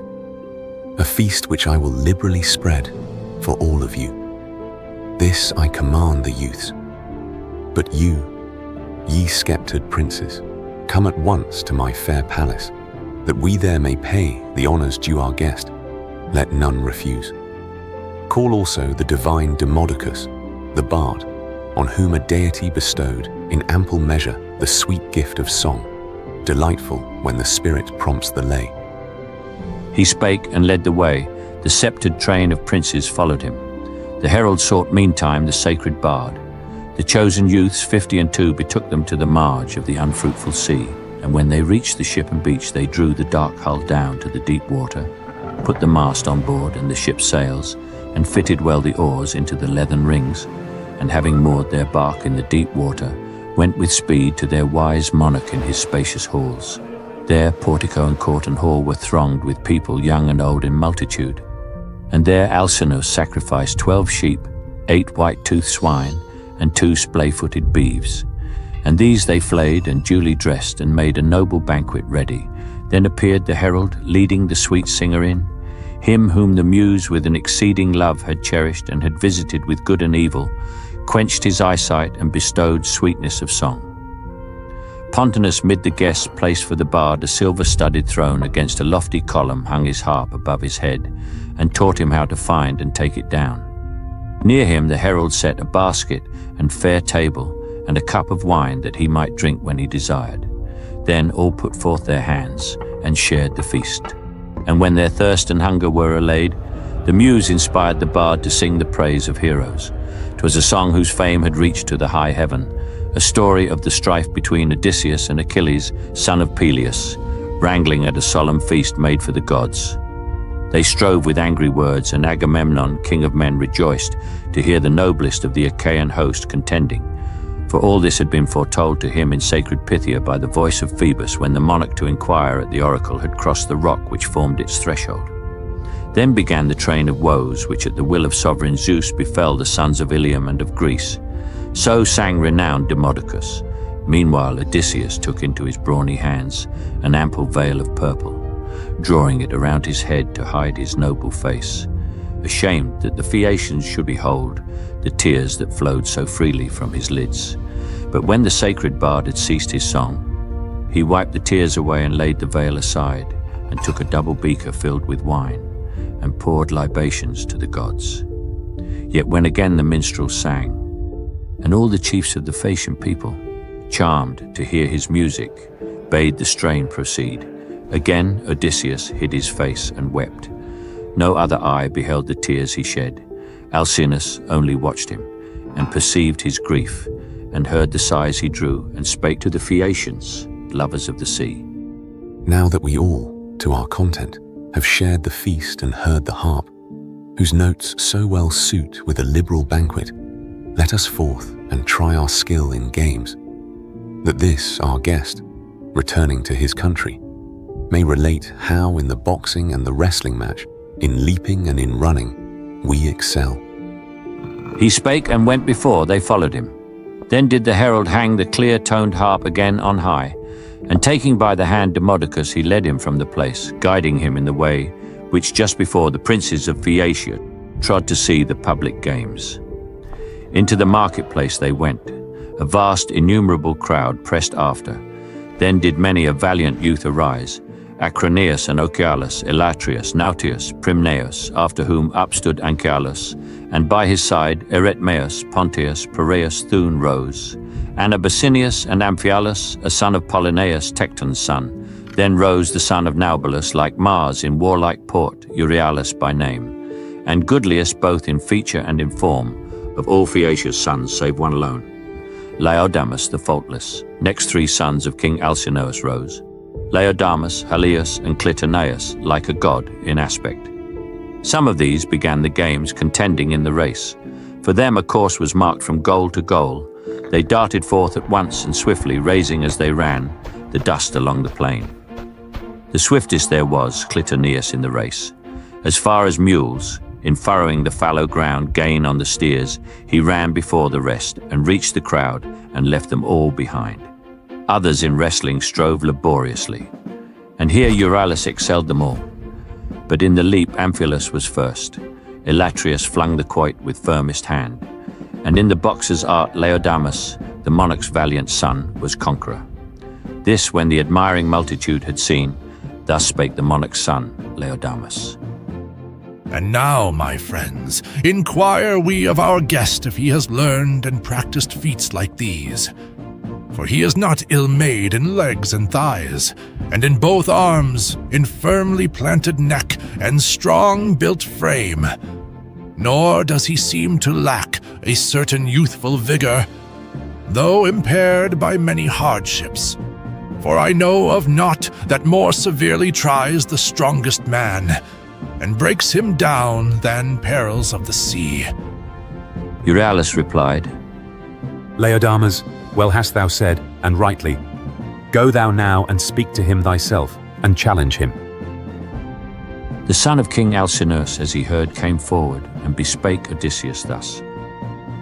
Thou also, guest and father, try these feats, if thou perchance were trained to them. I think thou must be skilled in games, since there is not a greater glory for a man while yet he lives on earth than what he hath wrought out by strenuous effort with his feet and hands. Try, then, thy skill, and give no place to grief. Not long will thy departure be delayed. Thy bark is launched. The crew are ready here.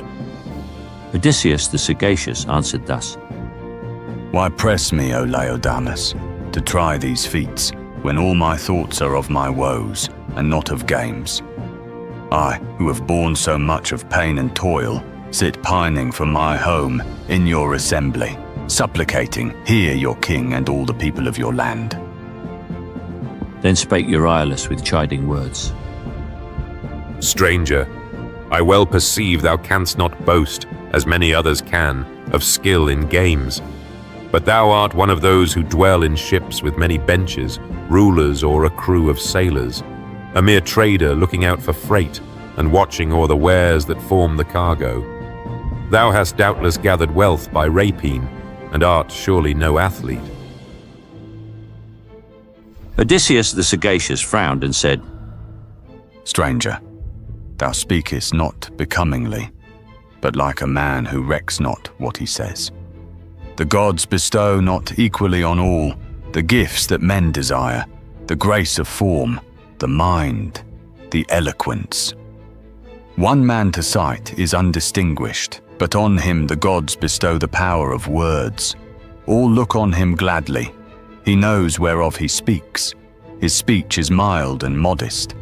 He is eminent in all assemblies, and, whene'er he walks the city, men regard him as a god. Another in the form he wears is like the immortals, yet has he no power to speak becoming words.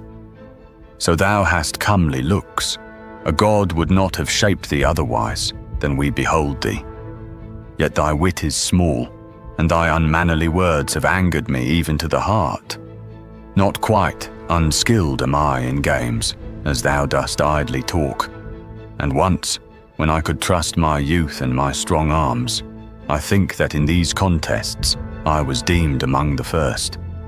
But I am now pressed down with toil and sorrow.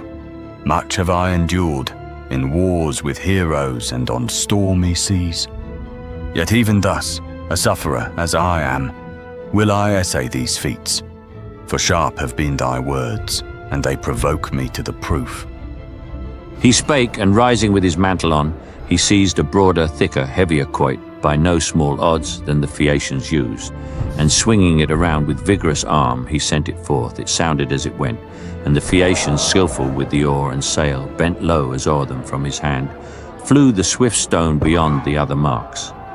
And Athena, in a human form, set up a mark where it descended, and exclaimed, Stranger, a blind man groping here could find thy mark full easily, since it is not among the many, but beyond them all. Then fear thou nothing, in this game at least, for no Phaeacian here can throw the quoit as far as thou, much less exceed thy cast. She spake. Odysseus, the great sufferer, heard, and rejoiced to know he had a friend in that great circle. With a lighter heart, thus said the chief to the Phaeacian crowd, Follow that cast, young men, and I will send another stone, at once, as far, perchance, or further still. If there are others yet who feel the wish, let them come forward here, for much your words have chafed me. Let them try with me the boxing or the wrestling match, or foot race. There is naught that I refuse. Any of the Phaeacians, I accept Laodamas. He is my host. And who would enter such a contest with a friend? A senseless, worthless man is he who seeks a strife like this, with one who shelters him in a strange land. He mars the welcome given. As for the rest, there is no rival here whom I reject or scorn, for I would know their prowess, and would try my own with theirs before you all. At any of the games practiced among mankind, I am not ill, whatever they may be. The polished bow I well know how to handle. I should be the first to strike a foe by arrows sent among a hostile squadron though there stood a crowd of fellow warriors by my side, and also aimed their shafts. The only one whose skill in archery excelled my own, when we Achaeans drew the bow at Troy, was Philoctetes. To all other men on earth that live by bread I hold myself superior. Yet I claim no rivalry with men of ancient times, with Hercules and Eurytus the Oechalian, who defied the immortals to a contest with the bow. Therefore was mighty Eurytus cut off. Apollo, angry to be challenged, slew the hero. I can hurl a spear beyond, where others send an arrow. All my fear is for my feet. So weakened have I been, among the stormy waves with want of food at sea, and thus my limbs have lost their strength. He ended here, and all the assembly sat in silence. King Alcinous only spake. Stranger, since thou dost speak without offence, and but to assert the prowess of thine arm, indignant that amid the public games this man should rail at thee, and since thy wish is only that all others who can speak becomingly may not in time to come dispraise that prowess, now then heed my words, and speak of them within thy palace halls. To other heroes when thou banquetest beside thy wife and children, and dost think of things that we excel in, arts which Zeus gives us, transmitted from our ancestors. In boxing and in wrestling, small renown have we, but we are swift of foot. We guide our galleys bravely o'er the deep. We take delight in feasts. We love the harp, the dance, and change of raiment, the warm bath and bed. Rise then, Phaeacian masters of the dance, and tread your measures, that our guest may tell his friends at home how greatly we surpass all other men in seamanship, the race, the dance, the art of song. Go, one of you, and bring Demodocus his clear-toned harp, that somewhere in our palace has been left. Thus spake the godlike king. The herald rose to bring the sweet harp from the royal house. Then the 9 umpires also rose, who ruled the games. They smoothed the floor and made the ring of gazers wider. Next the herald came and brought Demodocus the clear-toned harp. The minstrel went into the midst, and there gathered the graceful dancers. They were youths in life's first bloom. With even steps they smote the sacred floor. Odysseus, gazing, saw the twinkle of their feet and was amazed. The minstrel struck the chords and gracefully began the lay. He sang the loves of Mars and Venus of the glittering crown, who first had met each other stealthily beneath the roof of Vulcan. Mars with many gifts won her and wronged her spouse, the king of fire. But from the sun who saw their guilt there came a messenger to Vulcan. When he heard the unwelcome tidings, planning his revenge, he hastened to his smithy, where he forged chains that no power might loosen or might break, made to hold fast forever.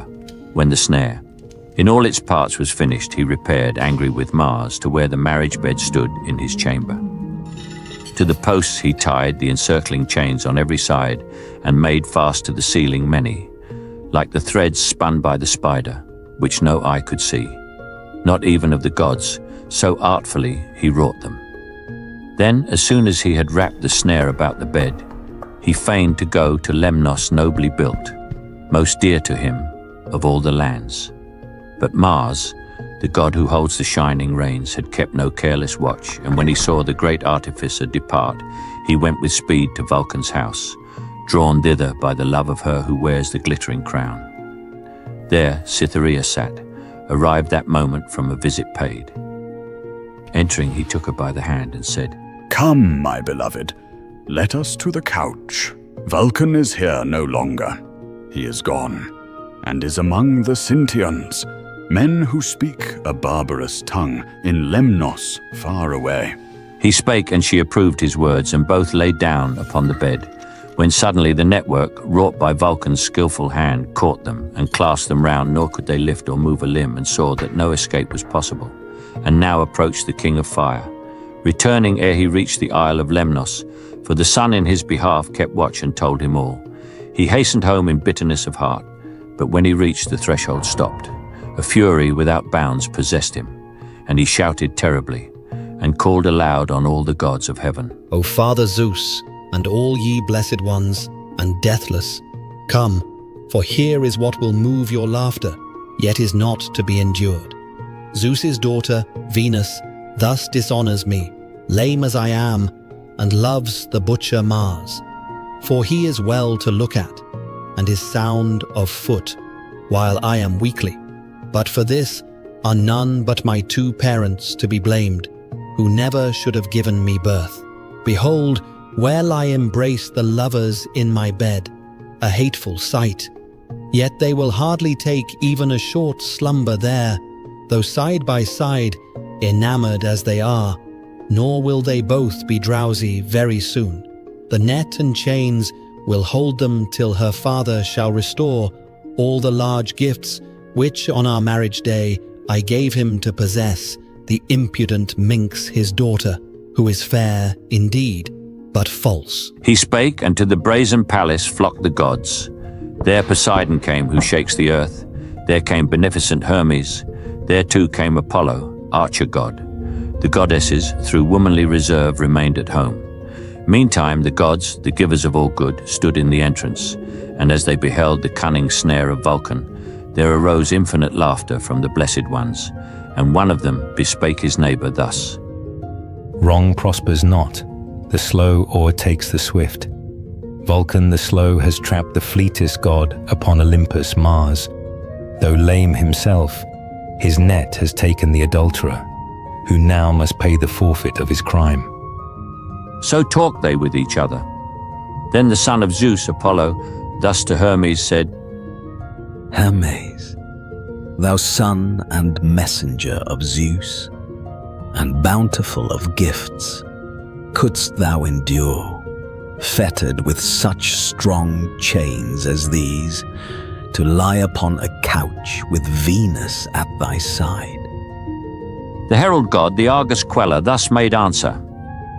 Nay, I would that it were so, O archer king Apollo. I could bear chains thrice as many, and of infinite strength, and all the gods and all the goddesses might come to look upon me. I would keep my place with golden Venus at my side.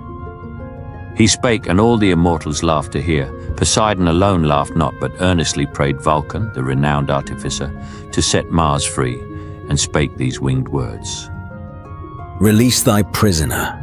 What thou dost require, I promise here, that he shall make to thee due recompense in presence of the gods. Illustrious Vulcan answered, Do not lay, earth-shaking Poseidon, this command on me, since little is the worth of pledges given for worthless debtors.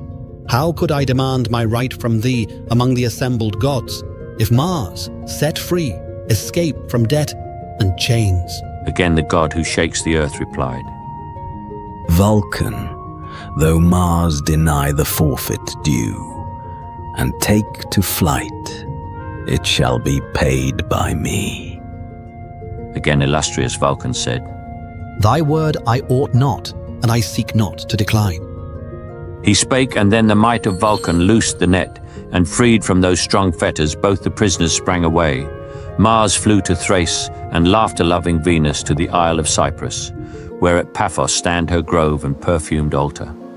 Here the Graces gave the bath anointed with ambrosial oil, her limbs, such oil as to the eternal gods lends a fresh beauty, and arrayed her last in graceful robes, a marvel to behold. So sang the famous bard, while inly pleased Odysseus heard, and pleased were all the rest, Phaeacia's sons, expert with oar and sail. Alcinous called his sons Laodamas and Halius forth, and bade them dance alone, for none of all the others equaled them. Then taking a fair purple ball, the work of skillful Polyphemus, and bending back, one flung it toward the shadowy clouds on high, the other springing upward easily, grasped it before he touched the ground again. And when they thus had tossed the ball a while, they danced upon the nourishing earth, and oft changed places with each other, while the youths that stood within the circle filled the air with their applauses. Mighty was the din. Then great Odysseus to Alcinous said, O King Alcinous, mightiest of the race, for whom thou hast engaged, that they excel all others in the dance. What thou hast said is amply proved. I look and am amazed. Well pleased Alcinous the mighty heard, and thus to his seafaring people spake. leaders and chiefs of the Phaeacians, hear. Wise seems the stranger. Haste we to bestow gifts that may well beseem his liberal hests. 12 honored princes in our land bear sway. The 13th prince am I. Let each one bring a well-bleached cloak, a tunic, and beside of precious gold a talent. Let them all be brought at once, that having seen them here, our guest may with a cheerful heart partake the evening meal. And let Euryalus, who spake but now so unbecomingly, appease him both with words and with a gift. He spake, they all approved, and each one sent his herald with a charge to bring the gifts. And thus Euryalus addressed the king. O King Alcinous, mightiest of our race, I will obey thee, and will seek to appease our guest. This sword of brass will I bestow, with hilt of silver, and an ivory sheath new wrought, which he may deem a gift of price. He spake and gave the silver-studded sword into his hand, and spake these winged words. Stranger and father, hail, if any word that hath been uttered gave offence. May storms sweep it away forever. May the gods give thee to see thy wife again, and reach thy native land, where all thy sufferings and this long absence from thy friends shall end. Odysseus the sagacious thus replied, Hail also, friend, and may the gods confer on thee all happiness, and may the time never arrive when thou shalt miss the sword placed in my hands with reconciling word. He spake and slung the silver-studded sword upon his shoulders. Now the sun went down, and the rich presents were already brought. The noble heralds came and carried them into the palace of Alcinous, where his blameless sons received and ranged them all in fair array before the queenly dame their mother. Meantime had the mighty king Alcinous to his palace led the way, where they who followed took the lofty seats, and thus Alcinous to orate said, Bring now a coffer hither, fairly shaped, the best we have, and lay a well-bleached cloak and tunic in it. Set upon the fire a brazen cauldron for our guest, to warm the water of his bath, that having bathed and viewed the gifts which the Phaeacian chiefs have brought him, ranged in order, he may sit delighted at the banquet and enjoy the music. I will give this beautiful cup of gold, that he, in memory of me, may daily in his palace pour to Zeus libations, and to all the other gods. He spake, Arete bade her maidens haste to place an ample tripod on the fire. Forthwith upon the blazing fire they set a laver with 3 feet, and in it poured water, and heaped fresh fuel on the flames. The flames crept up the vessel's swelling sides, and warmed the water. Meantime from her room Arete brought a beautiful chest, in which she laid the presents destined for her guest, garments and gold which the Phaeacians gave, and laid the cloak and tunic with the rest, and thus in winged words addressed the chief. Look to the lid thyself, and cast a cord around it, lest upon thy voyage home thou suffer loss, when haply thou shalt take a pleasant slumber in the dark-hulled ship. Odysseus, the sagacious, heard and straight. He fitted to its place the lid, and wound and knotted artfully around the chest a cord, as queenly Circe long before had taught him. Then to call him to the bath the housewife of the palace came. He saw gladly the steaming laver, for not oft had he been cared for thus, since he had left the dwelling of the nymph with amber hair, Calypso, though attended while with her, as if he were a god. Now when the maids had seen him bathed, and had anointed him with oil, and put his sumptuous mantle on, and tunic forth he issued from the bath, and came to those who sat before their wine. Nausicaa, goddess-like in beauty, stood beside a pillar of that noble roof, and looking on Odysseus as he passed, admired, and said to him in winged words, Stranger, farewell, and in thy native land remember thou hast owed thy life to me. Odysseus, the sagacious, answering said, Nausicaa, daughter of the large-souled King Alcinous. So may Zeus, the Thunderer, husband of Hera, grant that I behold my home, returning safe, as I will make to thee, as to a goddess day by day my prayer, for Lady thou hast saved my life. He spake, and near Alcinous took his place upon a throne, and now they served the feast to each and mingled wine. A herald led thither the gentle bard Demodocus, whom all the people honoured. Him they placed amidst the assembly, where he leaned against a lofty column. Sage Odysseus then carved from the broad loin of a white-tusked boar a part, where yet a mass of flesh remained, bordered with fat, and to the herald said, "Bear this, O herald, to Demodocus, that he may eat. Him, even in my grief, will I embrace, for worthily the bards are honoured and revered o'er all the earth by every race of men. The muse herself hath taught them song, she loves the minstrel tribe." He spake, the herald laid the flesh before Demodocus the hero, who received the gift well pleased. Then all the guests put forth their hands and shared the viands on the board.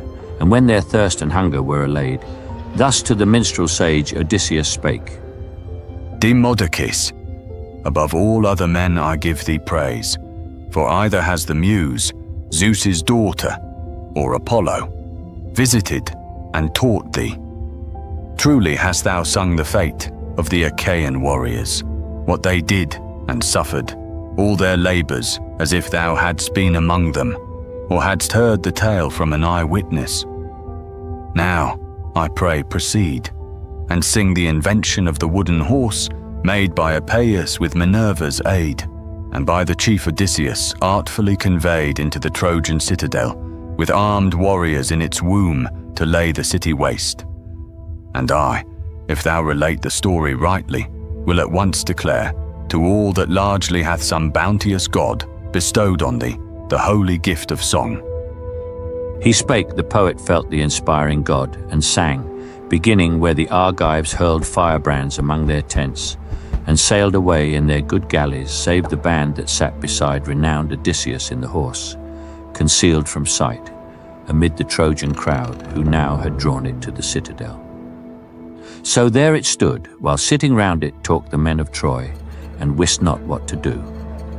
By turns 3 counsels pleased them, to hew down the hollow trunk with the remorseless steel, or drag it to a height and cast it thence headlong among the rocks, or lastly, leave the enormous image standing and unharmed, an offering to appease the gods. And this at last was done, for so had fate decreed that they should be destroyed whene'er their town should hold within its walls the horse of wood, in which the mightiest of the Argives came among the sons of Troy to smite and slay. Then sang the bard how, issuing from the womb of that deceitful horse, the sons of Greece laid Ilium waste, how each in different ways ravaged the town, while terrible as Mars, Odysseus, joined with Menelaus, sought the palace of Deiphobus, and there maintained a desperate battle, till the aid of mighty Athena made the victory his. So sang renowned Demodocus. The strain melted to tears Odysseus, from whose lids they dropped and wet his cheeks, as when a wife weeps her beloved husband slain before his town and people, fighting to defend them and his own dear babes from deadly harm. She sees him gasp and die, and at the sight she falls with piercing cries upon his corpse. Meantime the victors beat her on the back and shoulders with their spears, and bear her off to toil and grieve in slavery, where her cheeks in that long bitter sorrow lose their bloom. So from the eyelids of Odysseus fell the tears, yet fell unnoticed by them all, save that Alcinous, sitting at his side, saw them and heard his heavy sighs, and thus bespake his people, masters of the oar. "Princes and chiefs of the Phaeacian race, give ear. Let now Demodocus lay by his clear-toned harp. The matter of his song delights not all alike. Since first we sat at meat, and since our noble bard began his lay, our guest has never ceased to grieve. Some mighty sorrow weighs upon his heart.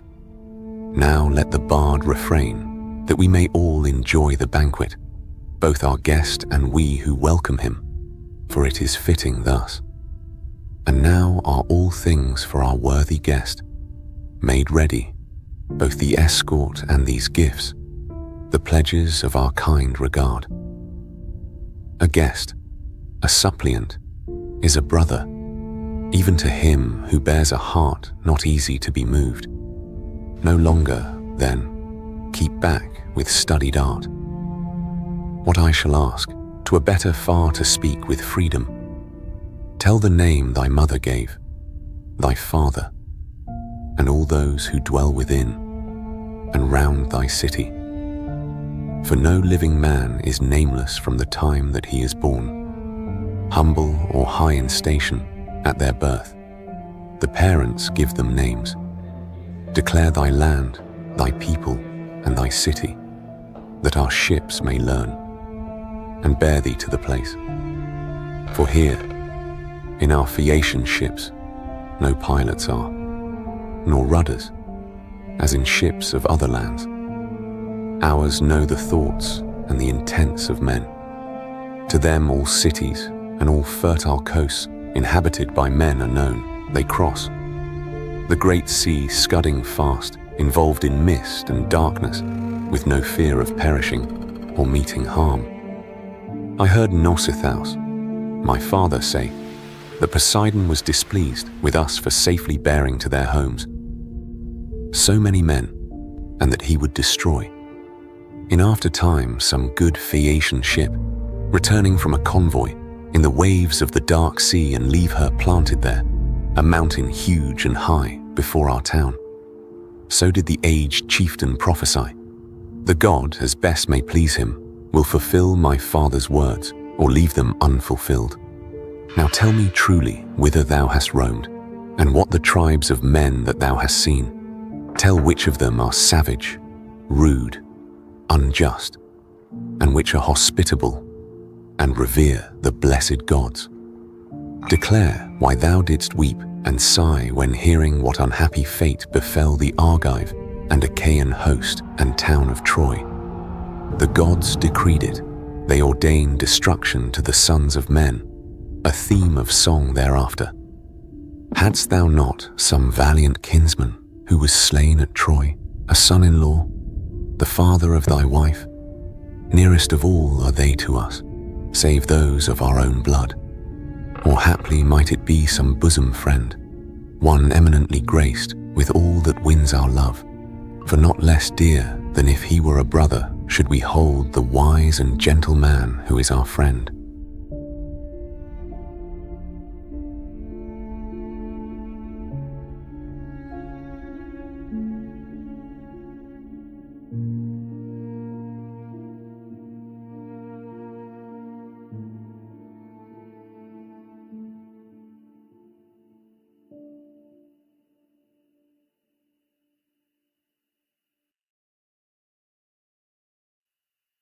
Book 9, The Ciconians, Lotus Eaters, and Cyclops.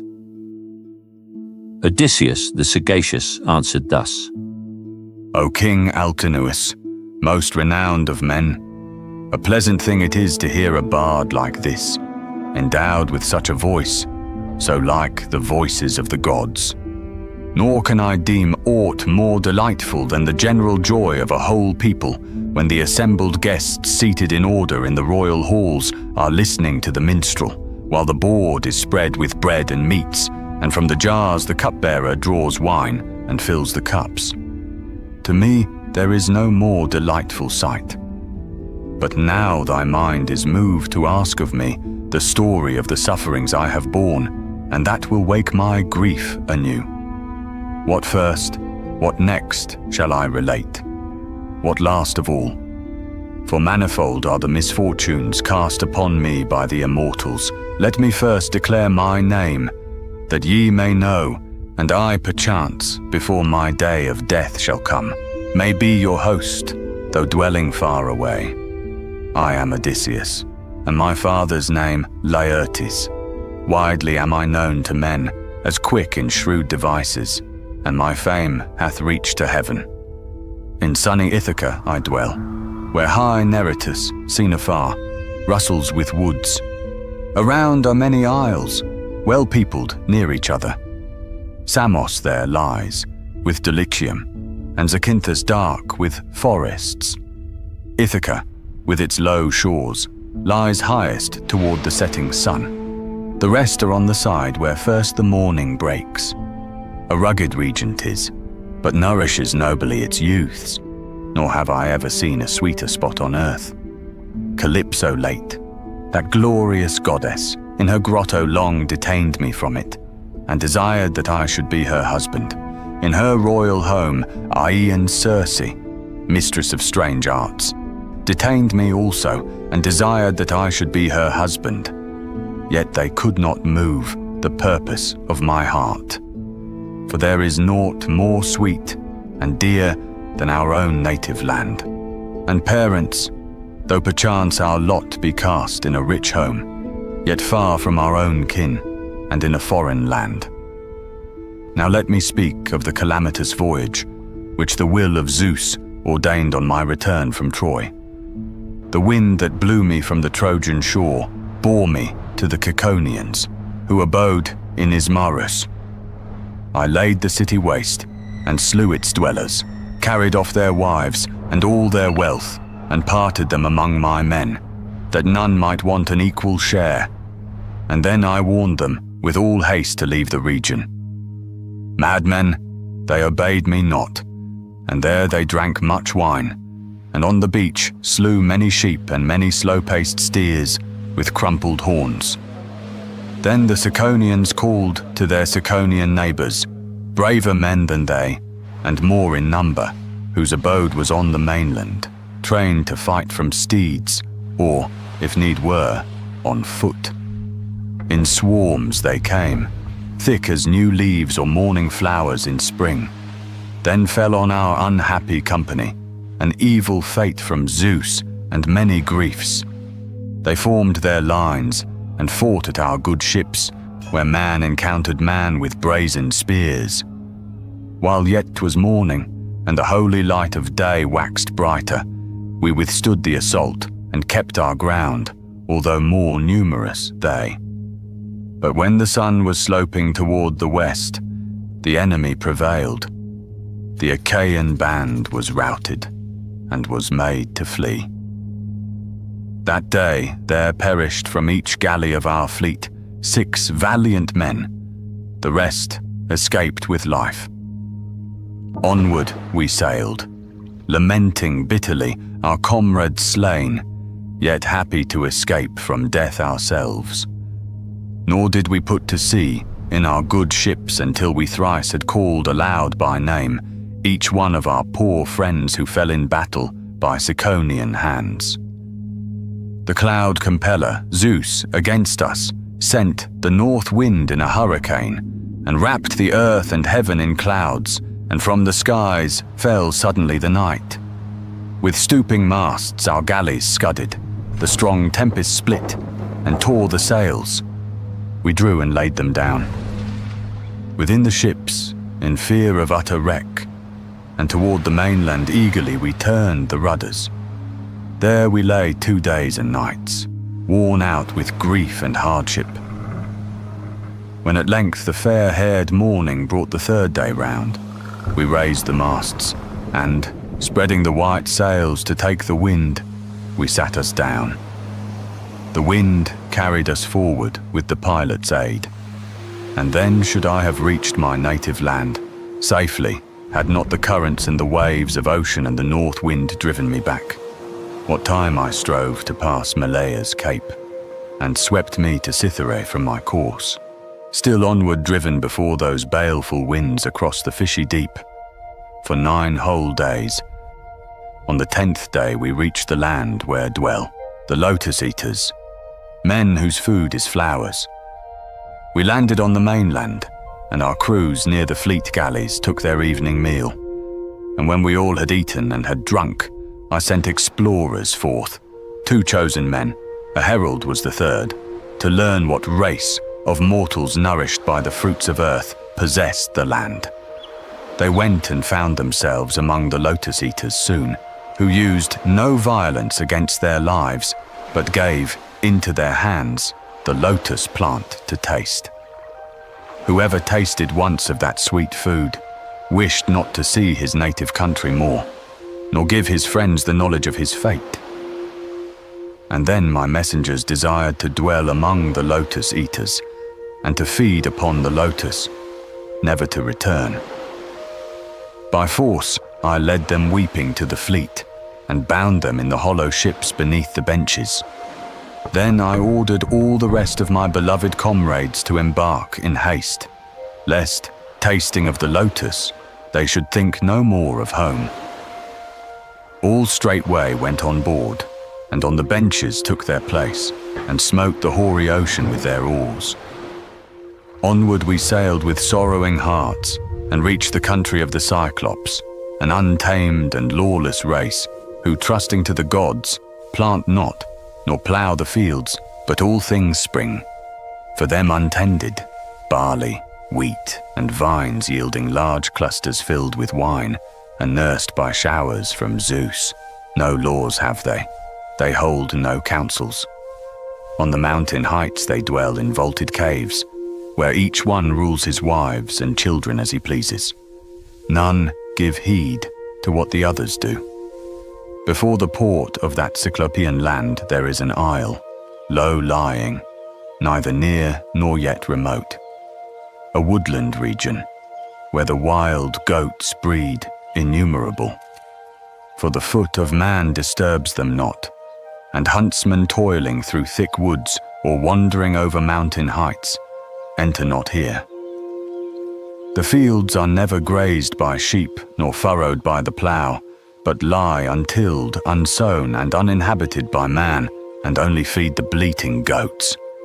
The Cyclops have no barks with crimson prows, nor shipwrights skilled to frame a galley's deck, with benches for the rowers, and equipped for any service, voyaging by turns to all the cities, as is often done by men who cross the deep from place to place, and make a prosperous region of an isle.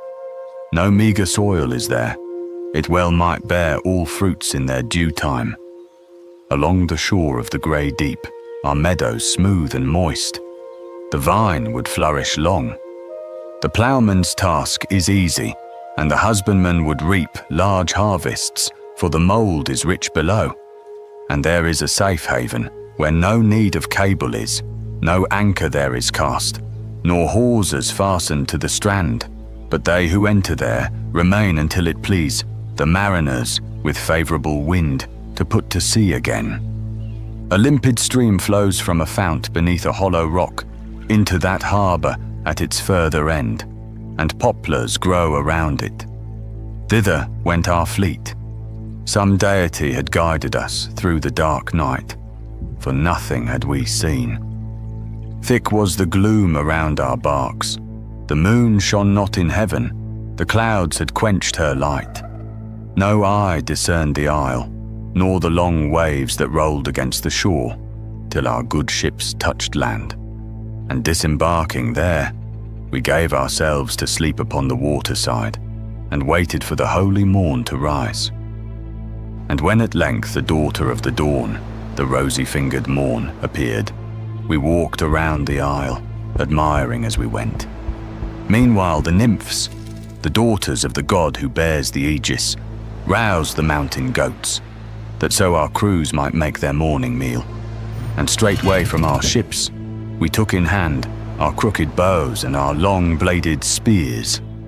Let all the rest of my beloved friends remain, while I, with my own bark and crew, go forth to learn what race of men are these, whether ill-mannered, savage, and unjust, or kind to guests and reverent toward the gods.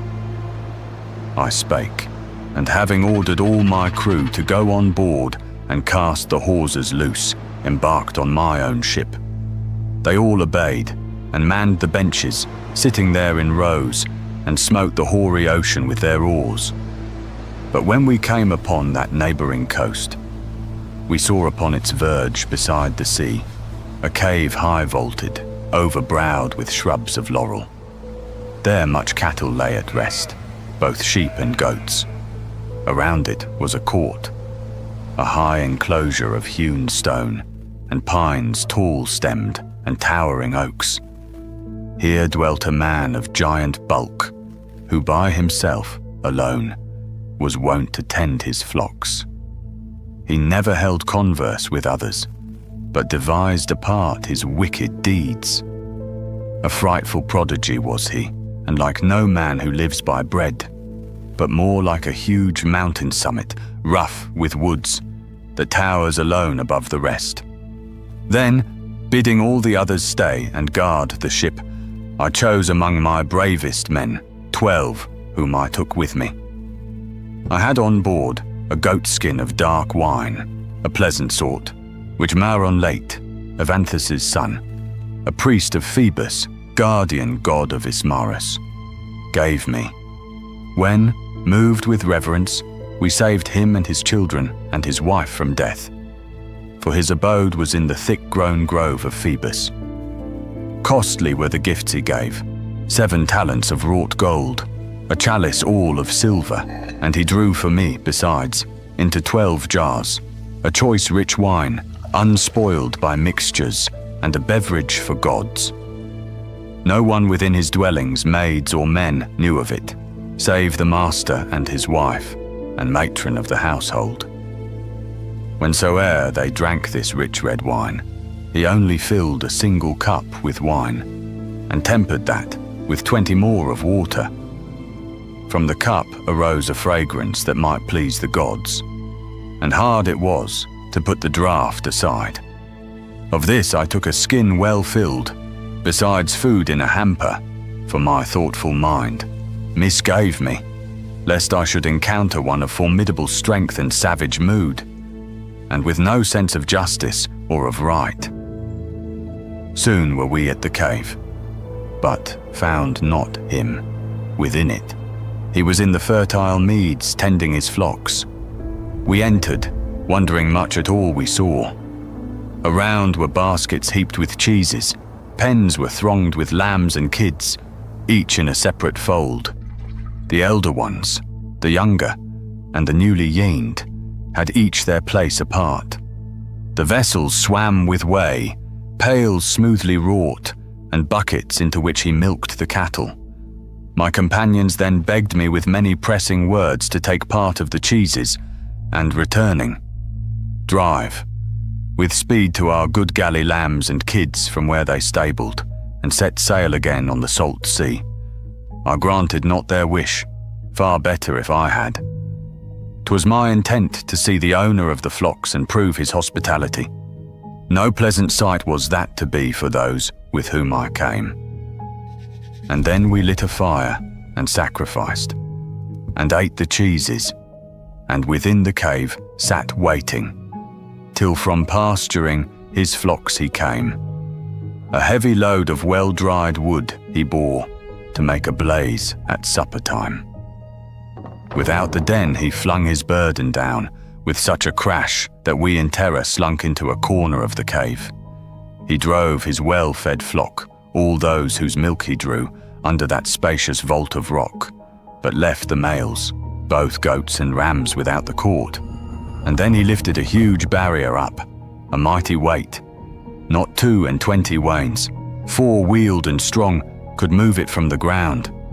Such was the enormous rock he raised and placed against the entrance. Then he sat and milked the ewes and bleating goats, each one in turn, and gave to each its young. Next, half the milk he caused to curdle, and disposed the curd in woven baskets, and the other half he kept in bowls to be his evening drink. His tasks all ended thus. He lit a fire, and saw us where we lurked, and questioned us. Who are ye, strangers? Tell me whence ye came across the ocean. Are ye men of trade, or wanderers at will, like those who roam the sea for plunder, and, with their own lives in peril, carry death to distant shores? He spake, and we who heard with sinking hearts trembled at that deep voice and frightful form. And thus I answered, We are Greeks who come from Ilium, driven across the mighty deep.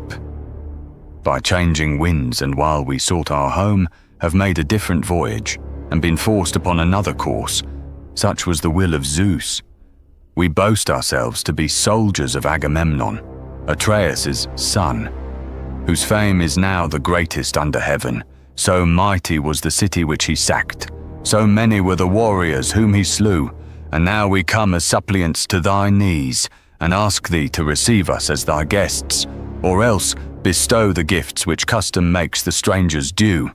Great as thou art, revere the gods, For suitors to thy grace are we, and hospitable Zeus, whose presence goes with every worthy stranger, will avenge suppliants and strangers when they suffer wrong. I spake, and savagely he answered me, Thou art a fool, O stranger, or art come from some far country. Thou who biddest me fear or regard the gods, we little care, we Cyclops, for the Aegis bearer, Zeus, or any other of the blessed gods, we are their betters. Think not I would spare thee or thy comrades to avoid the wrath of Zeus, unless it were my choice. But say, for I would know, where hast thou left thy gallant bark in landing? Was it near, or in some distant corner of the isle? He spake to tempt me, but I well perceived his craft, and answered with dissembling words. Poseidon, who shakes the shores, hath wrecked my bark, on rocks that edge thine island, hurling it against the headland. From the open sea the tempest swept it hitherward, and I, with these, escaped the bitter doom of death. I spake, the savage answered not, but sprang, and laying hands on my companions, seized two whom he dashed like whelps against the ground. Their brains flowed out and weltered where they fell. He hewed them limb from limb for his repast, and, like a lion of the mountain wilds, devoured them as they were, and left no part, entrails, nor flesh nor marrowy bones. We wept to see his cruelties, and raised our hands to Zeus, and hopeless misery filled our hearts. And when the Cyclops now had filled himself, devouring human flesh and drinking milk unmingled, in his cave he laid him down, stretched out amid his flocks. The thought arose in my courageous heart to go to him, and draw the trenchant sword upon my thigh, and where the midriff joins the liver deal, a stroke to pierce his breast. A second thought restrained me, that a miserable death would overtake us, since we had no power to move the mighty rock which he had laid at the high opening. So all night we grieved, waiting the holy morn. And when at length that rosy-fingered daughter of the dawn appeared, the Cyclops lit a fire, and milked his fair flock one by one, and brought their young each to its mother's side. When he had thus performed his household tasks, he seized again two of our number for his morning meal. These he devoured, and then he moved away, with ease, the massive rock that closed the cave. And, driving forth his well-fed flock, he laid the massive barrier back as one would fit the lid upon a quiver. With loud noise, the Cyclops drove that well-fed flock afield, while I was left to think of many a plan to do him mischief and avenge our wrongs, if haply Athena should confer on me that glory. To my mind, as I revolved the plans, this seemed the wisest of them all. Beside the stalls there lay a massive club of olive wood, yet green, which from its stock the Cyclops hewed, that he might carry it when seasoned. As it lay, it seemed to us the mast of some black galley, broad of beam, with 20 oarsmen, built to carry freight across the mighty deep. Such was its length and thickness. Standing by it, I cut off a fathom's length, and gave it to my men, and bade them smooth its sides, and they obeyed, while I made sharp the smaller end, and brought the point to hardness in the glowing fire. And then I hid the weapon in a heap of litter, which lay thick about the cave. I bade my comrades now decide by lot, which of them all should dare, along with me, to lift the stake, and with its point bore out our enemy's eye, when softly wrapped in sleep. The lot was cast, and fell on those whom most I wished with me, 4 men, and I the 5th. At eve, the keeper of these fair-walled flocks returned, and brought his well-fed sheep and goats into the spacious cavern, leaving none without it, whether through some doubt of us, or through the ordering of some god. he raised the massive rock again and laid it close against the opening.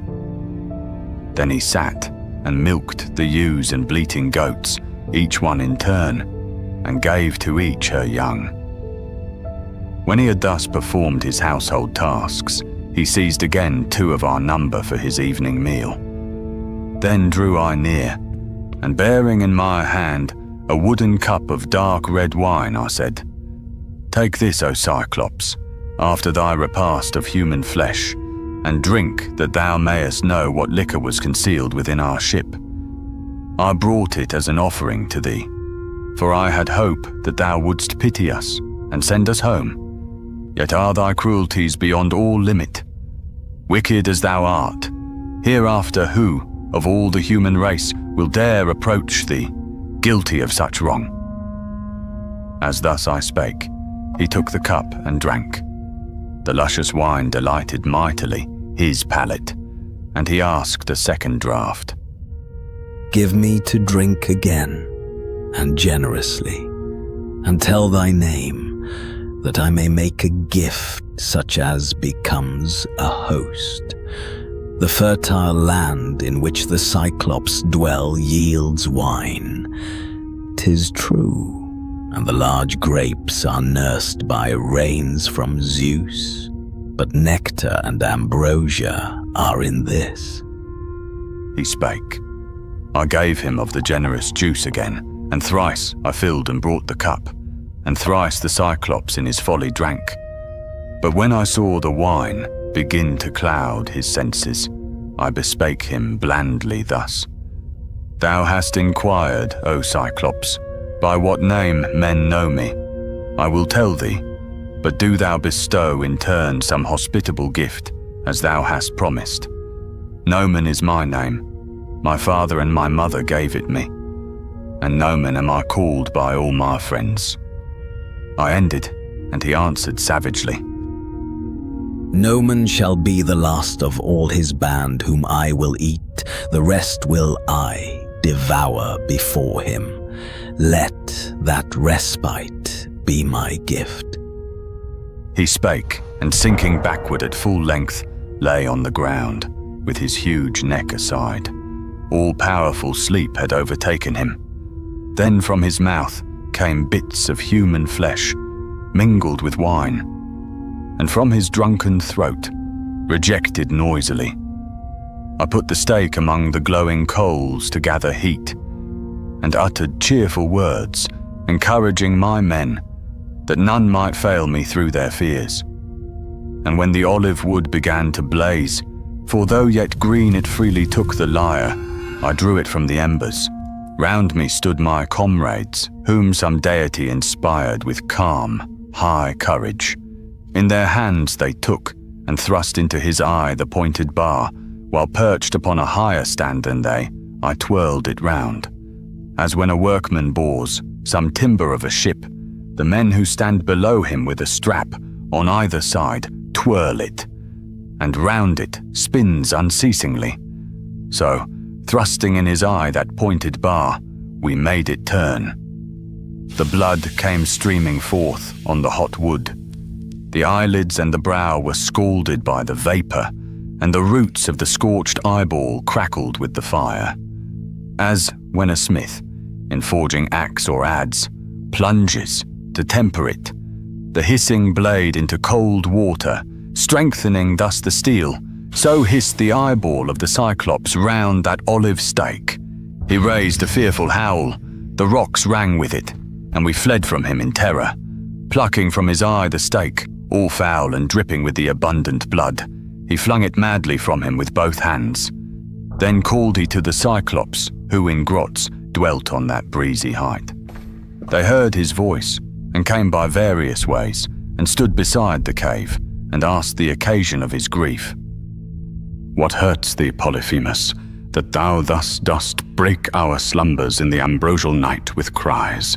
Hath any of the sons of men driven off thy flocks in spite of thee, or tried by treachery or force to take thy life?" Huge Polyphemus answered from his den, "O friends, 'tis no man who is killing me. By treachery no man kills me, none by force. Then thus with winged words they spake again. If no man does thee violence, and thou art quite alone, reflect that none escape diseases, they are sent by Zeus. But make thy prayer to Father Poseidon, Ocean's king. So spake they, and departed. In my heart I laughed to think that, by the name I took, and by my shrewd device, I had deceived the Cyclops. Meantime, groaning and in pain, and groping with his hands, he moved away, the rock that barred the entrance. There he sat, with arms outstretched, to seize whoever sought to issue from the cavern with the flock. So dull of thought he deemed me. Then I planned how best to save my comrades and myself from death. I framed 1,000 stratagems and arts, for here was life at stake, and great the danger was. At last I fixed on this. The rams were plump and beautiful, and large with thick dark fleeces. These I silently bound to each other, 3 and 3, with twigs of which that prodigy of lawless guilt, the Cyclops, made his bed. The middle ram of every 3 conveyed a man. The 2, one on each side, were there to make him safe. Thus each of us was borne by 3, but I chose for myself the finest one of all, and seized him by the back, and slipping down beneath his shaggy belly, stretched myself at length, and clung with resolute heart, and hands that firmly clenched the rich abundant fleece. Then sighed we for the holy morn to rise, and when again the daughter of the dawn, the rosy-fingered morn, looked forth, the males went forth to pasture, while the ewes remained within the stables, bleating, yet unmilked, for heavy were their udders. Carefully the master handled, though in grievous pain, the back of everyone that rose and passed, yet slow of thought, perceived not that my men were clinging hid beneath their woolly breasts. As the last ram of all the flock went out, his thick fleece heavy with my weight, and I in agitated thought, he felt his back, and thus the giant Polyphemus spake. My favourite ram, how art thou now the last to leave the cave? It hath not been thy wont to let the sheep go first, but thou didst come earliest to feed among the flowery grass, walking with stately strides, and thou wert first at the fresh stream, and first at eve to seek the stable. Now thou art the last of all. Grievest thou for thy master who has lost his eye, put out by a deceitful wretch and his vile crew, who stupefied me first with wine, this Noman, who, if right I deem, has not escaped from death? Oh, didst thou think as I do, and hadst but the power of speech to tell me where he hides from my strong arm, then should his brains, dashed out against the ground, be scattered here and there. Then should my heart be somewhat lighter, even amid the woes which no man, worthless wretch, has brought on me. He spake, and sent him forth among the rest. And when we were a little way beyond the cavern and the court, I loosed my hold upon the animal, and unbound my men. Then quickly we surrounded and drove off, fat sheep and stately, paced, a numerous flock, and brought them to our ship, where joyfully our friends received us, though with grief and tears for those who perished. Yet I suffered not that they should weep, but, frowning, gave command, by signs to lift with speed the fair wooled sheep on board, and launch our ship on the salt sea. They went on board, where each one took his place upon the benches, and with diligent oars smote the grey deep. And when we were as far as one upon the shore could hear a shout, thus to the Cyclops tauntingly I called, "Ha! Cyclops! Those whom in thy rocky cave thou in thy brutal fury hast devoured were friends of one not unexpert in war. Amply have thy own guilty deeds returned upon thee. Cruel one, who didst not fear to eat the strangers sheltered by thy roof, Zeus and the other gods avenge them thus." I spake. The anger in his bosom raged more fiercely. From a mountain peak he wrenched its summit, hurling it to fall beside our galley, where it almost touched the helm. The rock dashed high, the water where it fell, and the returning billow swept us back and toward the shore. I seized a long-stemmed pike and pushed it from the shore, encouraging the men to bend with vigor to their oars and so escape. With nods I gave the sign. Forward to vigorous strokes the oarsmen leaned, till we were out at sea as far from land, as when I spake before, and then again I shouted to the Cyclops, though my crew strove to prevent it with beseeching words, and one man first and then another said, "O most unwise, why chafe that savage man to fury? Him who just has cast his bolt into the sea, and forced us toward the land where we had well nigh perished. Should he hear a cry from us, or even a word of speech, then would he fling a rock to crush our heads and wreck our ship, so fatal is his cast." He spake, but moved not my courageous heart.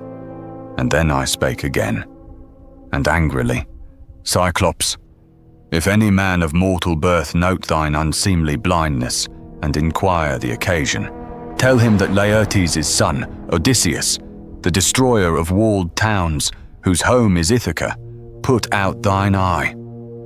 I spake. He answered with a wailing voice, "Now, woe is me. The ancient oracles concerning me have come to pass. Here dwelt a seer named Telemachus Eurymedes, great, good, and eminent in prophecy, and prophesying he grew old among the Cyclops.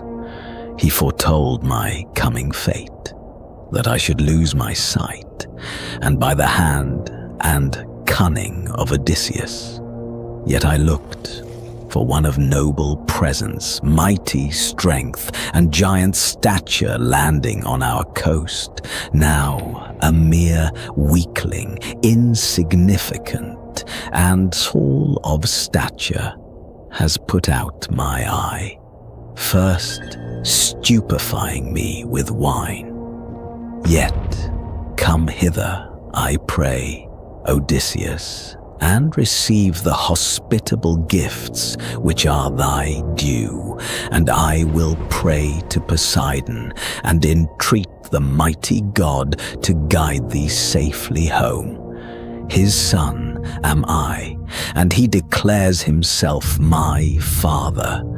He can heal me if he will, and no one else of all the immortal gods or mortal men can give me back my sight."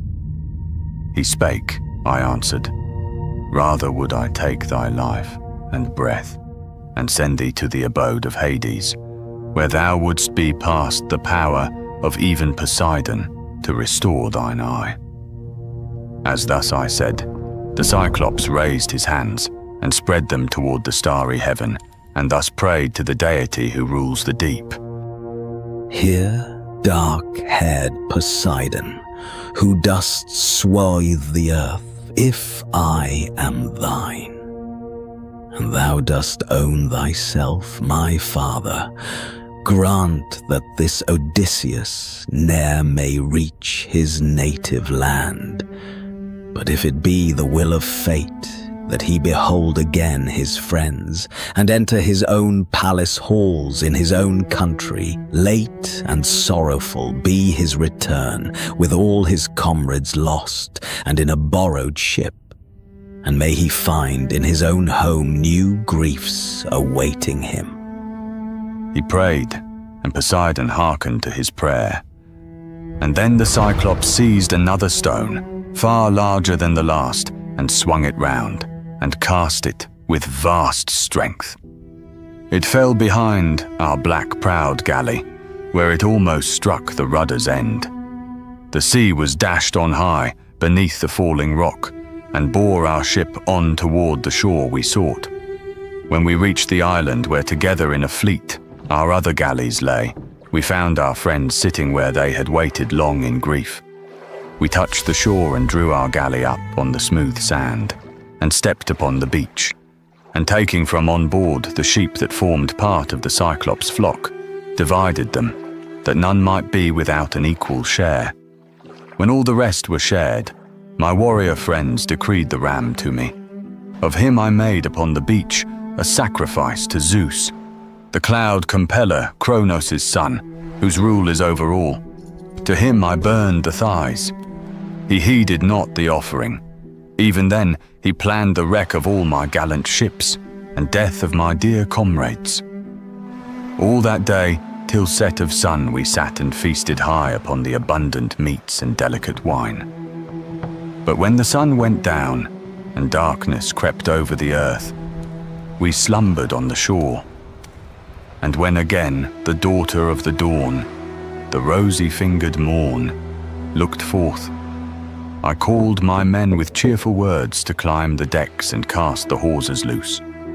With speed they went on board and manned the benches, took in hand the oars and smote with them the hoary deep. Onward in sadness, glad to have escaped.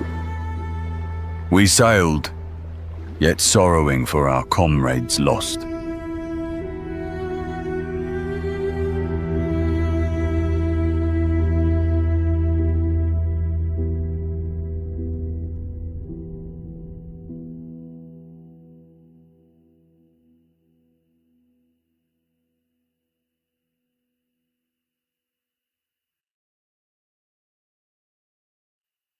Book 10. Aeolus, the Laestrygonians, and Circe. We reached the Aeolian Isle, where Aeolus, dear to the gods, a son of Hippotas, made his abode. It was a floating isle. A wall of brass enclosed it, and smooth rocks edged it around. 12 children in his halls were born, 6 daughters, and 6 blooming sons. He gave his daughters to his sons for wives, and they with their dear father and his queen banquet from day to day, with endless change of meats before them. In his halls all day, the sound of pipes is in the perfumed air. At night the youths beside their modest wives sleep on fair couches, spread with tapestry. So coming to his town and fair abode, I found a friendly welcome. 1 full month the monarch kept me with him, and inquired of all that might concern the fate of Troy, the Argive fleet, and the return to Greece, and just as it befell, I told him all. And when I spake to him of going thence, and prayed him to dismiss me, he complied, and helped to make us ready for the sea. The bladder of a bullock 9 years old he gave, in which he had compressed and bound the stormy winds of air.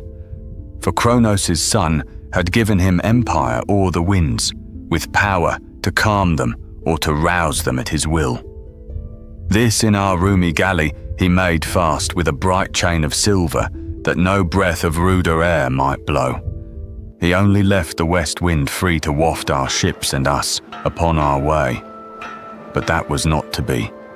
We perished by a folly of our own. 9 days we held our way, both day and night, and now appeared in sight our native fields on the 10th night, where on the shore we saw men kindling fires.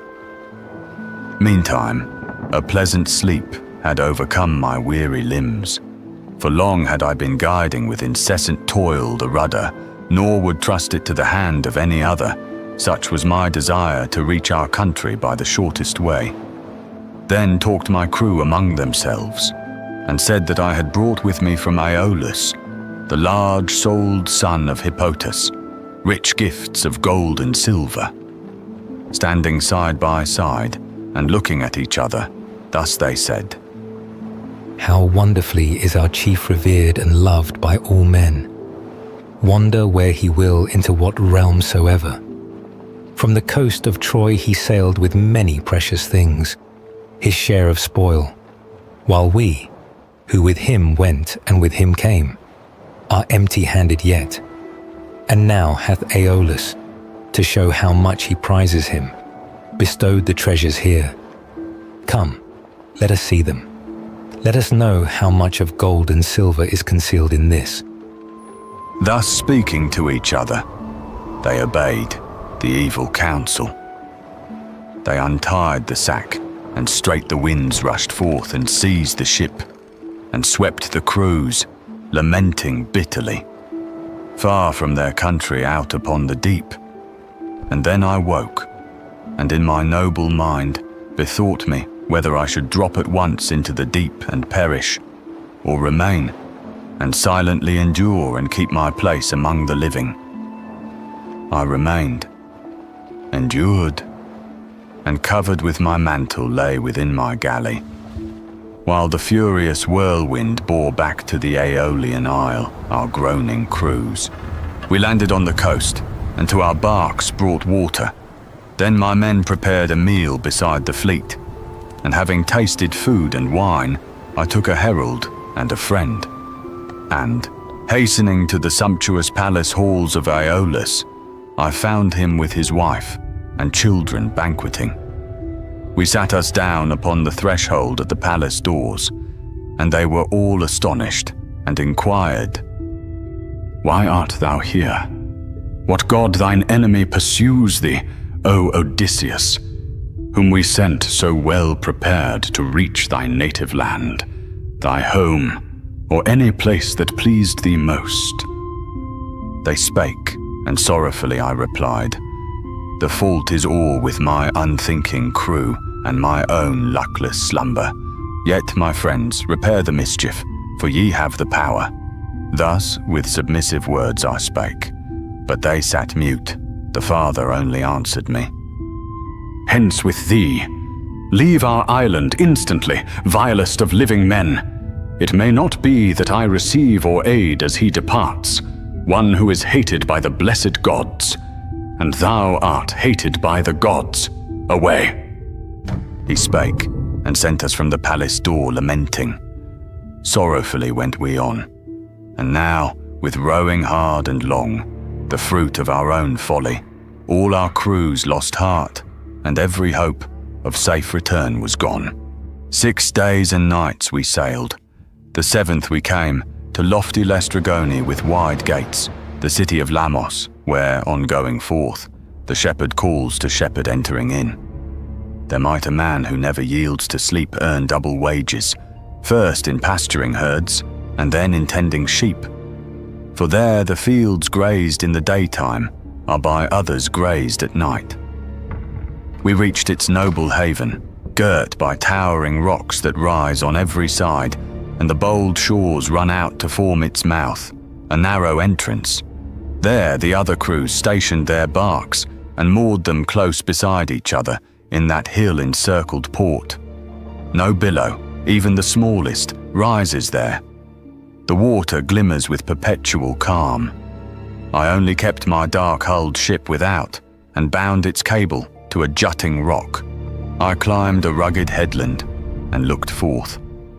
No marks of tilth appeared, the work of men or oxen, only smokes that from below rose in the air.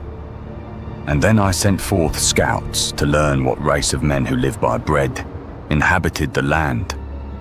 2 chosen men I sent, a herald made the 3rd, and these went inland by a level path, on which the wains brought fuel from the woody heights into the city. On their way they met, before the town, a damsel with an ewer, the stately daughter of Antiphates, the Laestrygonian, who was coming down to where Artacia's smoothly flowing fount gave water for the city. They drew near and spake, and asked her who was sovereign there, and who his people. Straight she pointed out a lofty pile in which her father dwelt. They entered that proud palace and beheld, tall as a mountain peak, the monarch's wife, and shuddered at the sight. With eager haste, she called her husband, King Antiphates, from council. With a murderous intent he came, and seizing one of my poor friends, devoured him, while the other two betook themselves to sudden flight and reached the ships. And then he raised a fearful yell that rang through all the city. The strong Laestrygons rushed forth by thousands from all sides, more like to giants than to common men. They hurled stones of enormous weight from cliffs above, and cries of those who perished and the crash of shattered galleys rose. They speared our friends like fishes for their horrid feasts, and thus bore them away, while those within the port were slaughtered. Drawing my good sword, I cut the hawsers fastened to my ship's blue prow, and cheered my men, and bade them fling themselves upon the oars, that so we might escape our threatened fate. They heard, and plied their oars like men who rowed for life. The galley shot forth from these beetling rocks into the sea, full gladly. All the others perished there. Onward we sailed, with sorrow in our hearts, for our lost friends, though glad to be reprieved from death. And now we landed at an isle, Aya, where the fair-haired Circe dwelt, a goddess high in rank and skilled in song, own sister of the wise Aeetes. Both were children of the source of light, the sun, and Perse, Ocean's daughter, brought them forth. We found a haven here, where ships might lie, and guided by some deity we brought our galley silently against the shore, and disembarked, and gave 2 days and nights to rest, unmanned with hardship and with grief. When bright-haired morning brought the 3rd day round, I took my spear and my good sword, and left the ship and climbed a height, in hope to spy some trace of human toil, or hear some voice. On a steep precipice I stood, and saw, from the broad earth below a rising smoke, where midst the thickets and the forest ground stood Circe's palace. Seeing that dark smoke, the thought arose within my mind that there I should inquire. I pondered till at last this seemed the wisest, to return at once to my good ship upon the ocean side, and give my crew their meal, and send them forth to view the region.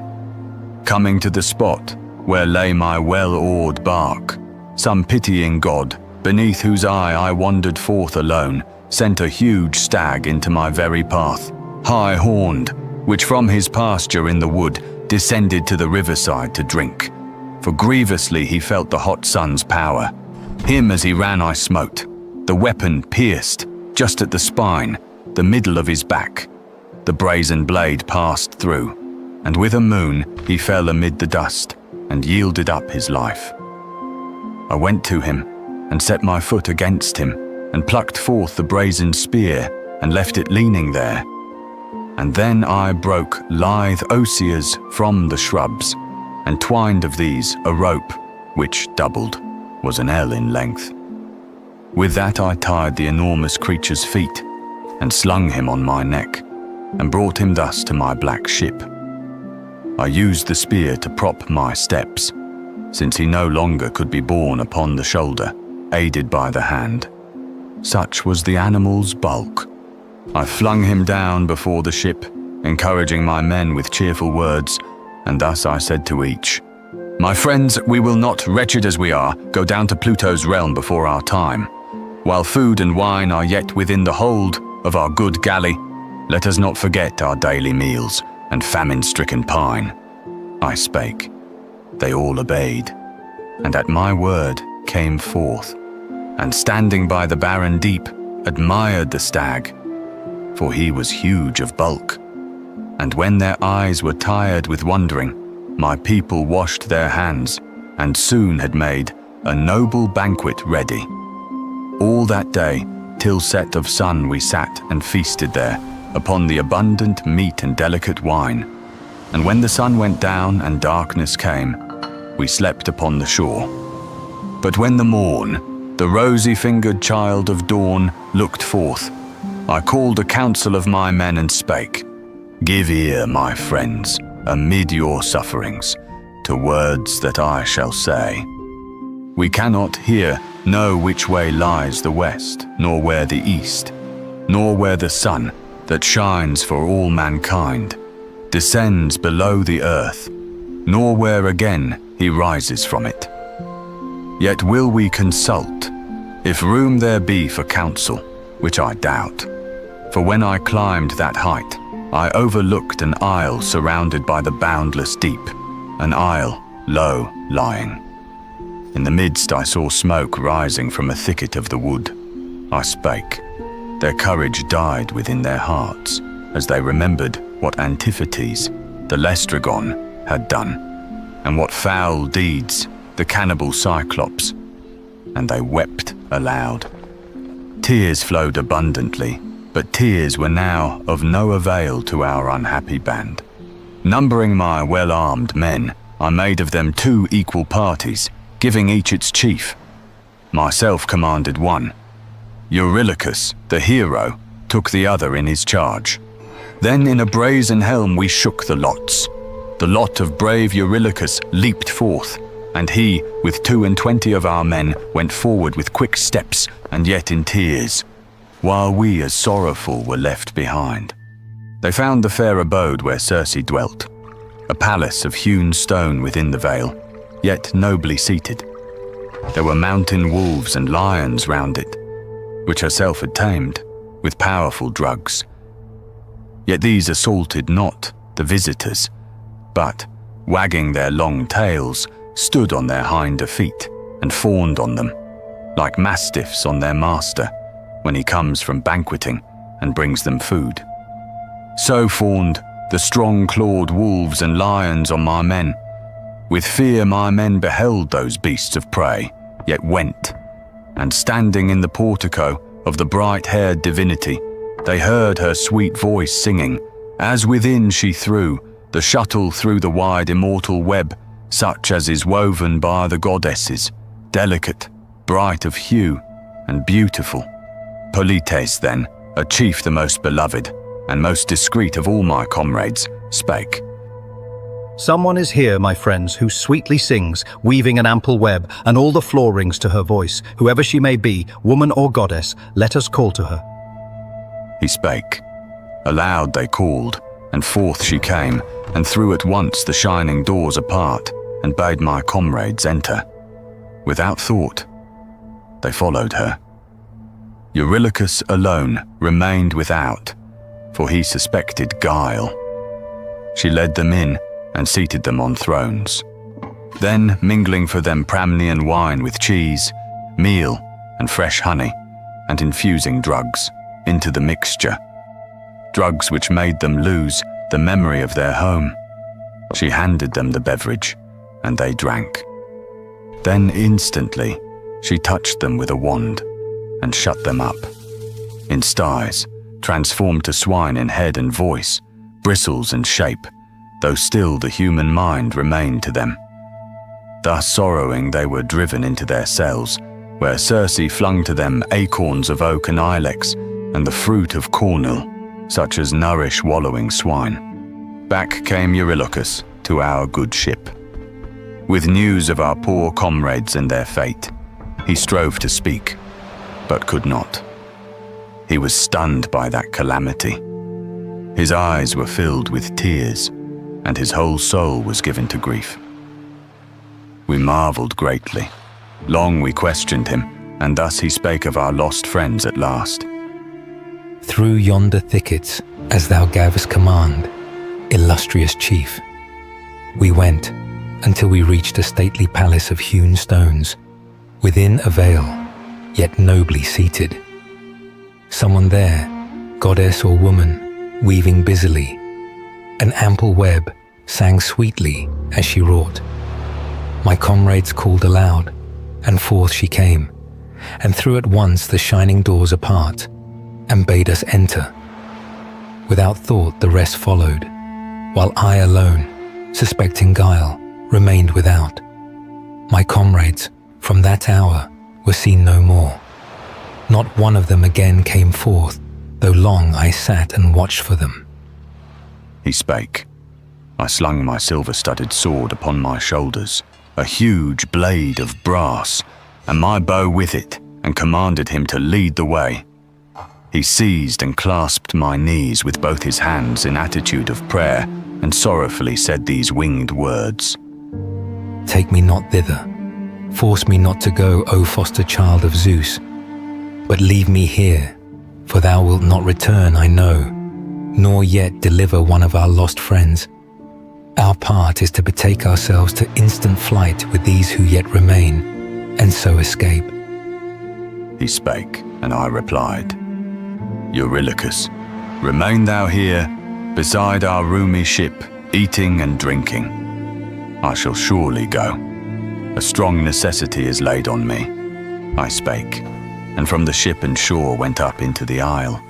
And when I found myself within that awful valley, and not far from the great palace in which Circe dwelt, the sorceress, there met me on my way, a youth. He seemed in manhood's early prime, when youth has most of grace. He took my hand and held it, and accosting me, began. Rash mortal, whither art thou wandering thus alone among the hills, where every place is strange to thee? Thy comrades are shut up in Circe's palace in close cells like swine. Comest thou to set them free? Nay, thou like them wilt rather find thyself constrained to stay. Let me bestow the means to make thee safe against that mischief.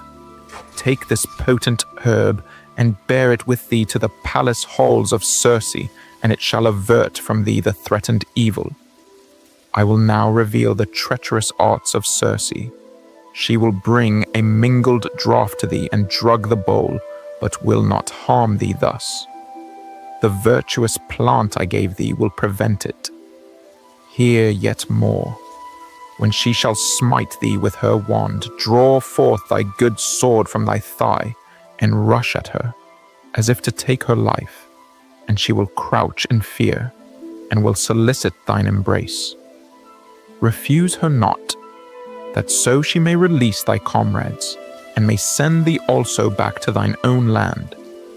But first exact of her the solemn oath which binds the blessed gods, that she will meditate no other harm to thee, nor strip thee of thy manly strength. The Argus queller spake, and plucked from earth the potent plant and handed it to me, and taught me all its powers. The root is black, the blossom white as milk. Among the gods, its name is moly. Hard it is for men to dig it up. The gods find nothing hard. Back through the woody island, Hermes went toward high Olympus, while I took my way to Circe's halls, yet with a beating heart. There, as I stood beneath the portico of that bright-haired divinity, I called aloud. The goddess heard my voice and came, and threw at once the shining doors apart, and prayed me to come in. I followed her, yet grieving still. She led me in and gave a seat upon a silver-studded throne, beautiful, nobly wrought, and placed beneath a footstool, and prepared a mingled draught within a golden chalice, and infused a drug with mischievous intent. She gave the cup. I drank it off. The charm wrought not, and then she smote me with her wand and said, Go to the sty and with thy fellows sprawl. She spake, but drawing forth the trusty sword upon my thigh, I rushed at her as if to take her life. She shrieked and, stooping low, ran underneath my arm and clasped my knees, and uttered piteously these winged words. Who art thou? Of what race and of what land? And who thy parents? I am wonderstruck to see that thou couldst drink that magic juice, and yield not to its power. No living man, whoever he might be, that tasted once those drugs, or passed them o'er his lips, has yet withstood them. In thy breast a spirit dwells, not to be thus subdued.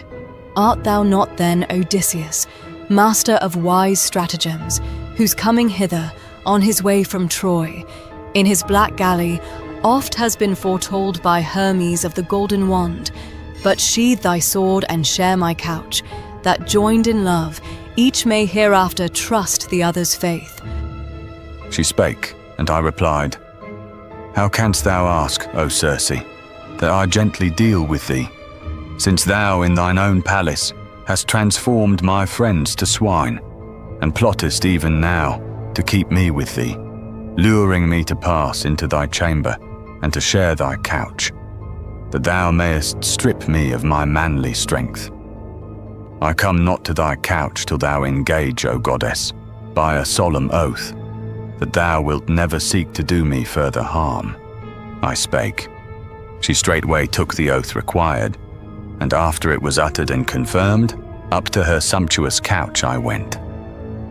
Meanwhile, 4 diligent maidens ministered within the palace, servants of the household they, who had their birth from fountains and from groves, and sacred rivers flowing to the sea. One spread the thrones with gorgeous coverings.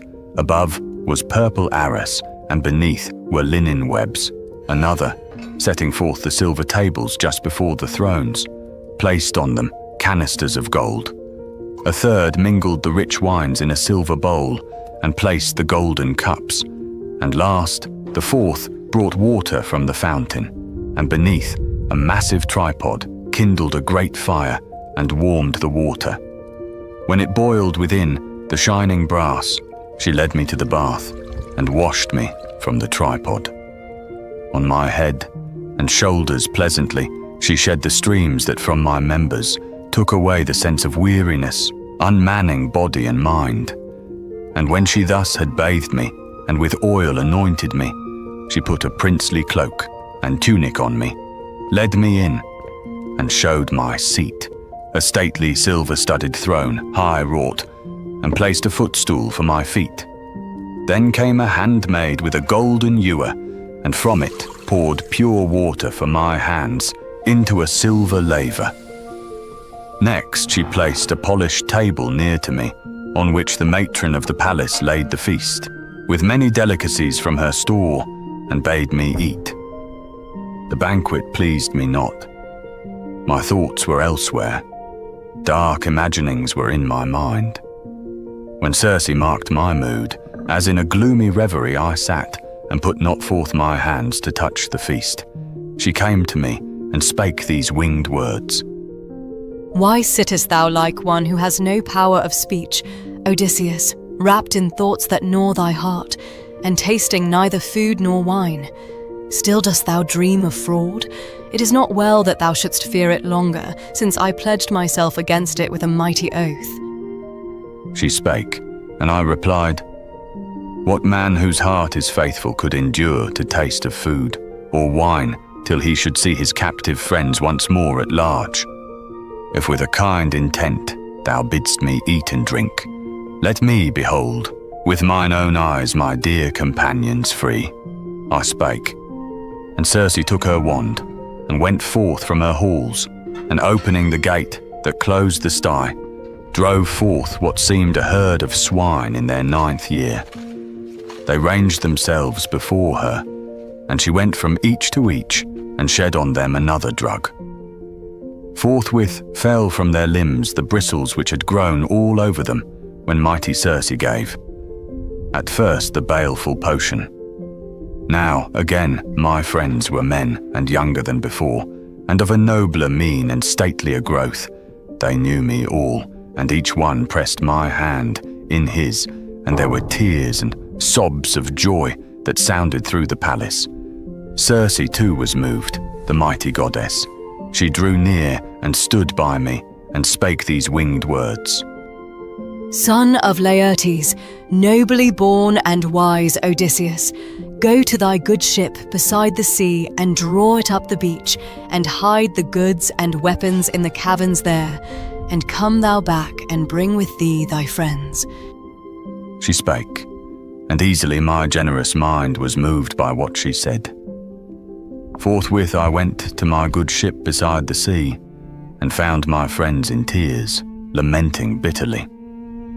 As in some grange the calves come leaping round, a herd of kine returning to the stall, from grassy fields where they have grazed their fill, nor can the stall contain the young which spring around their mothers with continual bleat. So when my comrades saw me through their tears, they sprang to meet me, and their joy was such as if they were in their own native land, and their own city, on the rugged coast of Ithaca, where they were born and reared. And as they wept, they spake these winged words. O foster child of Zeus, we welcome thee on thy return with a delight as great, as if we all had reached again the land that gave us birth, our Ithaca. And now tell by what death our other friends have died. They spake. I answered with consoling words. First draw our galley up the beach, and hide our goods and all our weapons in the caves, and then let all make haste to follow me, and see our friends in Circe's sacred halls, eating and drinking at the plenteous board. I spake, and cheerfully my men obeyed, save that Eurylochus alone essayed to hold them back, and spake these winged words. Ah, whither are we going, wretched ones? Are ye so eager for an evil fate, that ye must go where Circe dwells, who waits to turn us into lions, swine, or wolves, forced to remain and guard her spacious house? So was it with the Cyclops, when our friends went with this daring chief to his abode, and perished there through his foolhardiness. He spake, and then I thought to draw my sword. From my stout thigh, and with the trenchant blade strike off his head and let it fall to earth, though he were my near kinsman, yet the rest restrained me, each one speaking full kindly words. Nay, foster child of Zeus, if thou consent, this man shall stay behind and with the ship, and he shall guard the ship. But lead us thou to where the sacred halls of Circe stand. They spake, and from the ship and shore went up into the land. Nor was Eurylochus left with the ship. He followed, for he feared my terrible threat. Meantime had Circe bathed my comrades at the palace, and with oil anointed them, and robed them in fair cloaks and tunics. There we found them banqueting. When they and those who came with me beheld each other, and the memory of the past came back to them, they wept abundantly, and all the palace echoed with their sobs. And then the mighty goddess came and said, Son of Laertes, nobly born and wise, prolong thou not these sorrows. Well I know what ye have suffered on the fishy deep, and all the evil that malignant men have done to you on land. Now take the food before you, drink the wine, till ye receive into your hearts the courage that was yours, when long ago ye left your fatherland, the rugged Ithaca. Ye are unnerved and spiritless with thinking constantly on your long wanderings, and your minds allow no space for mirth, for ye have suffered much. She spake, her words persuaded easily. Our generous minds, and there from day to day we lingered a full year, and banqueted nobly on plenteous meats and delicate wines. But when the year was ended, and the hours renewed their circle, my beloved friends, from Circe's palace called me forth and said, Good chief, do not forget thy native land, if fate indeed permit that ever thou return in safety to that lofty pile thy palace in the country of thy birth. So spake they, and my generous mind was moved. All that day long until the set of sun, we sat and feasted on the abundant meats and delicate wines. And when the sun went down, they took their rest within the darkened halls, while I to Circe's sumptuous couch went up, a suppliant at her knees. The goddess heard my prayer, as thus in winged words I said, O Circe, make, I pray, the promise good which thou hast given, to send me to my home. My heart is pining for it, and the hearts of all my friends, who weary out my life, lamenting round me when thou art not nigh. I spake, the mighty goddess thus replied, Son of Laertes, nobly born and wise Odysseus, ye must not remain with me unwillingly, but ye have yet to make another voyage, and must visit first the abode of Pluto and of Proserpine, his dreaded queen, and there consult the soul of the blind seer Tiresias, him of Thebes, whose intellect was spared. For Proserpine gave back to him in death the power of mind, that only he might know of things to come. The rest are shades that flit from place to place. Thus spake the goddess, and my heart was wrung with sorrow, and I sat upon the couch and wept, nor could I longer wish to live and see the light of day. But when my grief, with shedding tears and tossing where I sat, was somewhat spent, I spake to Circe thus: O Circe, who will guide me when I make this voyage? For no galley built by man has ever yet arrived at Pluto's realm. I spake. The mighty goddess answered me: Son of Laertes, nobly born and wise, take thou no thought of who shall guide thy bark, but raise the mast and spread the glimmering sail, and seat thyself, and let the north wind waft thy galley on. As soon as thou shalt cross Oceanus, and come to the low shore and groves of Proserpine, the lofty groups of poplars, and the willows that let fall their withered fruit, moor thou thy galley there in the deep eddies of Oceanus, and pass to Pluto's comfortless abode. There into Acheron are poured the streams of Pyriphlegethon, and of that arm of Styx, Cocytus. At the place where meet the ever-roaring waters stands a rock. Draw near to that, and there I bid thee scoop in earth a trench, a cubit long and wide, and round about it pour to all the dead libations, milk and honey first, and next rich wine, and lastly water, scattering white meal upon them. Offer there thy prayer, fervently to that troop of airy forms, and make the vow that thou wilt sacrifice, when thou at last shalt come to Ithaca, a heifer without blemish, barren yet, in thine own courts, and heap the altar pyre with things of price, and to the seer alone, Tiresias, by himself, a ram whose fleece is wholly black, the best of all thy flocks. And after thou hast duly offered prayer to all the illustrious nations of the dead, then sacrifice a ram and a black ewe, their faces turned toward Erebus, but thine the other way and toward the river streams. Thither the souls of those who died will flock in multitudes. Then call thy friends, and give command to flay in haste the sheep that lie slain by the cruel brass, and, burning there the carcasses, pay worship to the gods, the powerful Pluto and dread Proserpine. Draw then the sword upon thy thigh, and sit, and suffer none of all those airy forms to touch the blood until thou first bespeak Tiresias.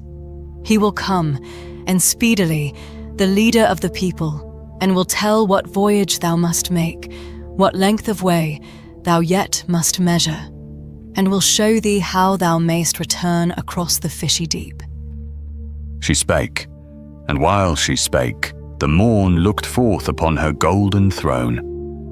The nymph bestowed on me a cloak and tunic, and arrayed herself in a white robe with ample folds, a delicate web and graceful.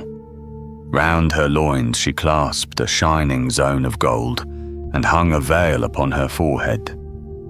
Forth I went, throughout the palace, and aroused my friends, and thus I said in cheerful tones to each: No longer give yourselves to idle rest and pleasant slumber.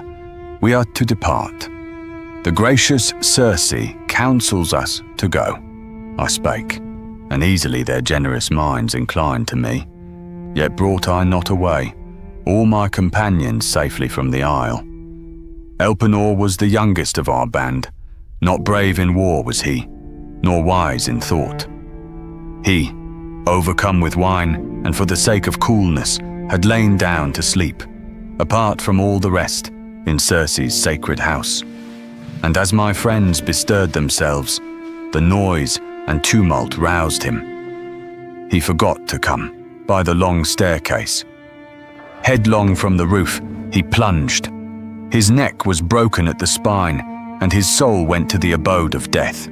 My friends came round me, and I said to them, "Haply your thought may be that you are bound for the dear country of your birth, but know that Circe sends us elsewhere, to consult the Theban seer, Tiresias, in the abode of Pluto and the dreaded Proserpine." I spake, and their hearts failed them as they heard. They sat them down, and wept, and tore their hair, but fruitless were their sorrow and their tears. Thus, as we sadly moved to our good ship upon the seashore, weeping all the while, Circe, meantime, had visited its deck, and there had bound a ram and a black ewe by means we saw not, for what eye discerns the presence of a deity who moves from place to place and wills not to be seen.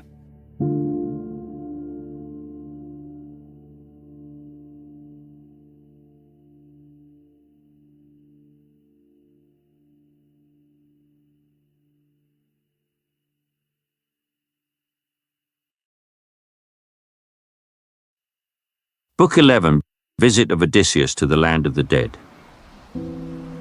Now, when we reached our galley by the shore, we drew it first into the mighty deep, and set the mast and sails, and led on board the sheep, and sorrowfully and in tears embarked ourselves. The fair-haired and august Circe, expert in music, sent with us a kindly fellow voyager, a wind that breathed behind the dark, proud bark, and swelled the sails, and now, with all things in their place. Throughout the ship we sat us down, the breeze and helmsman guiding us upon our way. All day our sails were stretched, as o'er the deep our vessel ran. The sun went down, the paths of the great sea were darkened, and our bark reached the far confines of Oceanus. There lies the land, and there the people dwell of the Cimmerians, in eternal cloud and darkness. Never does the glorious sun look on them with his rays, when he goes up into the starry sky, nor when again he sinks from heaven to earth. Unwholesome night o'erhangs the wretched race. We touched the land, and drawing up our galley on the beach, took from on board the sheep, and followed on, beside the ocean stream, until we reached the place of which the goddess Circe spake. Here Perimedes and Eurylochus held in their grasp the victims, while I drew the trusty sword upon my thigh, and scooped a trench in earth, a cubit long and wide, round which we stood, and poured to all the dead libations, milk and honey first, and next rich wine, and lastly water, scattering white meal upon them.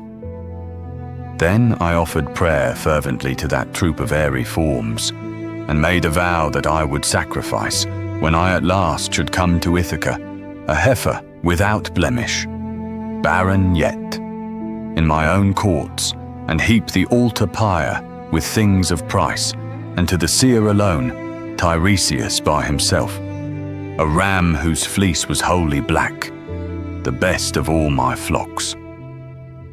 When I had worshipped thus with prayer and vows the nations of the dead, I took the sheep and pierced their throats above the hollow trench.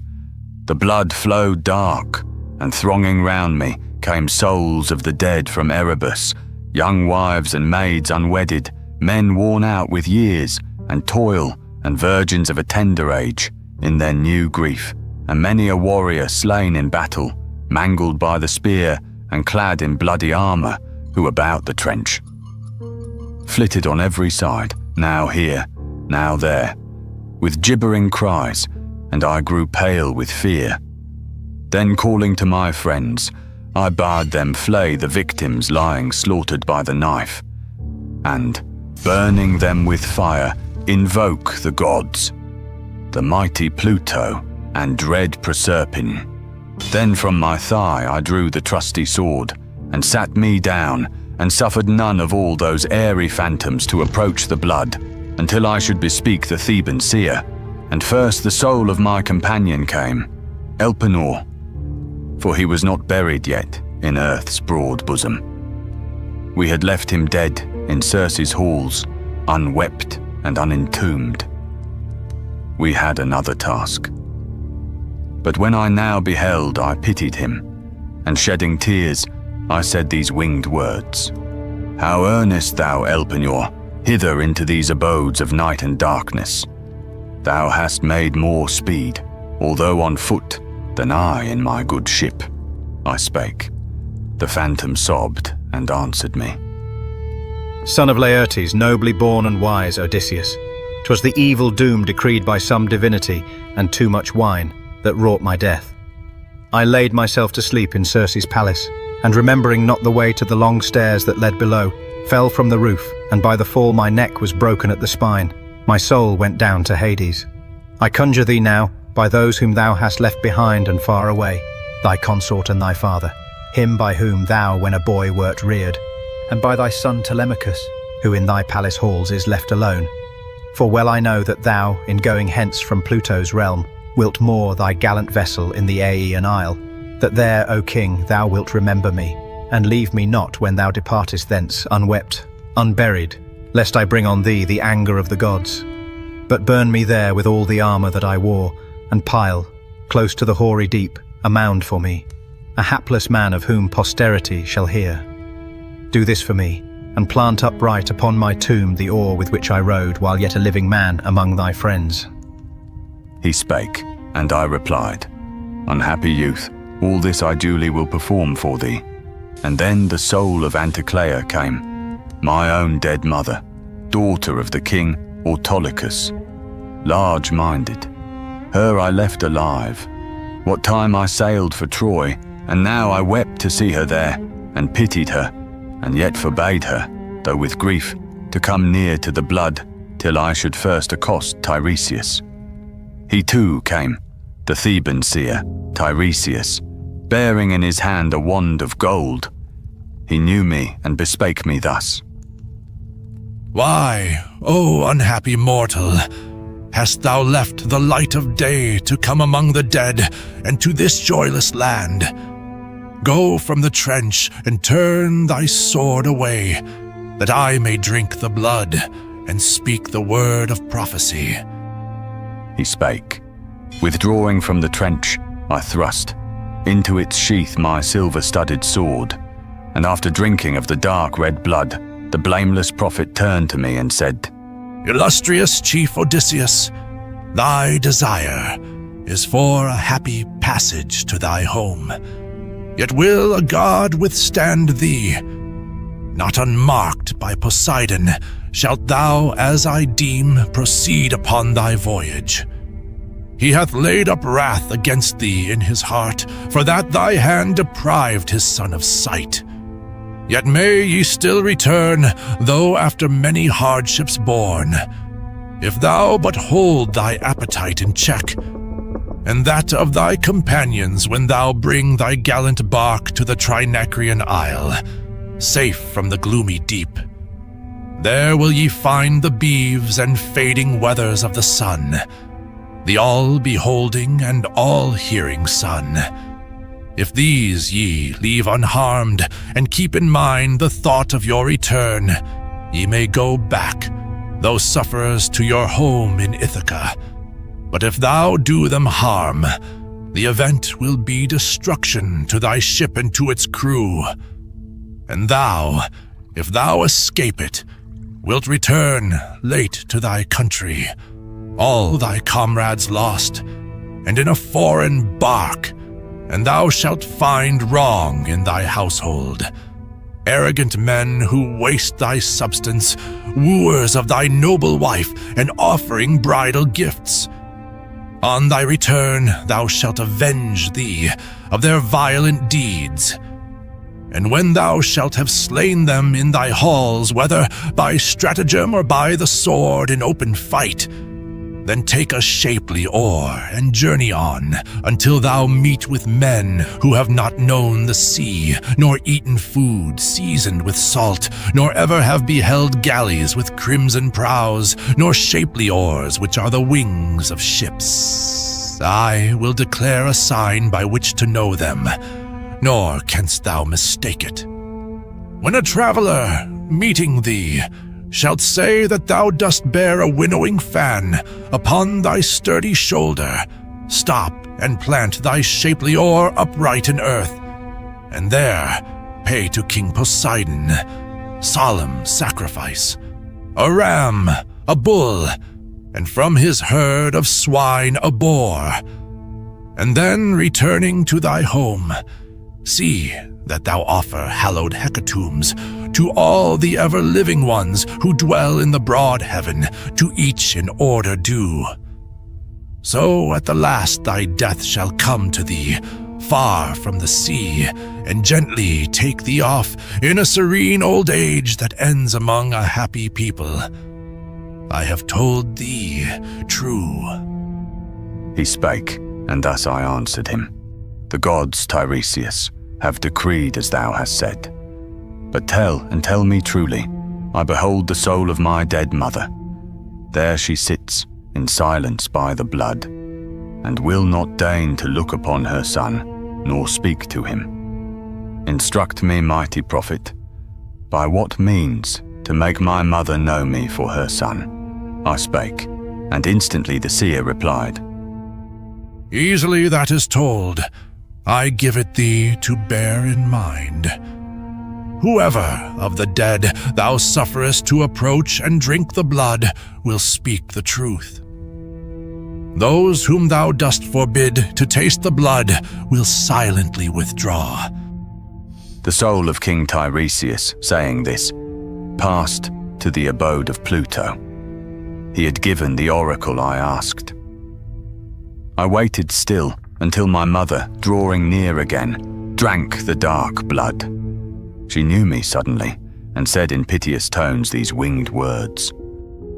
How didst thou come, my child, a living man, into this place of darkness? Difficult it is for those who breathe the breath of life to visit these abodes, through which are rolled great rivers, fearful floods, the first of these, Oceanus, whose waters none can cross on foot, or save on board a trusty bark. Hast thou come hither on thy way from Troy? A weary wanderer with thy ship and friends, and hast thou not been yet at Ithaca, nor in thine island palace seen thy wife? She spake, I answered. 'Tis necessity, dear mother, that has brought me to the abode of Pluto, to consult the Theban seer, Tiresias. Not to the Achaean coast have I returned, nor reached our country. Yet continually I wander. Everywhere I meet misfortune, even from the time when, in the noble Agamemnon's train, I came to Ilium, famed for steeds and made war on its dwellers. Tell me now, I pray, and truly, how it was that fate on thee brought the long sleep of death, by slow disease, or stealing on thee, did the archer queen, Diana, slay thee with her silent shafts? And tell me of my father, and the son left in my palace. Rests the sway I bore on them, or has another taken it, since men believe I shall return no more? And tell me of my wedded wife, her thoughts and purposes, and whether she remains yet with my son. Is she the guardian still of my estates, or has the noblest chief of those Achaeans led her thence a bride? I spake. My reverend mother answered thus. Most certain is it that she sadly dwells still in thy palace. Weary days and nights and tears are hers. No man has taken yet thy place as ruler, but Telemachus still has the charge of thy domain, and gives the liberal feasts which it befits a prince to give, for all invite him. In the fields thy father dwells, and never in the town is seen. Nor beds, nor cloaks has he, nor mats of rich device. But all the winter through he sleeps where sleep the labourers on the hearth amid the dust, and wears a wretched garb. And when the summer comes, or autumn days, ripen the fruit. His bed is on the ground, and made of leaves that everywhere are shed in the rich vineyards. There he lies and grieves, and cherishing his sorrow, mourns thy fate, and keenly feels the miseries of age. And thus I underwent my fate, and died. For not the goddess of the unerring bow, stealing upon me, smote me in thy halls with silent arrows, nor did slow disease come o'er me, such as, wasting cruelly the members, takes at last the life away. But constant longing for thee, anxious thoughts of thee, and memory of thy gentleness, Odysseus, made an end of my sweet life. She spake. I longed to take into my arms the soul of my dead mother. Thrice I tried, moved by a strong desire, and thrice the form passed through them like a shadow or a dream. And then did the great sorrow in my heart grow sharper, and in winged words I said, Beloved mother, why wilt thou not keep thy place, that I may clasp thee, so that here, in Pluto's realm, and in each other's arms, we each might, in the other, soothe the sense of misery? Hath mighty Proserpine sent but an empty shade to meet me here, that I might only grieve and sigh the more? I spake, and then my reverend mother said, Believe not that Zeus's daughter Proserpine deceives thee. 'Tis the lot of all our race when they are dead. No more the sinews bind the bones and flesh, when once, from the white bones, the life departs. Then like a dream the soul flies off, and flits about from place to place. But haste thou to the light again, and mark what I have said, that thou in after days mayst tell it to thy wife on thy return. Thus we conferred. Meantime, the women came around me, moved by mighty Proserpine. In throngs they gathered to the dark red blood. Then, as I pondered how to question each, this seemed the wisest. From my sturdy thigh I plucked the trenchant sword, and suffered not all that were there to taste the blood at once. So one by one they came, and each in turn declared her lineage. Thus I questioned all. Then saw I high-born Tyro first, who claimed to be the daughter of that blameless man Salmoneus, and who called herself the wife of Cretheus, son of Iolus. She loved Enipeus, hallowed river, fairest stream of all that flow on earth, and often walked beside its pleasant waters. He whose arms surround the islands, Poseidon, once put on the river's form, and at its gulfy mouth met her. The purple waters stood upright around them like a wall, and formed an arch, and hid the god and woman. There he loosed the virgin zone of Tyro, shedding sleep upon her.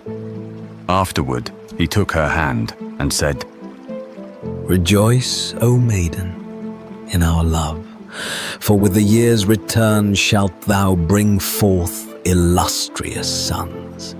The embraces of the gods are not unfruitful. Rear them carefully. And now return to thy abode, and watch thy words, and keep thy secret. Thou must know that I am Poseidon, he who shakes the earth. He spake, and plunged into the billowy deep, and she became a mother, and brought forth Peleus and Menelaus, valiant ministers of mighty Zeus. On the broad lands of Iolchos, Peleus dwelt, and reared vast flocks of sheep, while Menelaus made his home in Pylos midst the sands. The queenly dame, his mother, meanwhile brought forth other sons to Cretheus, Aeson first and Pheres next, and Amithaon, great in horsemanship. And after her I saw Antiope, the daughter of Asopus, her who made a boast that she had slumbered in the arms of Zeus. 2 sons she bore, Amphion one, the other Zethus, and they founded Thebes with its 7 gates, and girt it round with towers. For, valiant as they were, they could not dwell safely in that great town unfenced by towers. And after her I saw Amphitryon's wife, Alcmena, her who brought forth Hercules, the dauntless hero of the lion heart, for she had given herself into the arms of mighty Zeus. I also saw Megara there, a daughter of the house of haughty Creon. Her Amphitryon's son, unamable in strength, had made his wife. The mother too of Oedipus I saw, beautiful Epicaste, who in life had done unwittingly a heinous deed, had married her own son, who having slain her father first, espoused her. But the gods published abroad the rumor of the crime. He in the pleasant town of Thebes bore sway o'er the Cadmeians, yet in misery he lived, for so the offended gods ordained. And she went down to Hades and the gates that stand forever barred. For, wild with grief, she slung a cord upon a lofty beam and perished by it, leaving him to bear woes without measure, such as on a son the furies of a mother might inflict. And there I saw the dame, supremely fair, Chloris, whom Neleus with large marriage gifts wooed, and brought home a bride, the youngest she among the daughters of Iasus' son, Amphion, ruler o'er Orchomenus, the Minyaean town, and o'er the realm of Pylos. 3 illustrious sons she bore to Neleus, Nestor, Chromius, and a chief of lofty bearing, Periclymenus. She brought forth Pero also, marvellous in beauty, wooed by all the region round. But Neleus would bestow the maid on none, save him who should drive off from Phaeacia. The beeves, broad-fronted and with crooked horns, of valiant Iphicles, a difficult task.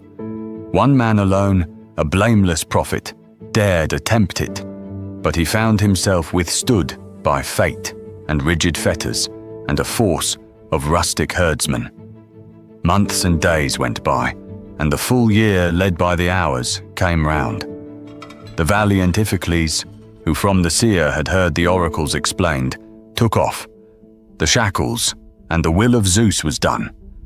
Then saw I Leda, wife of Tyndarus, who bore to Tyndarus 2 noble sons, Castor the horseman, Pollux skilled to wield the cestus. Both of them have still a place upon the fruitful earth, for Zeus gave them such honor that they live by turns, each one a day, and then are with the dead, each one by turns. They rank among the gods. The wife of Aloeus next appeared, Iphigenia, who, as she declared, had won the love of Poseidon. She brought forth 2 short-lived sons, one like a god in form, named Otus, and the other far renowned, named Ephialtes. These the bounteous earth nourished to be the tallest of mankind, and goodliest, save Orion. When the twain had seen but 9 years of their life, they stood in breadth of frame 9 cubits, and in height 9 fathoms. They against the living gods threatened to wage, upon the Olympian height, fierce and tumultuous battle, and to fling Ossa upon Olympus, and to pile Pelion with all its growth of leafy woods on Ossa, that the heavens might thus be scaled. And they, if they had reached their prime of youth, had made their menace good. The son of Zeus and amber-haired Latona took their lives. Ere yet beneath their temples sprang the down, and covered with its sprouting tufts the chin. Phaedra I saw, and Procris, and the child of the wise Minos, Ariadne, famed. For beauty, whom the hero Theseus once from Crete to hallowed Athens' fertile coast led, but possessed her not. Diana gave ear to the tale which Bacchus brought to her, and in the isle of Dia slew the maid. and my error I beheld, and Clymene, and Euryphile, hateful in her guilt, who sold her husband for a price in gold. But vainly might I think to name them all, the wives and daughters of heroic men whom I beheld, for first the ambrosial night would wear away, and now for me the hour of sleep is come, at my good ship among my friends, or, haply, here. Meantime the care for my return is with the gods and you. He spake, and all were silent, all within. The shadows of those palace halls were held motionless by the charm of what he said, and thus the white-armed Queen Arete spake. Phaeacians, how appears this man to you in form, in stature, and well-judging mind? My guest he is, but each among you shares the honor of the occasion. Now, I pray, dismiss him not in haste, nor sparingly bestow your gifts on one in so much need. For in your dwellings is much wealth bestowed upon you by the bounty of the gods. Then also Echeneus, aged chief, the oldest man of the Phaeacians, spake. My friends, the word of our sagacious queen errs not, nor is ill-timed, and yours it is to hearken and obey, but all depends upon Alcinous, both the word and deed. And then in turn Alcinous spake. That word shall be fulfilled, if I am ruler here o'er the Phaeacians, skilled in seamanship. But let the stranger, though he long for home, bear to remain till morning, that his store of gifts may be complete. To send him home shall be the charge of all, but mostly mine, since mine it is to hold the sovereign power. And then the wise Odysseus said, O King Alcinous, eminent o'er all thy race, shouldst thou command me to remain with thee even for a 12-month, and at length provide for my return, and give me princely gifts, even that would please me. For with fuller hands, the happier were my lot on my return to my own land. I should be honoured then, and meet a kinder welcome there from all who see me in my Ithaca once more. And then again in turn Alcinous spake. Odysseus, when we look on thee, we feel no fear that thou art false, or one of those, the many whom the dark earth nourishes, wandering at large and forging lies, that we may not suspect them.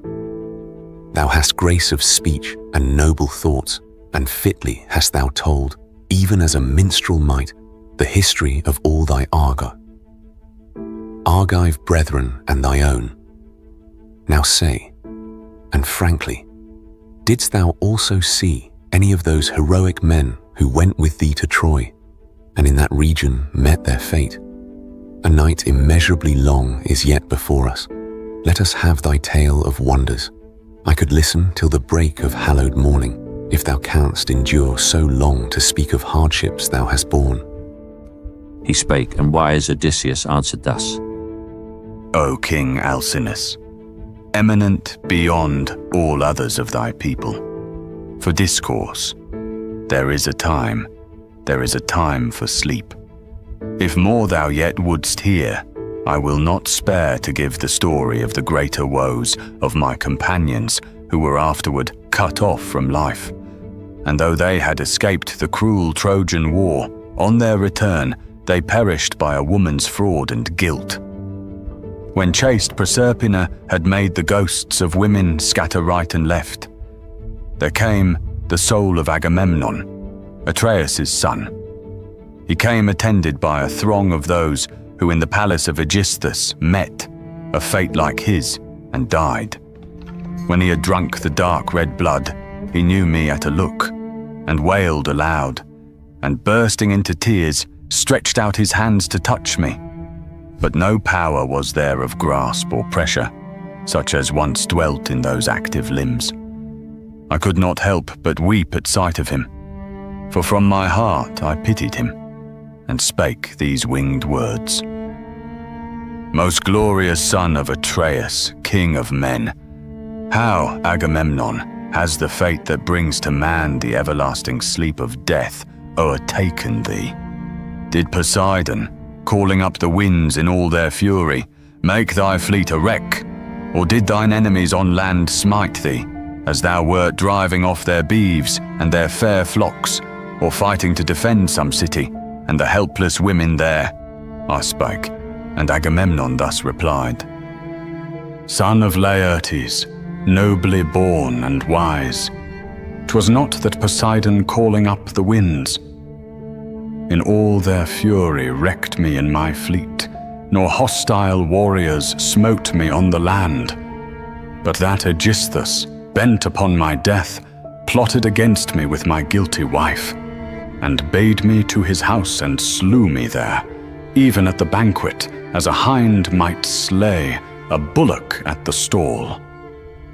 With me they slew my comrades, as a herd of white-toothed swine are slaughtered for some man of large estates, who makes a wedding or a solemn feast. Thou hast seen many perish by the sword, in the hard battle, one by one, and yet thou wouldst have pitied us, hadst thou beheld the slain beside the wine jar, and beneath the loaded tables, while the pavement swam with blood.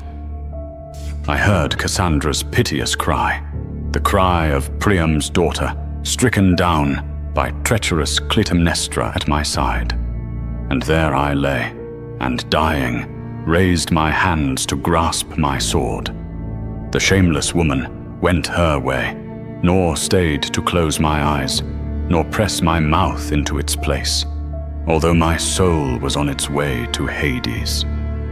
There is naught that lives more horrible, more lost to shame, than is the woman who has brought her mind to compass deeds like these. The wretch who plans so foul a crime, the murder of the man whom she a virgin wedded. I had looked for a warm welcome from my children here, and all my household in my ancient home. This woman, deep in wickedness, hath brought disgrace upon herself and all her sex, even those who give their thoughts to doing good. He spake, and I replied, Oh, how the god who wields the thunder Zeus must hate the house of Atreus for the women's sake. At first we fell by myriads in the cause of Helen. Clytemnestra now hath planned this guile against thee while thou wert afar. I spake, and instantly his answer came. Therefore be not compliant to thy wife, nor let her hear from thee whatever lies within thy knowledge. Tell her but a part, and keep the rest concealed. Yet is thy life, Odysseus, in no danger from thy spouse. For wise and well instructed in the rules of virtuous conduct is Penelope, the daughter of Icarius. When we went to war, we left her a young bride. A babe was at her breast, a boy who now must sit among grown men. And fortunate is he, for certainly his father will behold the youth on his return, and he embrace his father as is meet. But as for me, my consort suffered not my eyes to feed upon the sight of my own son. For first she slew me. This then I admonish thee. Heed thou my words.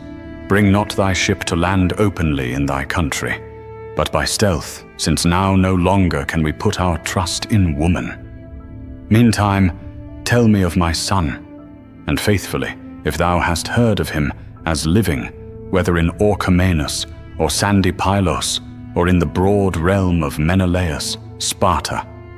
For not yet has my Orestes passed from earth and life. He spake, and I replied, Why ask of me that question, O Atreides? I know not whether thy son be living or be dead, and this is not a time for idle words. Thus in sad talk we stood, and freely flowed our tears.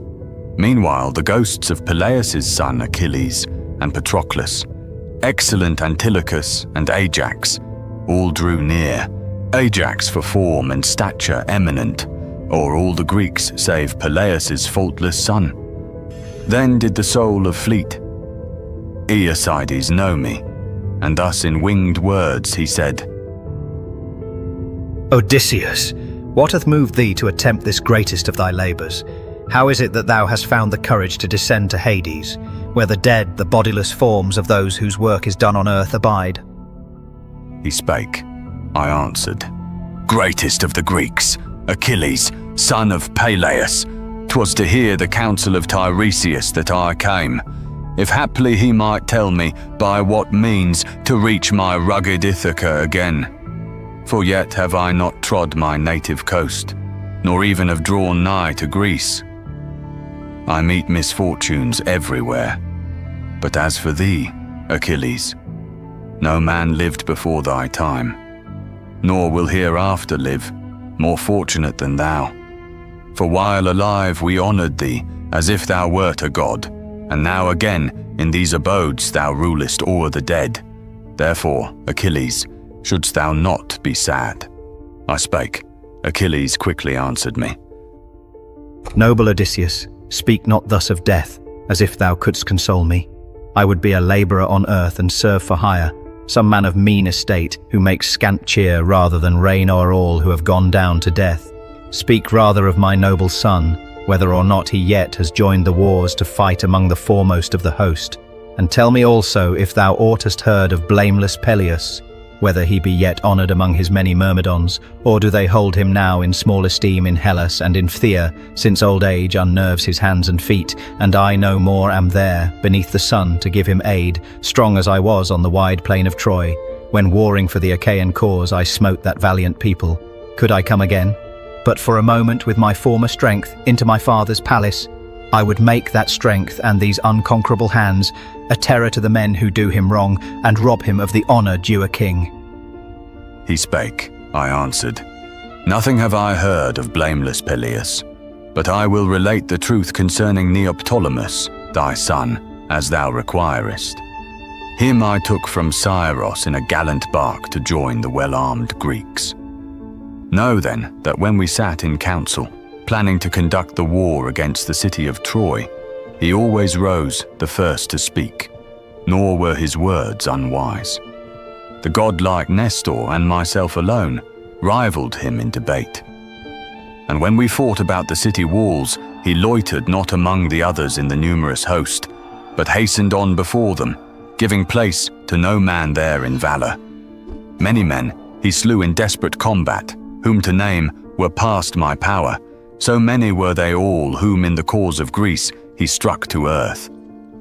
Yet one I name, Eurypylus, the son of Telephus, who perished by his sword with many of his band, Citaeans, led to war because of liberal gifts bestowed upon their chieftain's wife, the noblest he of men in form whom I have ever seen, save Memnon.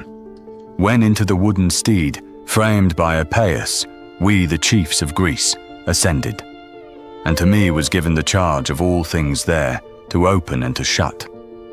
The close-built fraud, while others of high rank. Among the Greeks were wiping off their tears, and their limbs shook. I never saw thy son turn pale in his fine face, or brush away a tear, but he besought me earnestly that he might leave our hiding place, and grasped his falchion's hilt, and lifted up his spear heavy with brass, for in his mind he smote the Trojan crowd already. When at last we had o'erthrown and sacked the lofty town of Priam, he embarked upon a ship, with all his share of spoil, a large reward, unhurt, not touched in combat hand to hand, nor wounded from afar, as oftentimes must be the fortune of a fight. For Mars is wont to rage without regard to men. I spake.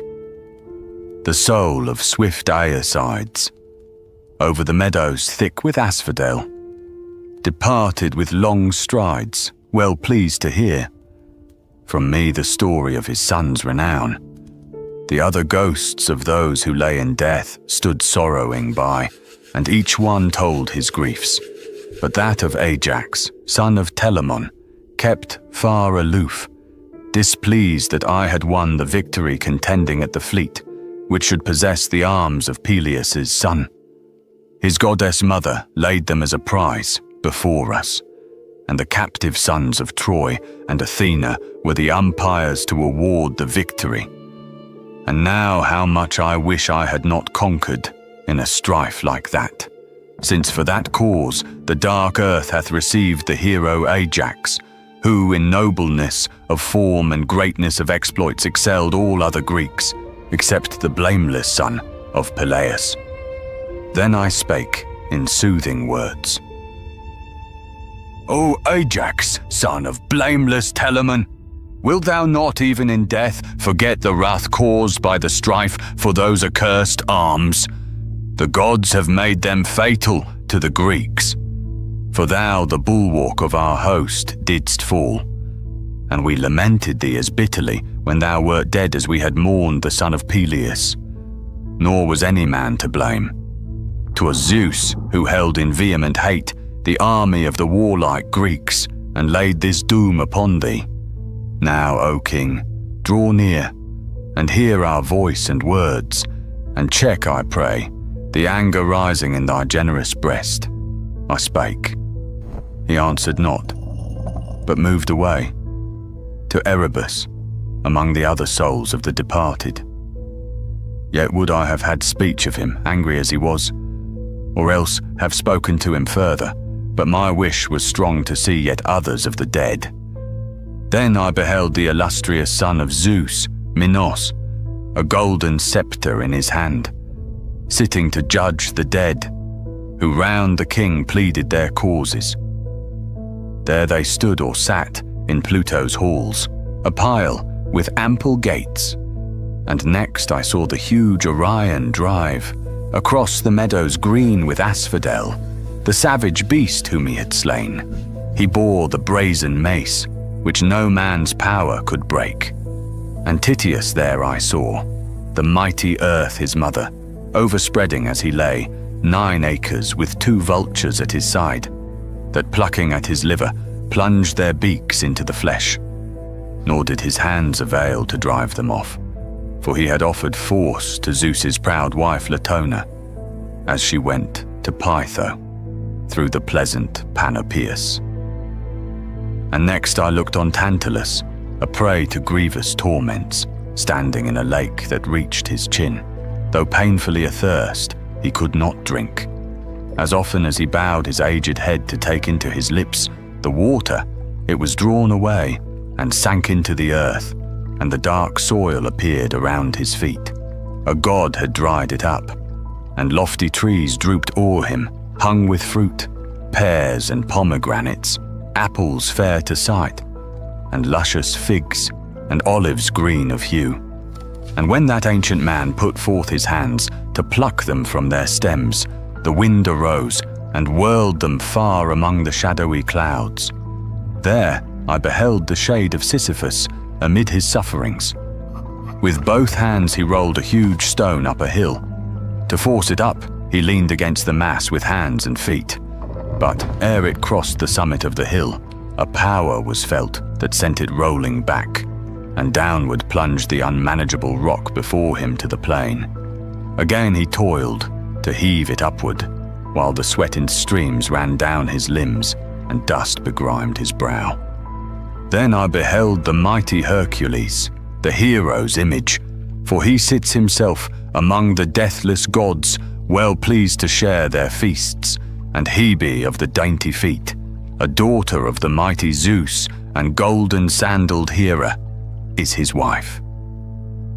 Around his image flitted to and fro the ghosts with noise, like fear-bewildered birds. His look was dark as night. He held in hand a naked bow, a shaft upon the string, and fiercely gazed like one about to send the arrow forth. Upon his breast he wore the formidable baldric, on whose band of gold were sculptured marvels, forms of bears, wild boars, grim lions, battles, skirmishings, and death by wounds and slaughter. He who wrought that band had never done the like before, nor could thereafter. As I met his eye, the hero knew me, and beholding me with pity, said to me in winged words, "Son of Laertes, nobly born and wise, and yet unhappy, surely thou dost bear a cruel fate, like that which I endured while yet I saw the brightness of the sun. The offspring of Saturnian Zeus am I, and yet was I compelled to serve one of a meaner race than I. who set difficult tasks. He sent me hither once to bring away the guardian hound. He deemed no harder task might be. I brought him hence. I led him up from Hades, with such aid as Hermes and the blue-eyed Athena gave. Thus having spoken, he withdrew again into the abode of Pluto. I remained and kept my place, in hope there yet might come heroes who perished in the early time, and haply I might look on some of those, the ancients, whom I greatly longed to see, on Theseus and Pirith house, glorious men, the children of the gods. But now there flocked already round me, with a mighty noise, the innumerable nations of the dead, and I grew pale with fear, lest from the halls of Pluto the stern Proserpine should send the frightful visage of the monster maid, the Gorgon. Hastening to my ship, I bade the crew embark, and cast the hawsers loose. Quickly they went on board, and took their seats upon the benches. Through Oceanus the current bore my galley, aided first by oars and then by favourable gales.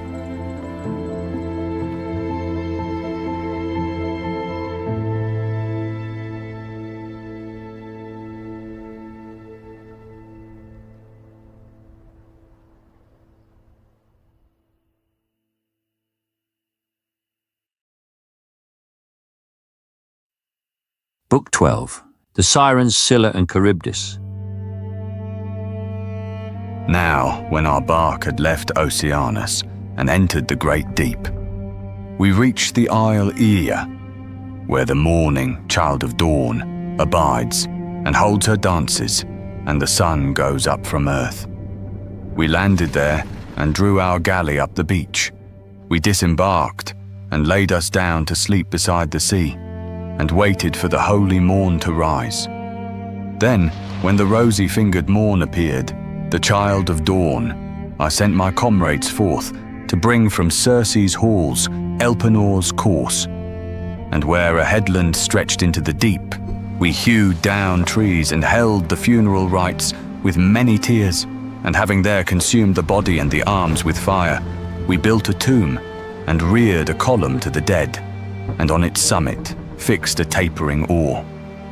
All this was duly done, yet was the news of our return from Hades not concealed from Circe. She attired herself in haste, and came. Her maids came with her, bringing bread and store of meats and generous wine, and thus spake the wise goddess, standing in the midst. Ah, daring ones, who yet alive have gone down to the abode of Pluto. Twice to die is yours, while others die but once.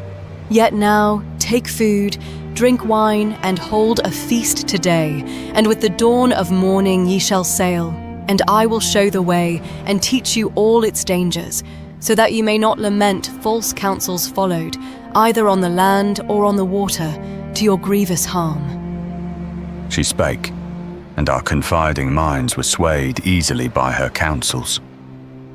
All that day, till set of sun, we sat and banqueted upon the abundant meats and generous wines.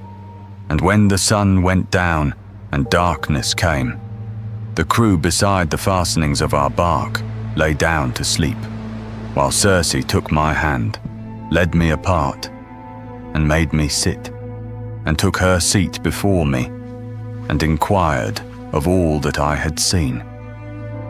I told her faithfully, and then the mighty goddess Circe said, Thus far is well. Now needfully attend to what I say, and may some deity help thee remember it. Thou first wilt come to where the Sirens haunt. They throw a spell o'er all who pass that way. If unawares one finds himself so nigh that he can hear their voices, round him nevermore shall wife and lisping children gather, welcoming his safe return with joy.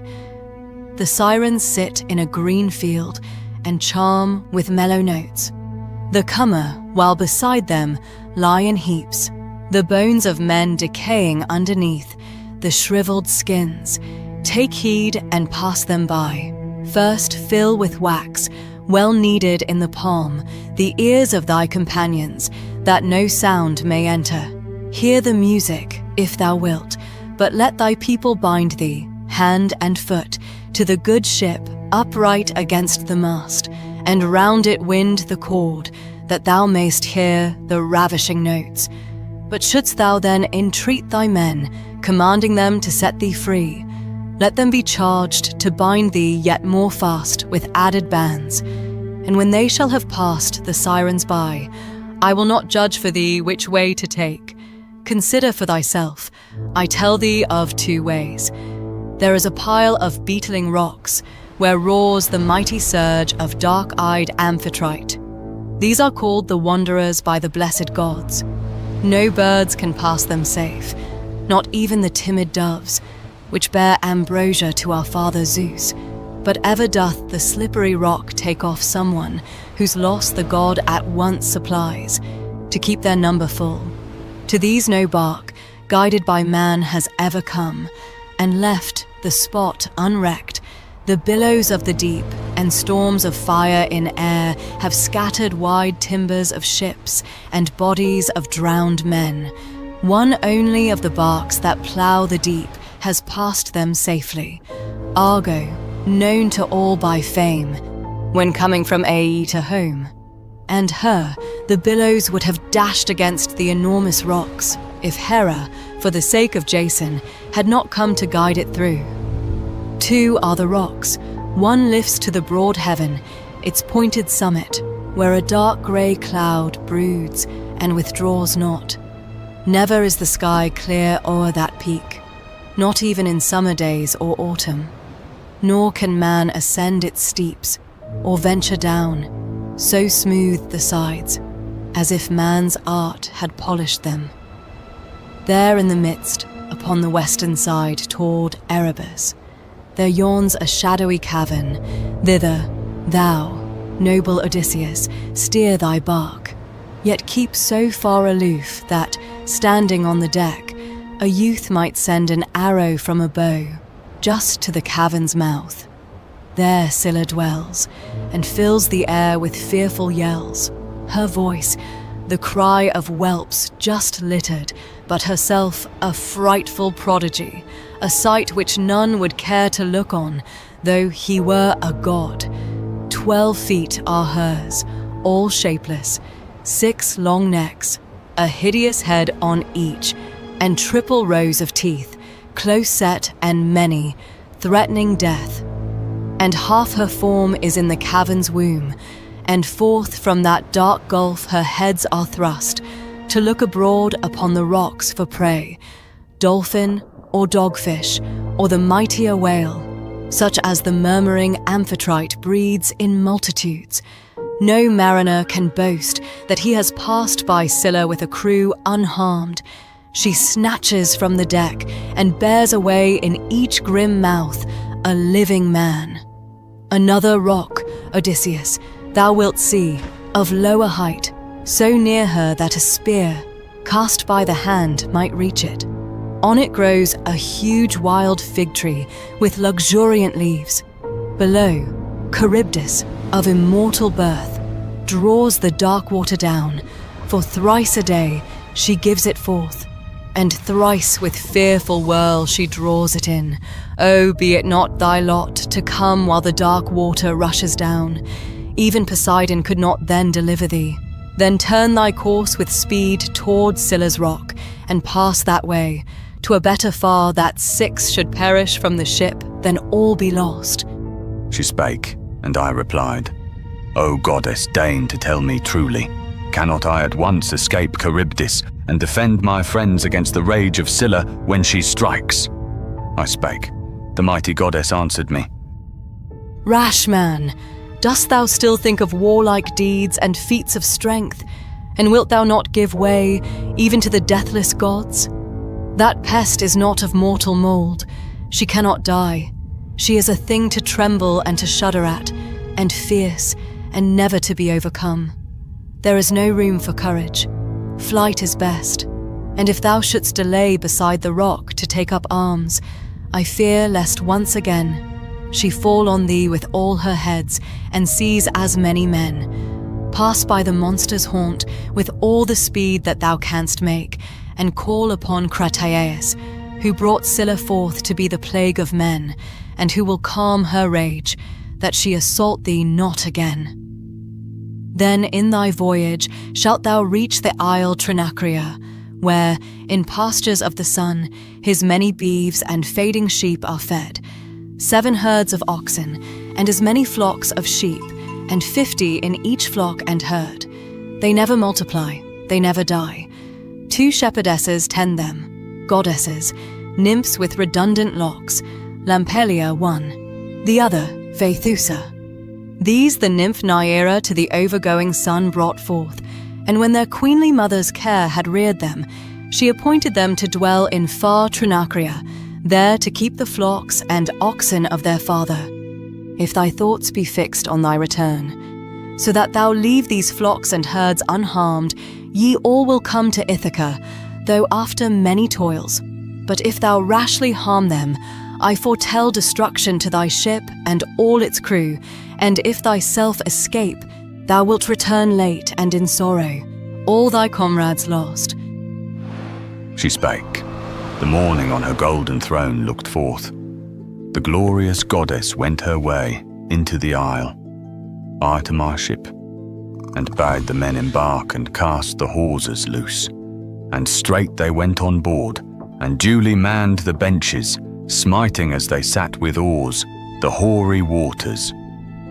Circe, amber-haired, the mighty goddess of the musical voice, sent a fair wind behind our dark-prowed ship that gaily bore us company and filled the sails.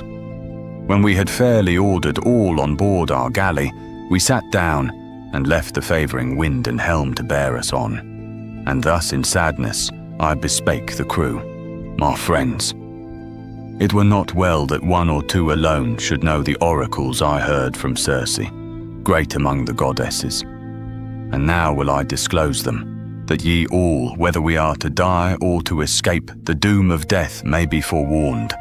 And first against the wicked Sirens and their song, and flowery bank, she warns us. I alone may hear their voice, but ye must bind me first, with bands too strong to break, that I may stand upright against the mast, and let the cords be fastened round it. If I then entreat, and bid you loose me, make the bands more strong. Thus to my crew I spake, and told them all that they should know, while our good ship drew near the island of the Sirens, prosperous gales wafting it gently onward. Then the breeze sank to a breathless calm. Some deity had hushed the winds to slumber. Straightway rose. The men unfurled the sails and laid them down within the ship, and sat and made the sea white with the beating of their polished blades, made of the fir tree. Then I took a mass of wax and cut it into many parts, and kneaded each with a strong hand. It grew warm with the pressure, and the beams of him who journeys round the earth, the monarch's son. With this I filled the ears of all my men, from first to last. They bound me, in their turn, upright against the mast tree, hand and foot, and tied the cords around it. Then again they sat and threshed with oars the hoary deep. And when, in running rapidly, we came so near the Sirens as to hear a voice, from where they sat, our galley flew not by unseen by them, and sweetly thus they sang. O world-renowned Odysseus, thou who art the glory of the Achaeans, turn thy bark landward, that thou mayest listen to our lay. No man has passed us in his galley yet, ere he has heard our warbled melodies. He goes delighted hence, a wiser man, for all that in the spacious realm of Troy the Greeks and Trojans by the will of heaven endured, we know. And all that comes to pass in all the nations of the fruitful earth. 'Twas thus they sang, and sweet the strain. I longed to listen, and with nods I gave the sign to set me free. They only plied their oars the faster, Then upsprang Eurylochus and Perimedes, and with added cords bound me, and drew the others still more tight. And when we now had passed the spot, and heard no more the melody the Sirens sang, my comrades hastened from their ears to take the wax, and loose the cords, and set me free. As soon as we had left the isle, I saw mist and a mountain billow, and I heard the thunder of the waters. From the hands of my affrighted comrades flew the oars. The deep was all in uproar, but the ship stopped there, for all the rowers ceased their task. I went through all the ship, exhorting them with cheerful words, man after man, and said, "Reflect, my friends, that we are not untried. In evil fortunes, nor in sadder plight, are we than when within his spacious cave the brutal Cyclops held us prisoners. Yet through my valour we escaped, and through my counsels and devices, and I think that ye will live to bear this day's events in memory like those. Now let us act. Do all as I advise. Go to your seats upon the benches, smiting with your oars these mighty waves, and haply Zeus will grant that we escape the death which threatens us. Thee, helmsman, I adjure, and heed my words, since to thy hands alone is given in charge our gallant vessel's rudder. Steer thou hence from mist and tumbling waves, and well observe the rock, lest where it juts into the sea thou heed it not, and bring us all to wreck." I spake, and quickly all obeyed my words. Yet said I naught of Scylla, whom we now could not avoid, lest all the crew in fear should cease to row, and crowd into the hold. And then did I forget the stern command which Circe gave me, not to arm myself for combat. In my shining arms I cased my limbs, and took in hand 2 ponderous spears, and went on deck, and stood upon the prow. For there it seemed to me that Scylla first would show herself, that monster of the rocks, to seize my comrades. Yet I saw her not, though weary grew my eyes with looking long and eagerly upon those dusky cliffs.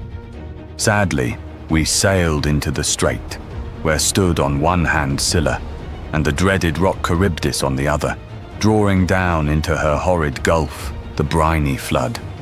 And as she threw it forth again, it tossed, and murmured as upon a glowing fire, the water in a cauldron, while the spray, thrown upward, fell on both the summit rocks. And when once more she swallowed the salt sea, it whirled within the abyss, while far below the bottom of blue sand was seen. My men grew pale with fear. We looked into the gulf, and thought our end was nigh.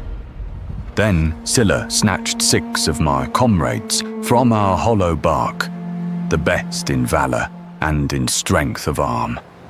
I looked to my good ship, I looked to them, and saw their hands and feet still swung in air above me, while for the last time on earth they called my name in agony of heart. As when an angler on a jutting rock sits with his taper rod, and casts his bait. To snare the smaller fish, he sends the horn of a wild bull that guards his line afar into the water, and jerks out a fish, and throws it gasping shoreward. So were they, uplifted gasping to the rocks, and there Scylla devoured them at her cavern's mouth, stretching their hands to me with piercing cries of anguish. 'Twas in truth the saddest sight, whatever I have suffered, and where'er have roamed the waters that mine eyes have seen. Escaping thus the rocks, the dreaded haunt of Scylla and Charybdis, we approached the pleasant island of the sun, where grazed the oxen with broad foreheads, beautiful, and flocks of sheep, the fatlings of the god who makes the round of heaven. While yet at sea, I heard from my black ship the low of herds, in stables and the bleatings of the flocks, and straightway came into my thought the words of the blind seer Tiresias, him of Thebes, and of Aeaean Circe, who had oft warned me to shun the island of the god, whose light is sweet to all. And then I said to my companions with a sorrowing heart, "My comrades, sufferers as ye are, give ear. I shall disclose the oracles which late Tiresias and he and Circe gave. The goddess earnestly admonished me not to approach the island of the sun, whose light is sweet to all, for there, she said, some great misfortune lay in wait for us. Now let us speed the ship and pass the isle." I spake. Their hearts were broken as they heard, and bitterly Eurylochus replied, "Austere art thou, Odysseus. Thou art strong exceedingly. No labour tires thy limbs.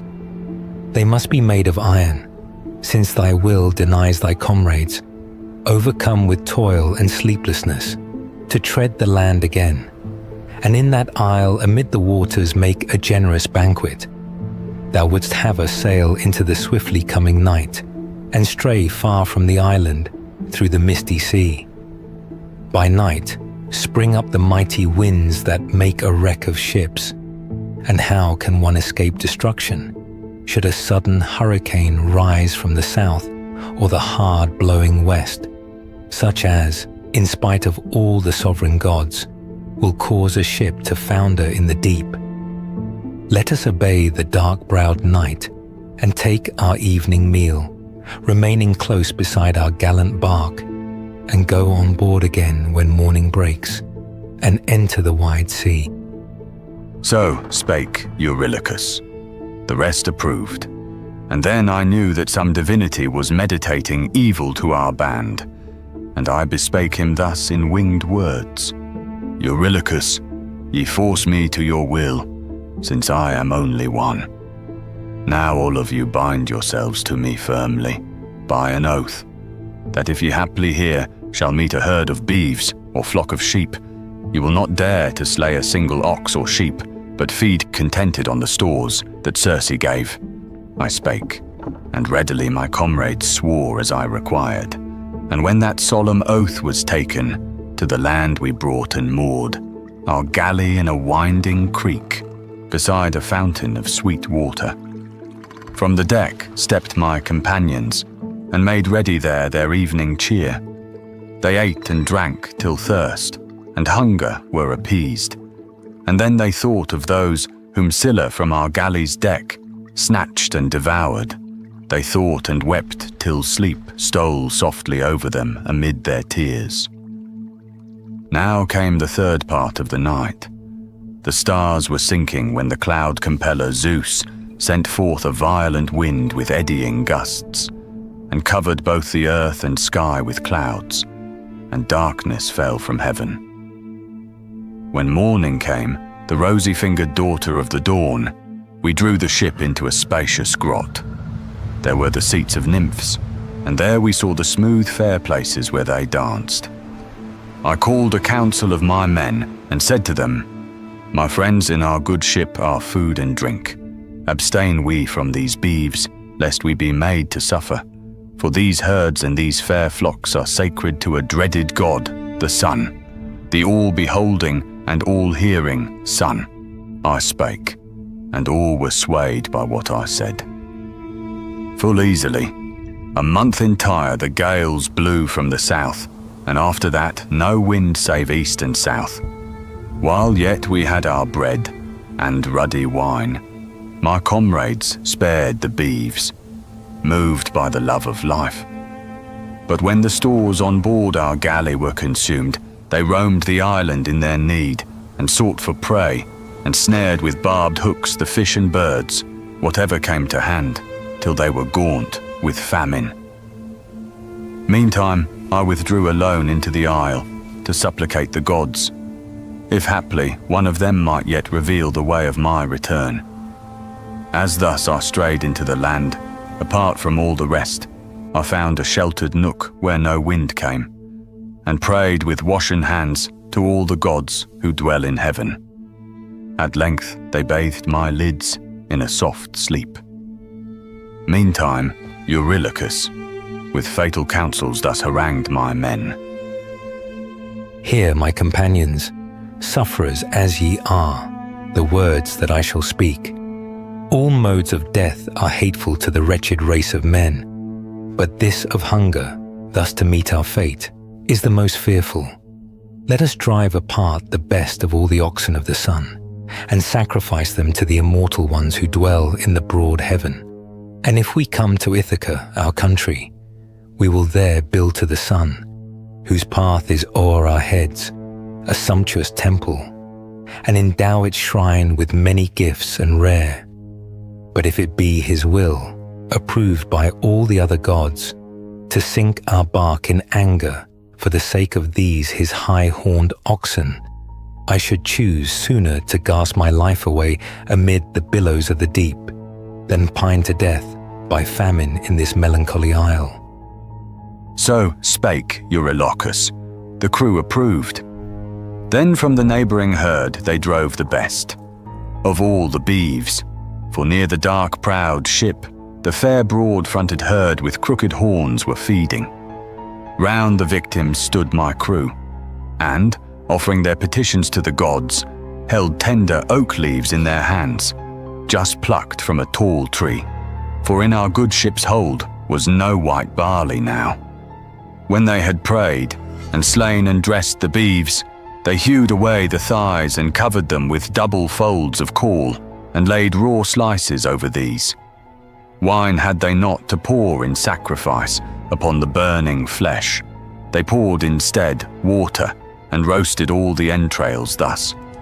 Now when the thighs were thoroughly consumed, and entrails tasted, all the rest was carved into small portions, and transfixed with spits. Just then the gentle slumber left my lids. I hurried to the shore and my good ship, and drawing near, perceived the savoury steam from the burnt offering. Sorrowfully then I called upon the ever-living gods. O Father, Zeus, and all ye blessed gods, who live forever, 'twas a cruel sleep in which ye lulled me to my grievous harm. My comrades here have done a fearful wrong. Lampetia of the trailing robes, in haste flew to the sun, who journeys round the earth, to tell him that my crew had slain his beeves, and thus in anger he bespake the gods.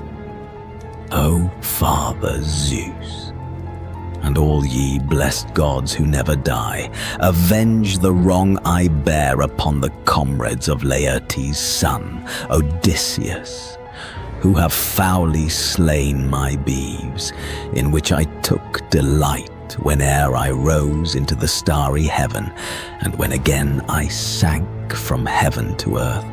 If for the wrong they make not large amends, I shall go down to Hades, there to shine among the dead.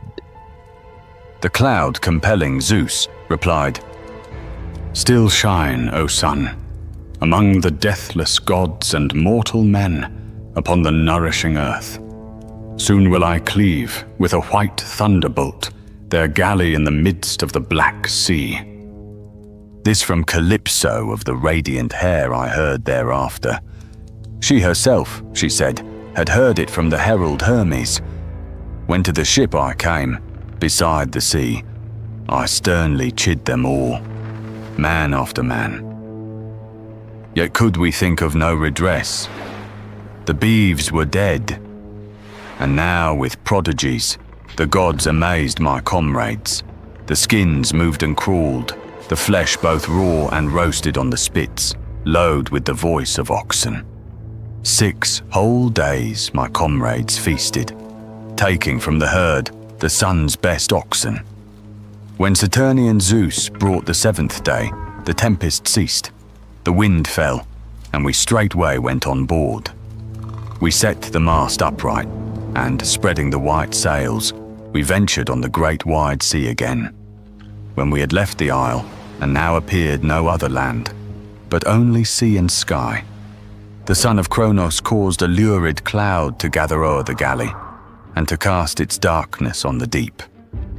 Not long our ship ran onward, ere the furious west wind rose and blew a hurricane. A strong blast snapped both ropes that held the mast. The mast fell back. The tackle dropped entangled to the hold. The mast, in falling on the galley's stern, dashed on the pilot's head and crushed the bones, and from the deck He plunged like one who dives into the deep. His gallant spirit left the limbs at once. Zeus thundered from on high and sent a thunderbolt into the ship that, quaking with the fearful blow and filled with stifling sulphur, shook my comrades off into the deep. They floated round the ship like sea mews. Zeus had cut them off from their return. I moved from place to place, still in the ship, until the tempest's force parted the sides and keel. Before the waves, the naked keel was swept. The mast had snapped, just at the base, but round it was a thong made of a bullock's hide. With this I bound the mast and keel together, took my seat upon them, and the wild winds bore me on. The west wind ceased to rage, but in its stead the south wind blew and brought me bitter grief. I feared lest I must measure back my way to grim Charybdis. All night long I rode the waves, and with the rising sun drew near the rock of Scylla and the terrible Charybdis, as her gulf was drawing down the waves of the salt sea. There as I came, I raised myself on high till I could grasp the lofty fig tree, and I clung to it as clings a bat, for I could neither find a place to plant my feet, nor could I climb. So distant were the roots, so far apart, the long huge branches overshadowing Charybdis. Yet I firmly kept my hold, till she should throw the keel and mast again up from the gulf. They, as I waited long, came up again, though late as one who long has sat adjudging strifes between young suitors pleading in the marketplace, rises and goes to take his evening meal. So late the timbers of my bark returned, thrown from Charybdis. Then I dropped amid the dashing waves, and came with hands and feet on those long timbers in the midst, that they might bear my weight. I sat on them and rode with both my hands. The father of the gods and mortals suffered not that I should look on Scylla's rock again, else had I not escaped a cruel death. For 9 long days I floated on the waters. On the 10th, the gods at nightfall bore me to an isle, Ogygia, where Calypso, amber-haired, a mighty goddess, skilled in song, abides, who kindly welcomed me and cherished me. Why should I speak of this? Here in these halls I gave the history yesterday to thee and to thy gracious consort, and I hate to tell again a tale once fully told.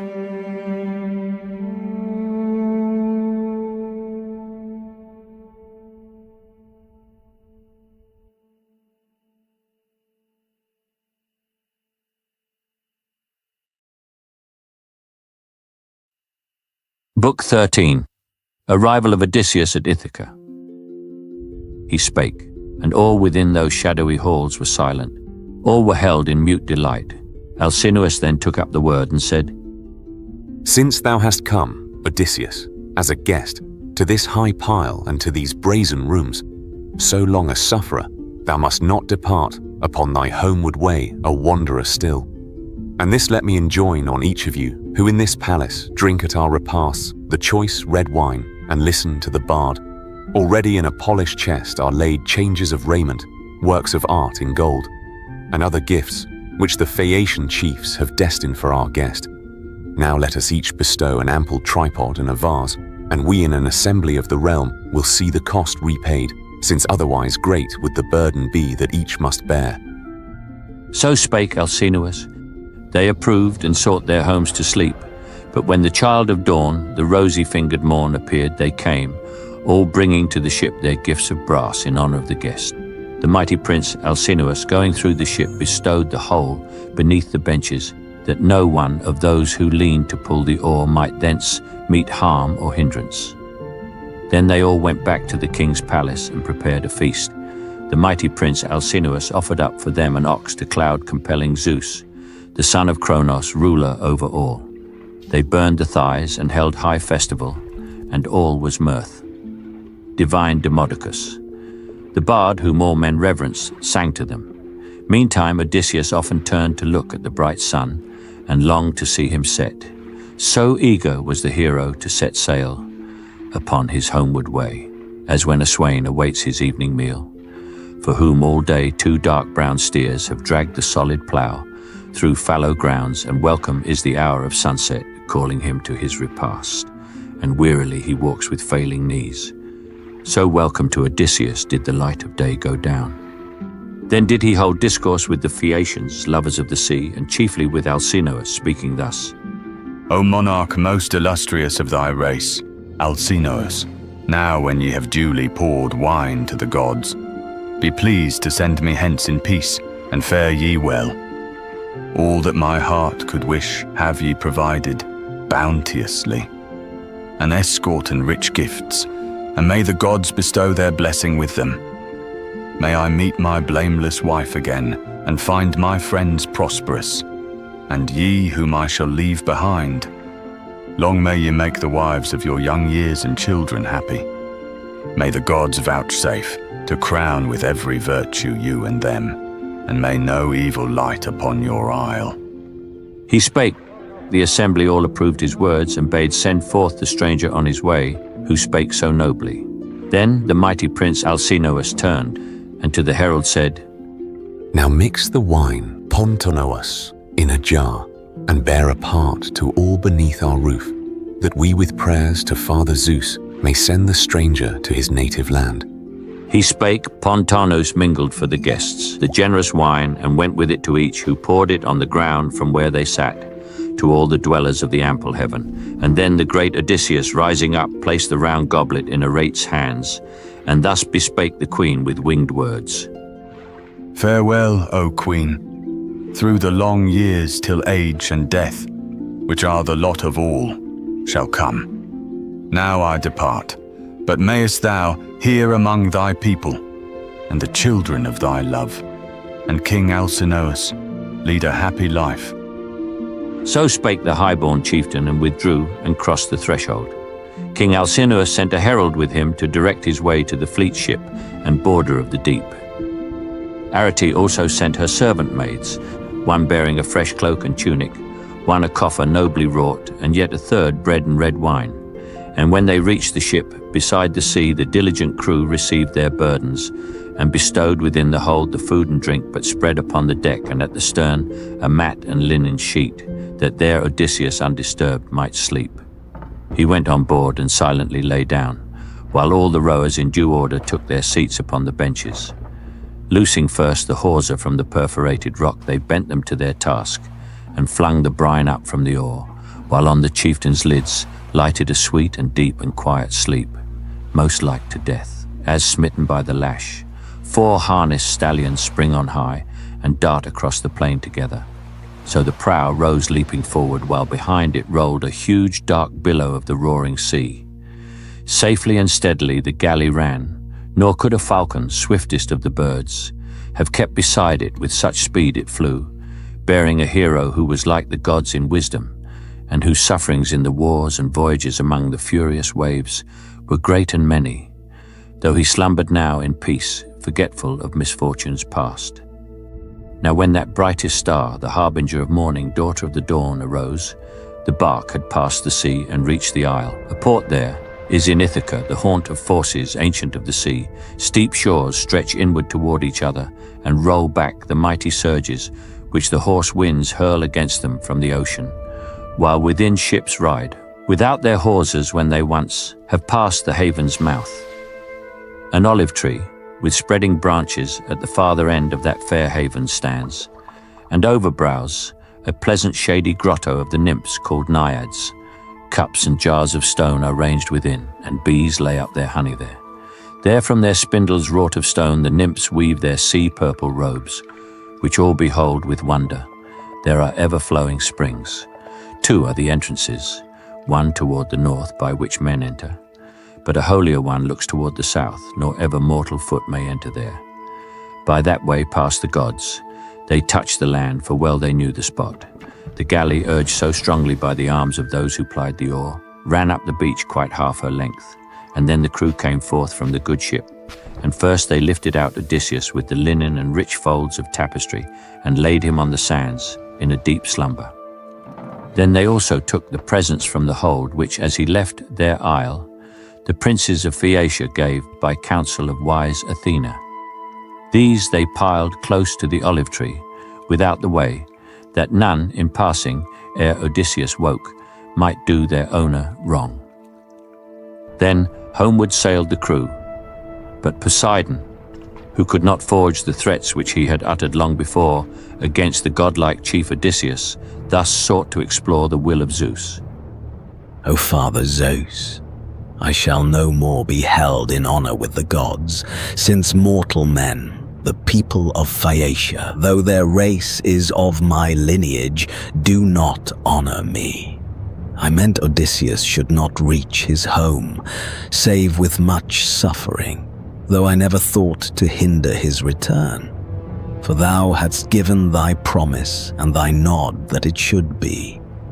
Yet these Phaeacians, in a gallant bark, have borne him o'er the deep, and while he slept, have laid him down in Ithaca, and given large gifts, abundant store of brass and gold, and woven work more than he could have brought from captured Ilium, if he had returned safely with all his portion of the spoil.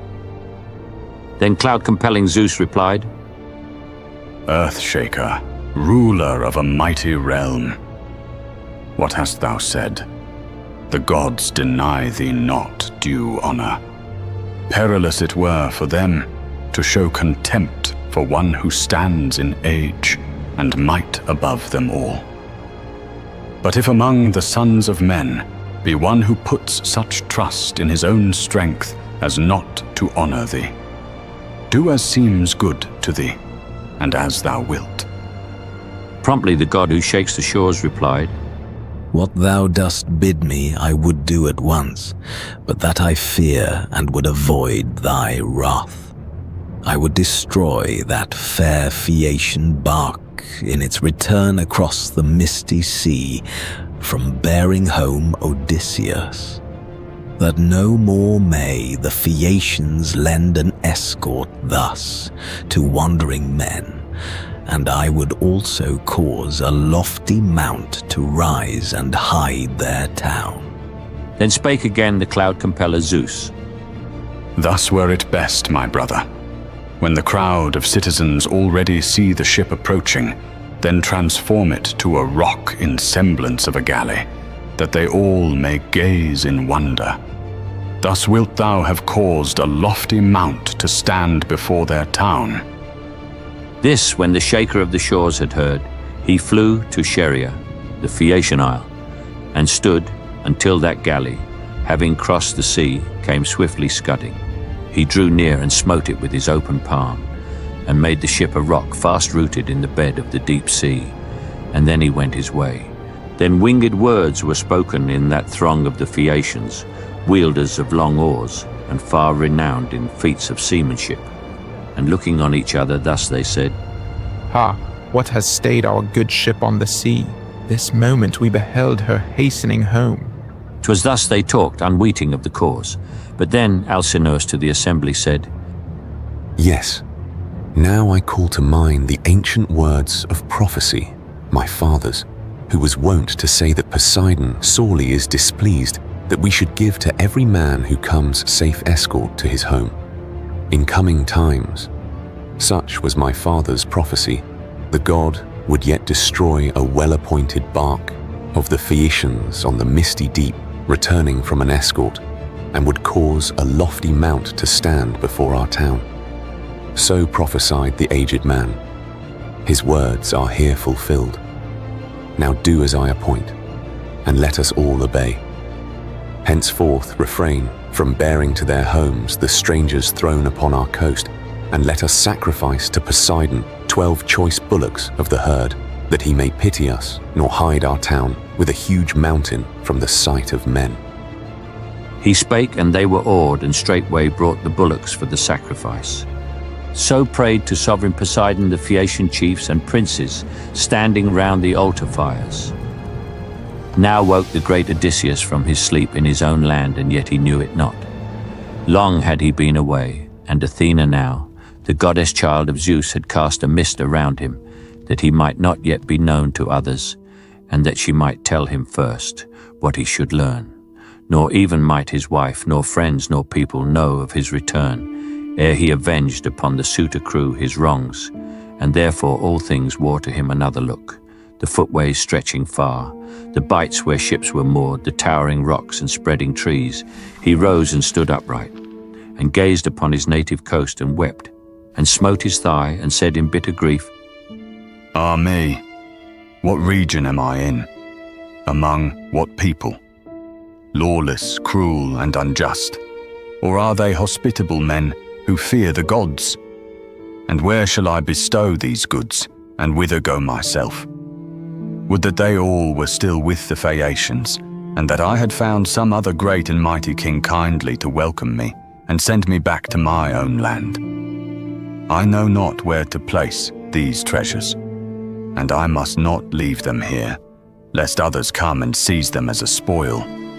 Nay, these Phaeacian chiefs and counsellors were not, in all things, either wise or just. They gave their word to land me on the coast of pleasant Ithaca, and have not kept their promise. Oh, may Zeus avenge this wrong.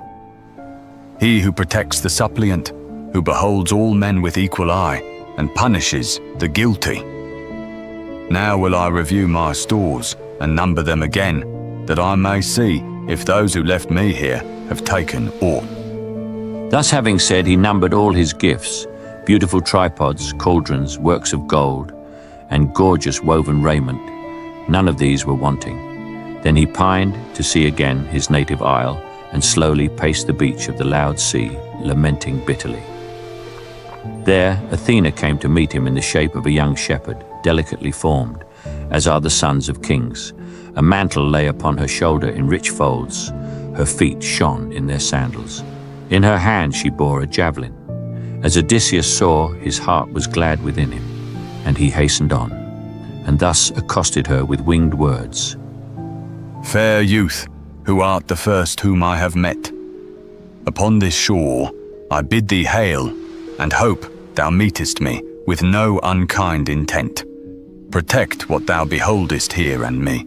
I make my suit to thee as to a god, and come to thy dear knees, and tell, I pray, that I may know the truth.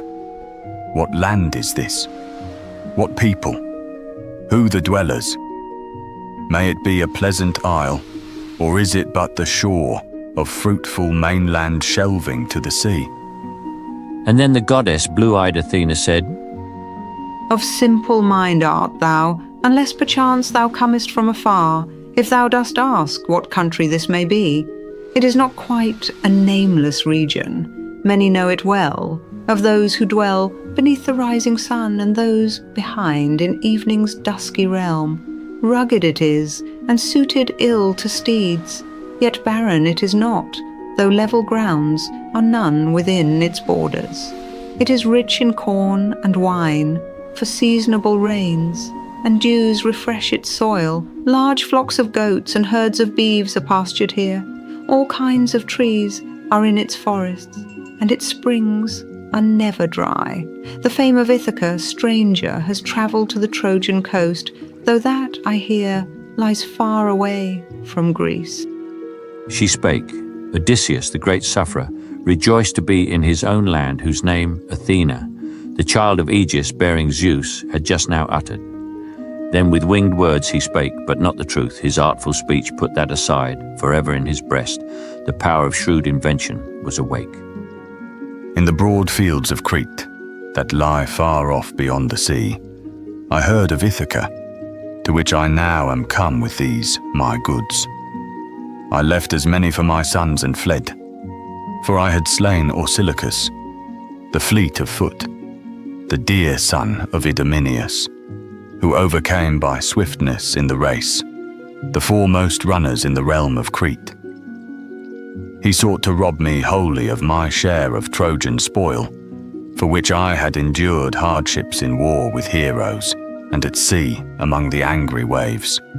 The cause was this: I would not in the siege of Troy submit to serve his father, but apart from him, I led a troop, companions of my own. The youth returning from the fields I met, and smote him with the spear, for near the way I lay in ambush with a single friend. A night, exceeding dark, was in the sky. No human eye beheld, nor did he know who took his life. When I had slain him thus, with the sharp spear I hastened to a ship of the Phoenicians, and besought their aid, and gave them large reward, and bade them steer to Pylos bearing me, and leave me there, or where the Epeans hold the hallowed coast of Elis. But the force of adverse winds drove them unwilling thence. They meant no fraud. We wandered hither. Just at night we came, and rowing hard, the seamen brought their ship within the port. No word was said of food, though great our need. All disembarked in haste, and lay upon the shore. Deep was the sleep that stole upon my weary limbs. The men took from the hold my goods, and bearing them to where I slumbered on the sand, set sail for populous Sidonia, leaving me here quite alone, with sorrow in my heart. He spake, the blue-eyed goddess Athena smiled and touched the chief caressingly. She seemed a beautiful and stately woman now, such as are skilled in works of rare device. And thus she said to him in winged words, Full shrewd were he, a master of deceit, who should surpass thee in the ways of craft, even though he were a god. Thou unabashed, and prompt with shifts, and measureless in wiles. Thou canst not even in thine own land refrain from artful figments and misleading words, as thou hast practised from thy birth. But now speak we of other matters, for we both are skilled in stratagem.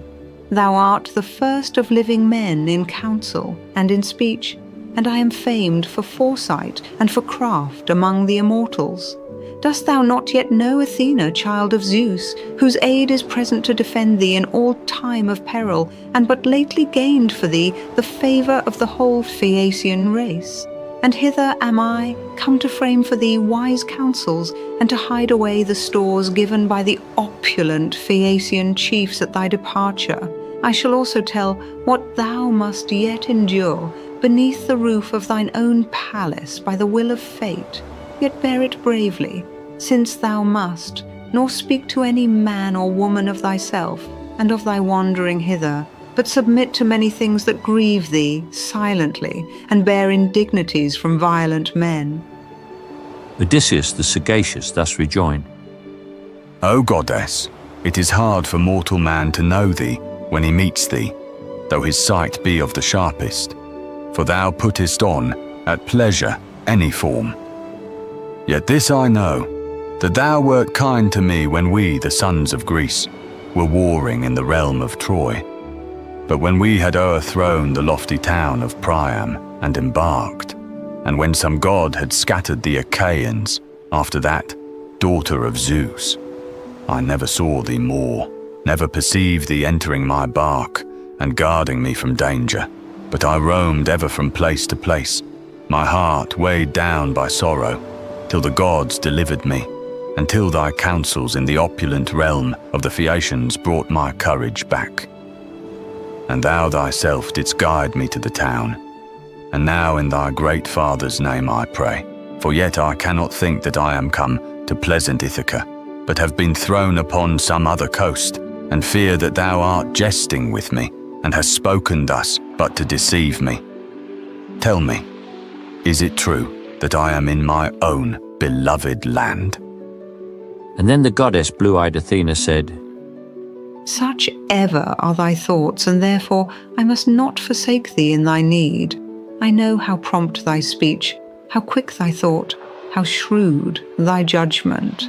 If another man had come from such long wanderings, he had flown at once, delighted, to his children and his wife, in his own home. But thou desirest not to ask or hear of them, till thou hast put thy consort to the trial of her truth, her who now sits within thy halls, and waits in vain for thee, and in perpetual grief and weeping wears her nights and days away. I never doubted. Well, in truth I knew that thou, with all thy comrades lost, wouldst reach thy country, but I dreaded to withstand my father's brother Poseidon, who was wroth, and fiercely wroth, for that thou hadst deprived his well-beloved son of sight. But now attend, and I will show thee Ithaca by certain tokens. Mark them and believe.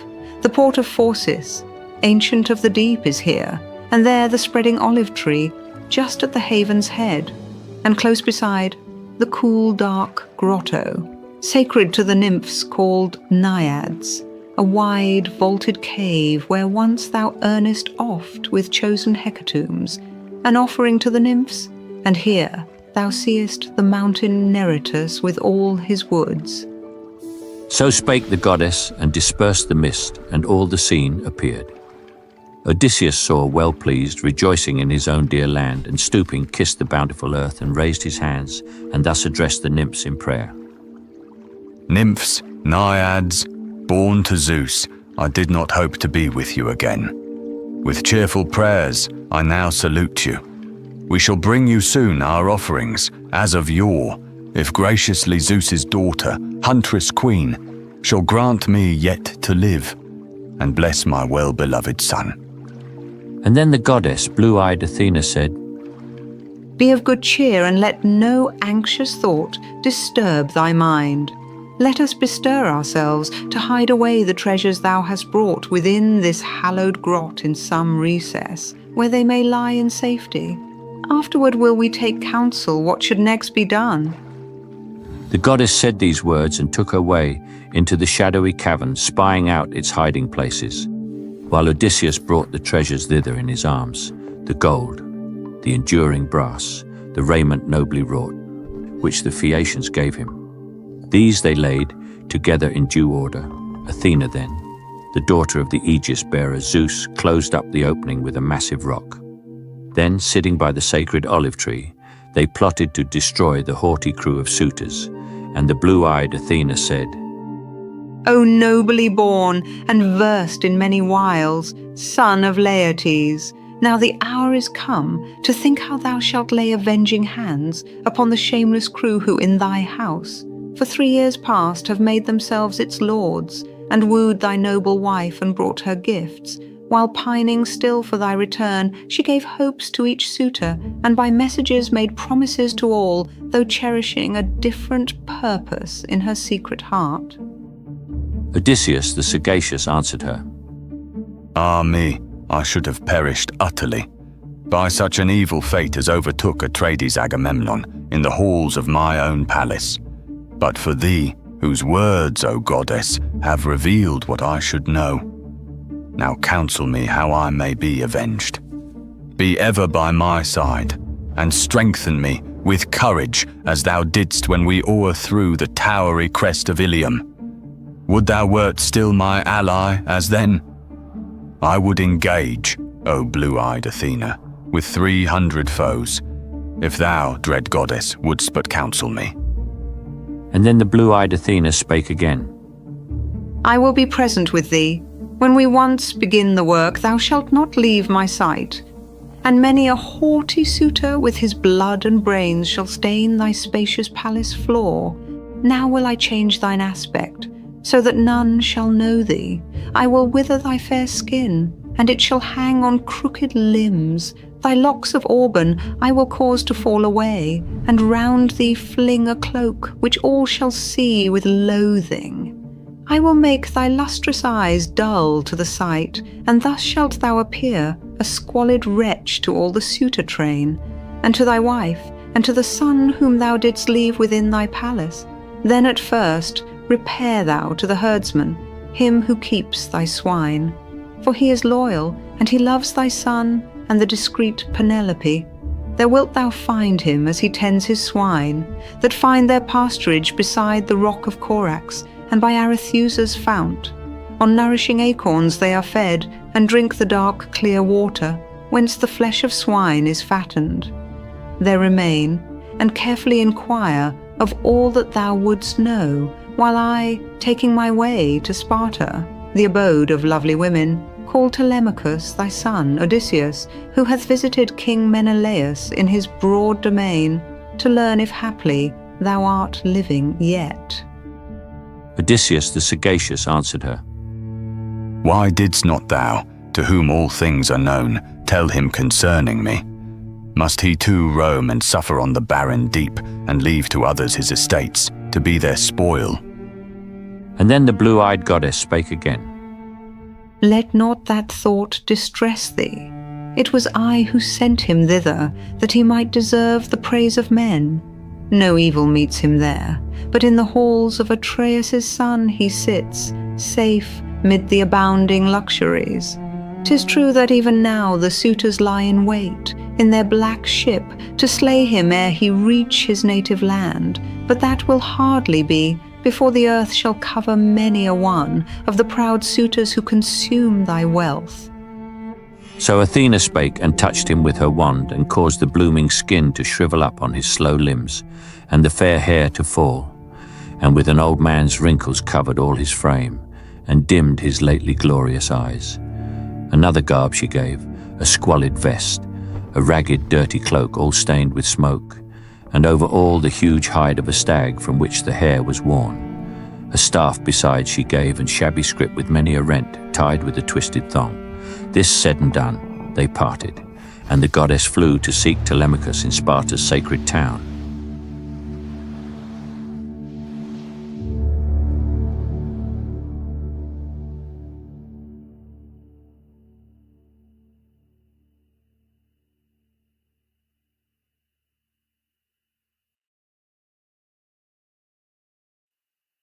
Book 14.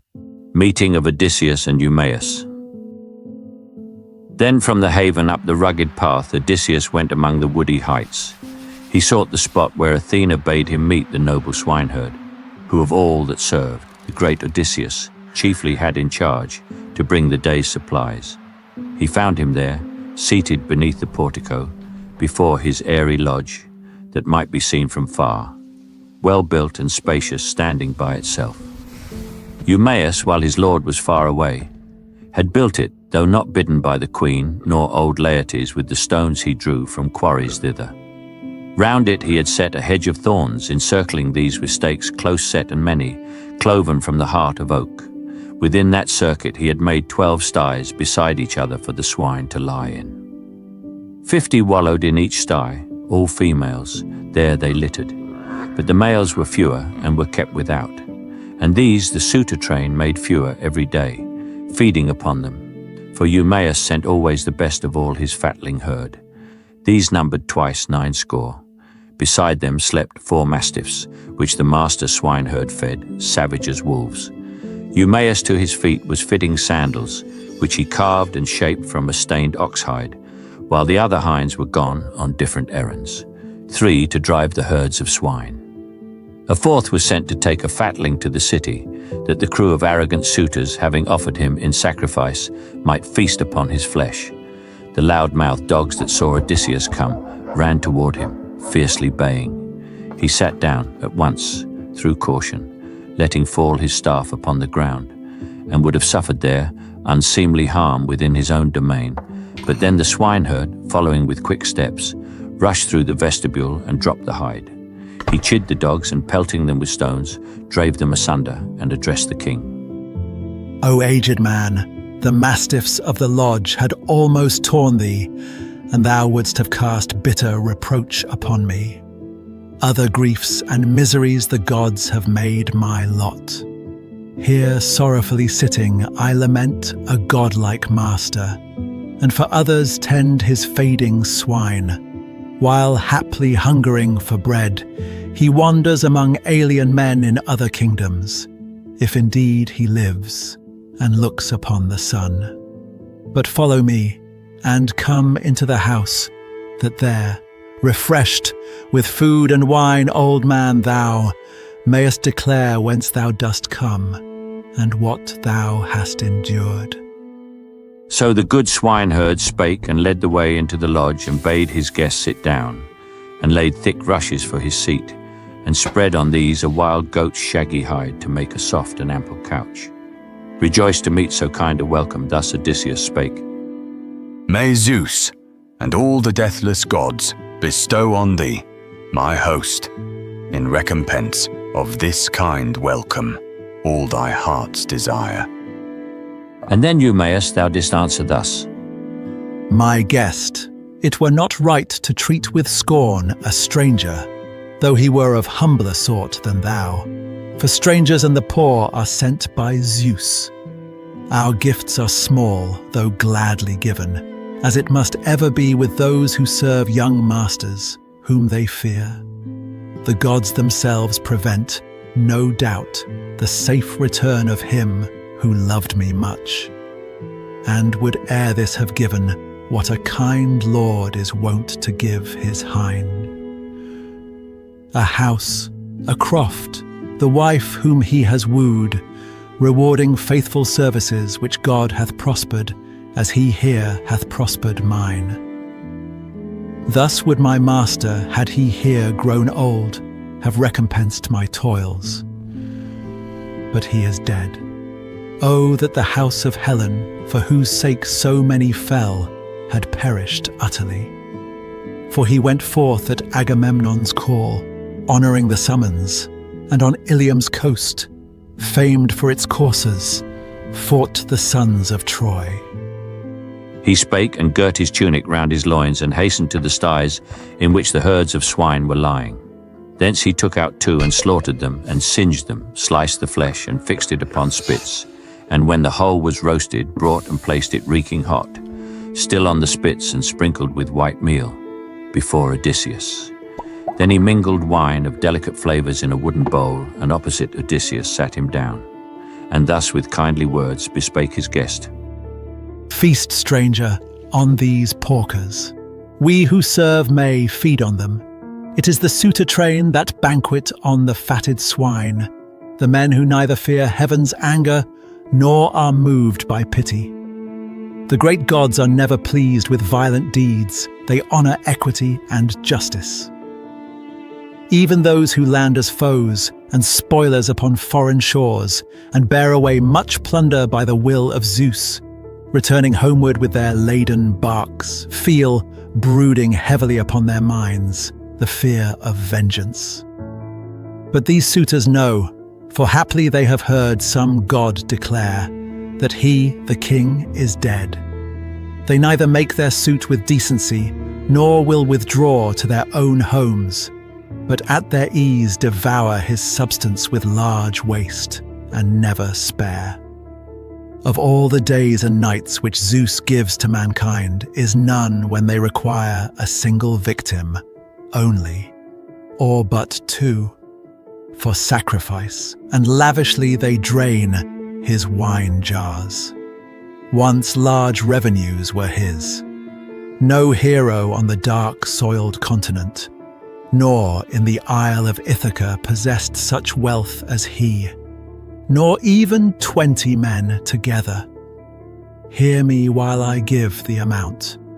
12 herds of kine that on the mainland graze are his, as many flocks of sheep, of swine, as many droves, as many flocks of goats are tended there by strangers and by hinds, his servants. Here, moreover, in the fields beyond us, graze 11 numerous flocks of goats, attended by his trusty men, each one of whom brings daily home a goat, the finest of the fatlings. I, meantime, am keeper of these swine, and from the drove I choose and to the palace send the best. So spake the swineherd, while Odysseus ate the flesh with eager appetite and drank the wine in silence, meditating woe to all the suitors.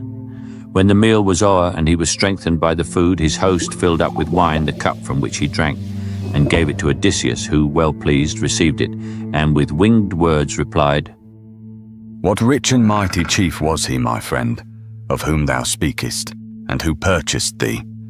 Thou sayest that he died to swell the fame of Agamemnon. Tell his name, for I perchance know somewhat of him. Zeus. And the great gods know whether I have seen the man, and have some tidings for thy ear, for I have wandered over many lands. And then again the noble swineherd spake. O aged man, No wanderer who should bring news of Odysseus e'er would win his wife and son to heed the tale. For roving men in need of hospitality are prone to falsehood and will never speak the truth. The vagabond who comes to Ithaca goes straightway to my mistress with his lies. Kindly she welcomes him and cherishes and questions him, while tears abundantly fall from her lids, such tears as women shed whose lords have perished in a distant land. Thou, too, old man, perchance, couldst readily frame a like fable, if someone would give a change of raiment for thy news, a cloak and tunic. But the dogs and fowls of air have doubtless fed upon the frame, from which the life has passed, and torn from off his bones. The skin, or fishes of the deep, have preyed upon it, and his bones upon the shore lie whelmed in sand. So is he lost to us, and sorrow is the lot of all his friends, mine most of all sore. For nowhere shall I find so kind a master, though I were to come into my father's and my mother's house, where I was born and reared. Nor do I pine so much to look on them with my own eyes, and in my place of birth, as I lament Odysseus lost. Though he be far away, yet must I ever speak, O stranger guest, his name with reverence, for exceedingly he loved me and most kindly cared for me. And though he is to be with us no more, I hold him as an elder brother still. Odysseus, the great sufferer, thus replied, Since then, my friend, thou dost not say nor think that he will come again, nor wilt believe my words, I now repeat, but with an oath, Odysseus will return. Let this reward be given for my good news, the very hour. When he once more is in his house, bestow on me a comely change of raiment, cloak and tunic, nor will I accept the gift, though great my need, until he comes again. For as the gates of hell do I detest the man who, tempted by his poverty, deceives with lying words. Now Zeus bear witness, and this hospitable board, and hearth of good Odysseus where I sit, that all which I foretell will come to pass. This very year Odysseus will return. He, when this month goes out, and as the next is entering, will be here in his domain, to be avenged on those, whoe'er they be, that dare insult his wife and noble son. And then, Eumaeus, thou didst answer thus, Old man, I shall not give thee that reward, for never will Odysseus come again to his own palace. Drink thy wine in peace, and let us give our thoughts to other things. Remind me not of this again. My heart grows heavy in my bosom when I hear my honoured master named. But leave the oath unsworn, and may Odysseus come as we earnestly wish, I and Penelope, and old Laertes and the godlike youth Telemachus.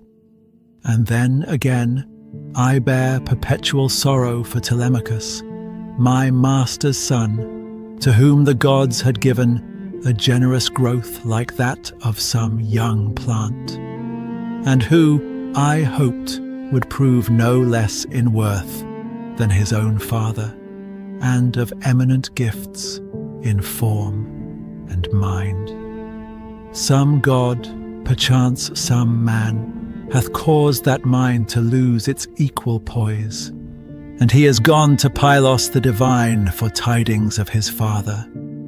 Meanwhile here the arrogant suitors plan to lie in wait for him as he returns, that utterly the stock of great Arcesius from our isle may perish, and its name be heard no more. Speak we no more of him, be it his fate to fall or flee. But oh, may Cronos' son protect him with his arm. And now, old man, relate, I pray, thy fortunes. tell me true, that I may know who thou mayest be, and whence thou earnest, where thy city lies, and who thy parents were, what galley landed thee upon our coast, and how the manners brought thee to Ithaca, and of what race they claim to be. For I may well suppose thou hast not come to Ithaca on foot.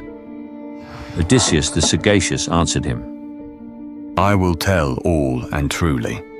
Yet if here were store of food and wine for many days, and we might feast at ease within thy lodge, while other laboured, I should hardly end.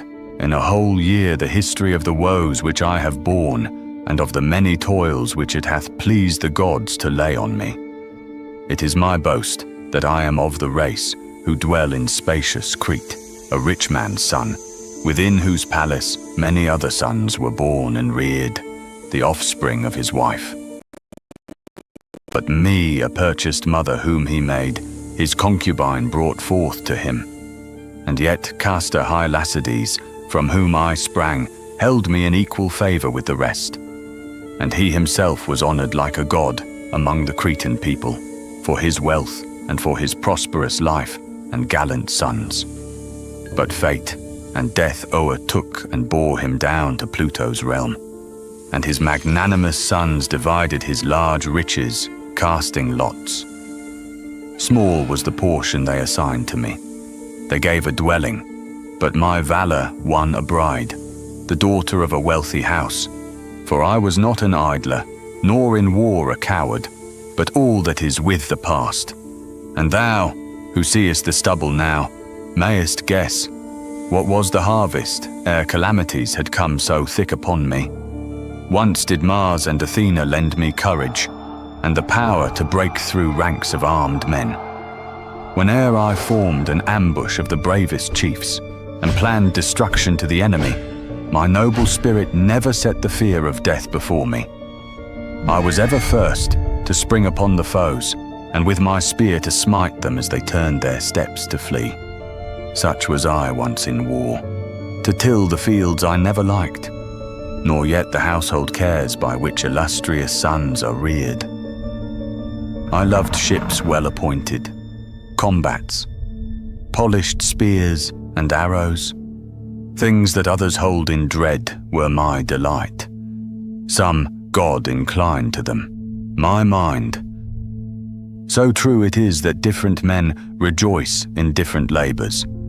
Ere the sons of Greece embarked for Troy, I served in war 9 times as leader against foreign foes, with troops and galleys under me, and then I prospered. From the mass of spoil I chose the things that pleased me, and obtained by lot still other treasures.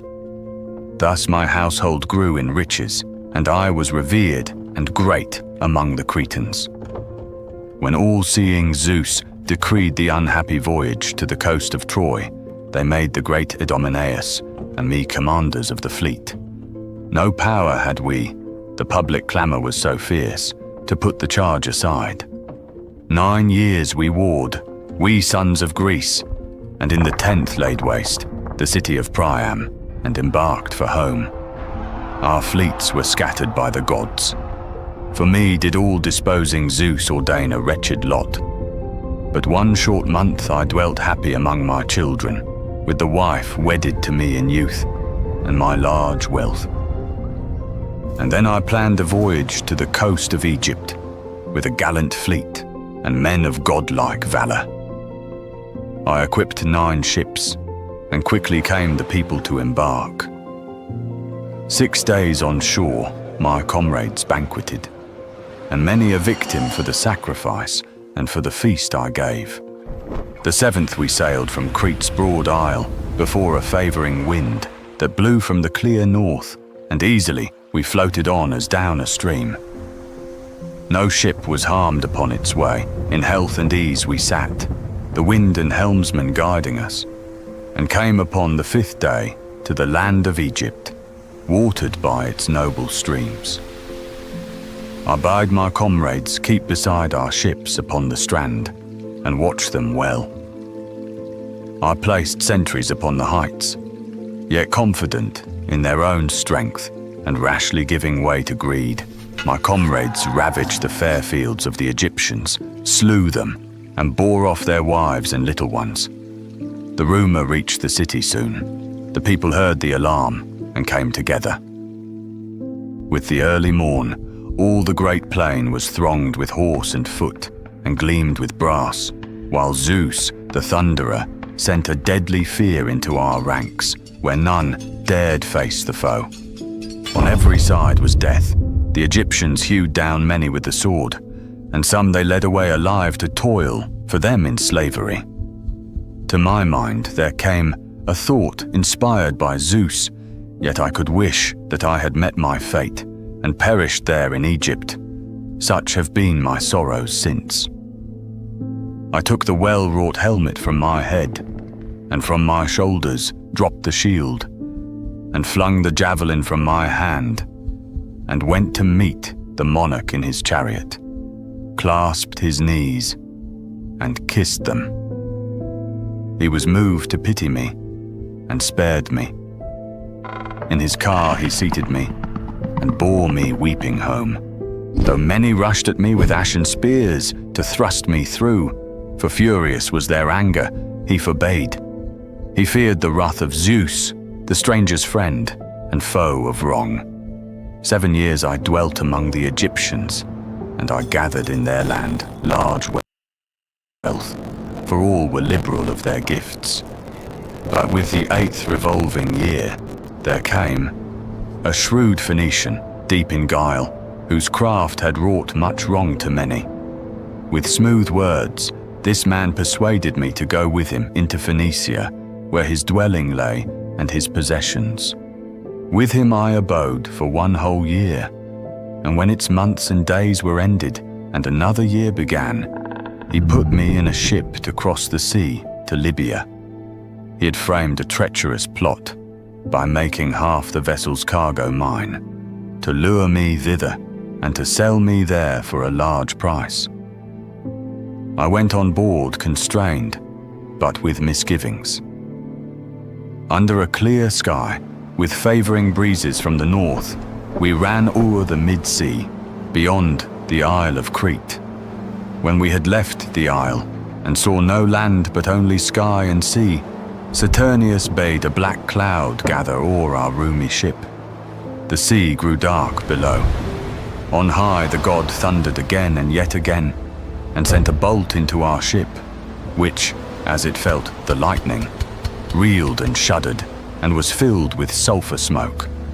The seamen from the deck fell headlong, and were tossed upon the waves like sea mews round our galley, which the god forbade them to regain. But Zeus gave to my hands, bewildered as I was, our dark proud galley's mast, unbroken yet, that by its aid I might escape. I wound my arms around it, and the raging winds swept me along. 9 days they bore me on, and on the 10th dark night a mighty surge drifted me as it rolled upon the coast of the Thesprotians. There the hero king of the Thesprotians freely sheltered me and fed me, for his well-beloved son had found me overcome with cold and toil, and took me by the hand and raised me up, and led me to his father's house, and gave seaply attire, a tunic and a cloak. There heard I of Odysseus.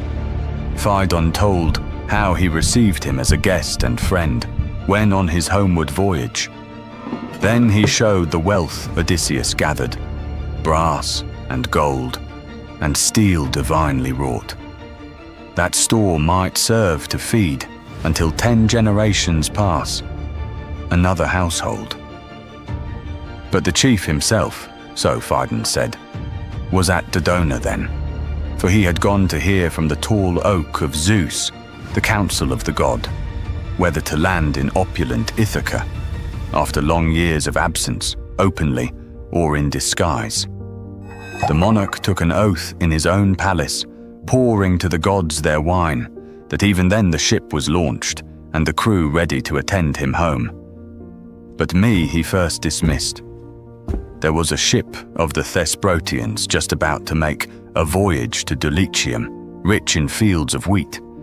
He bade them take me faithfully to King Acastus, but another thought found favour with the crew, a wicked scheme to plunge me deeper in calamity. And when our ship had sailed away from land, they hastened to prepare me for a life of slavery. They took my garments off, mantle and cloak, and clothed me in a vest, and cloak, the very rags which thou dost see. The evening brought them to the pleasant fields of Ithaca. They bound me in the ship with a strong cord, and disembarked, and took a hasty meal upon the ocean side. Easily did the gods unbind my limbs. I wrapped a tattered cloth about my head, and, slipping from the polished rudder, brought my bosom to the sea, and spread my hands, and swam away. I soon had left the crew at distance. Then I turned and climbed the shore, where it was dark with forest, and lay close within its shelter, while they wandered round and grumbled. But they ventured not to pass into the island farther on their search. They turned and went on board their roomy bark. Thus mightily the gods delivered me, and they have brought me to a wise man's lodge, and now I see it is my lot to live. Then thou, Eumaeus, thus didst make reply. Unhappy stranger, thou hast deeply moved my heart in telling all that thou hast borne, and all thy wanderings. Yet are some things wrong. Thou hast not spoken of Odysseus well. Why should a man like thee invent such tales, so purposeless? Of one thing I am sure concerning his return. The gods all hate my master, since they neither caused his death in the great war of Troy, nor, when the war was over, suffered him to die at home, and in the arms of those who loved him most. For then would all the Greeks have reared to him a monument, and mighty would have been the heritage of glory for his son. But now ingloriously the harpy brood have torn him. I, apart among my swine, go never to the town unless, perchance, the sage Penelope requires me there. When someone comes with tidings from abroad, then those who sorrow for their absent lord, and those who waste his substance, both inquire news of the king.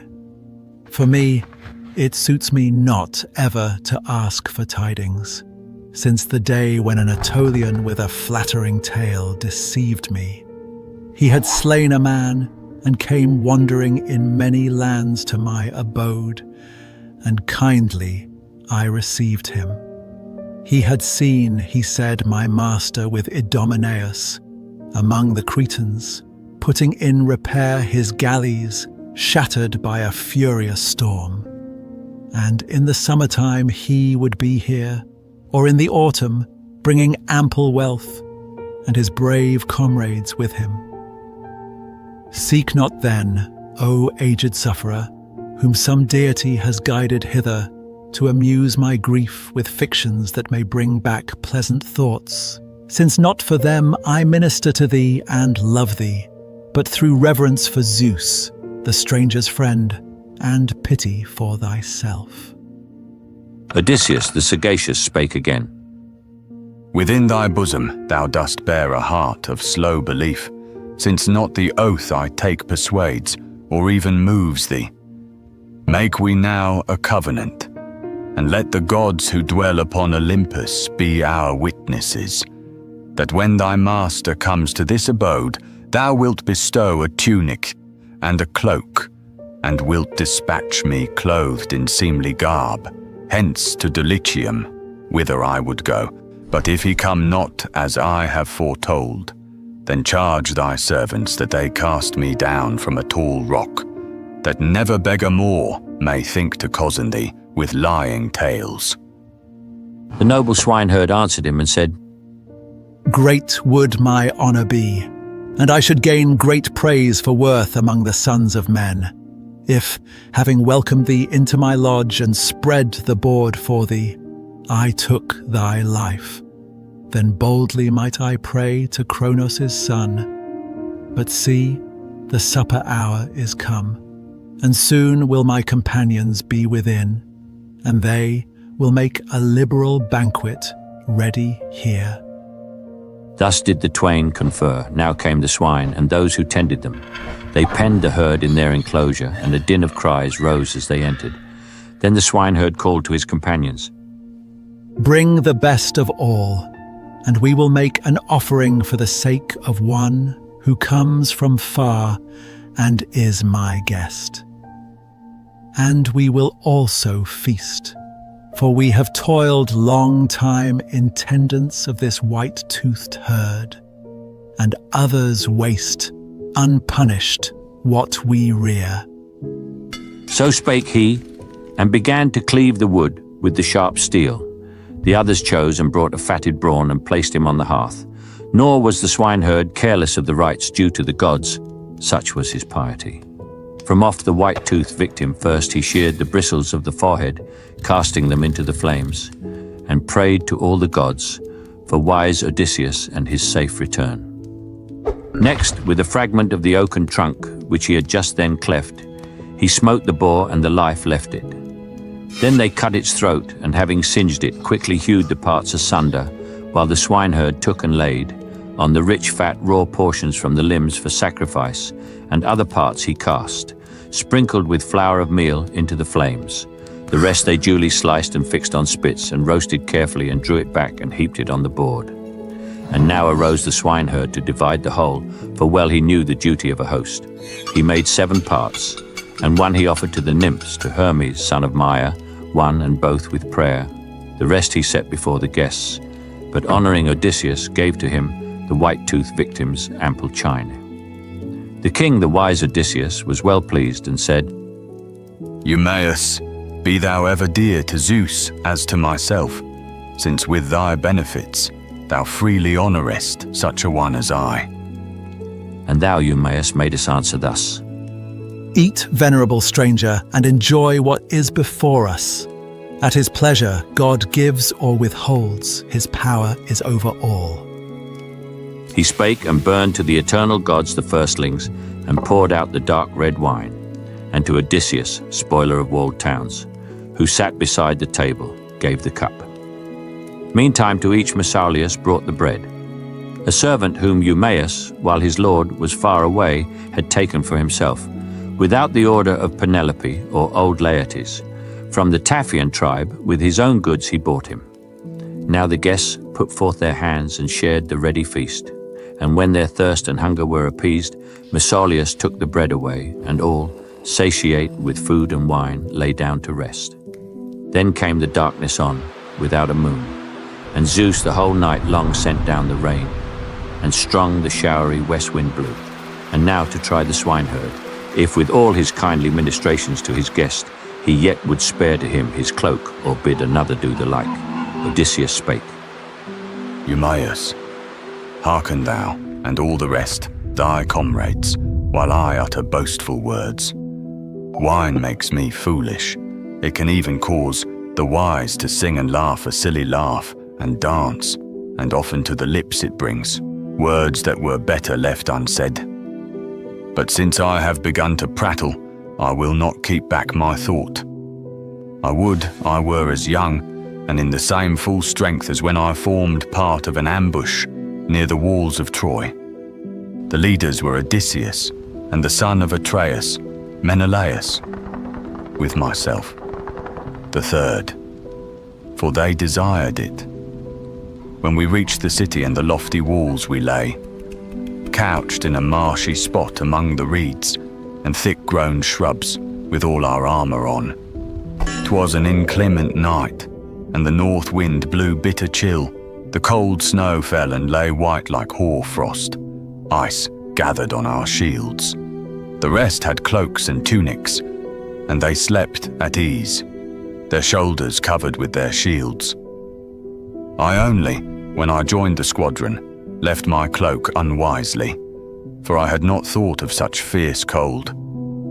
I went but with my shield and my embroidered girdle. When the night was in its later watches, and the stars were turning toward their set. I thus bespake Odysseus near me, thrusting in his side my elbow, and he listened readily. Son of Laertes, nobly born and wise, Odysseus, I shall not be long among the living, for I perish with the cold. I have no cloak. Some god misled my thought, so that I brought one garment and no more, and now I see there is no help for me. I spake, and instantly his mind conceived this stratagem, such was his readiness in council and in battle, and he said to me in a low voice, Be silent now, and let no others of the Achaeans hear. And leaning on his elbow thus he spake, Hear me, my friends, a dream has come from heaven into my sleep. Far from our ships we lie, and now let someone haste to bear from us this word to Agamemnon, Atreus' son, the shepherd of the people, that he send more warriors to this ambush from the fleet. He spake, and Thos instantly arose, Andrymon's son, and threw his purple cloak aside, and hastened toward the fleet. I took gladly the garment he had left, and lay till morning in her golden chariot came. And now I would that I were young again, and in the vigour of my prime, for then someone among the swineherds in the stalls would find, I think, a cloak for me, through love and reverence of such a man. But now they hold me in slight favour, dressed in rags. And thus, Eumaeus, thou didst make reply. O aged man, we see no cause of blame in thy recital, and of all thy words not one is unbecoming or inapt. Thou shalt not lack for garments, nor aught else that any suppliant in his poverty might hope for at our hands tonight. With morn gird thou thy tatters on again, for here we have not many cloaks, nor many a change of raiment, only one for each of us. But when the son of our Odysseus comes again, he will provide thee with a cloak and tunic, and will send thee where thou wilt. He spake and rose and made his guest a bed close to the hearth, and threw on it the skins of sheep and goats. And there Odysseus lay, o'er whom the swineherd spread a thick, large cloak, which he had often worn for a defence, when a wild winter storm was in the air. Thus slept Odysseus with the young men near. A couch within, and distant from his charge, pleased not the swineherd, who first armed himself, and then went forth. Odysseus gladly saw that while he was in distant lands, his goods were watched so faithfully. Eumaeus hung about his sturdy shoulders a sharp sword, and wrapped a thick cloak round him, tempest-proof, and took the hide of a huge pampered goat, and a well-pointed javelin for defence both against dogs and men. So went he forth to take his rest where lay the white-toothed swine, herded and slumbering underneath a rock, whose hollow fenced them from the keen north wind.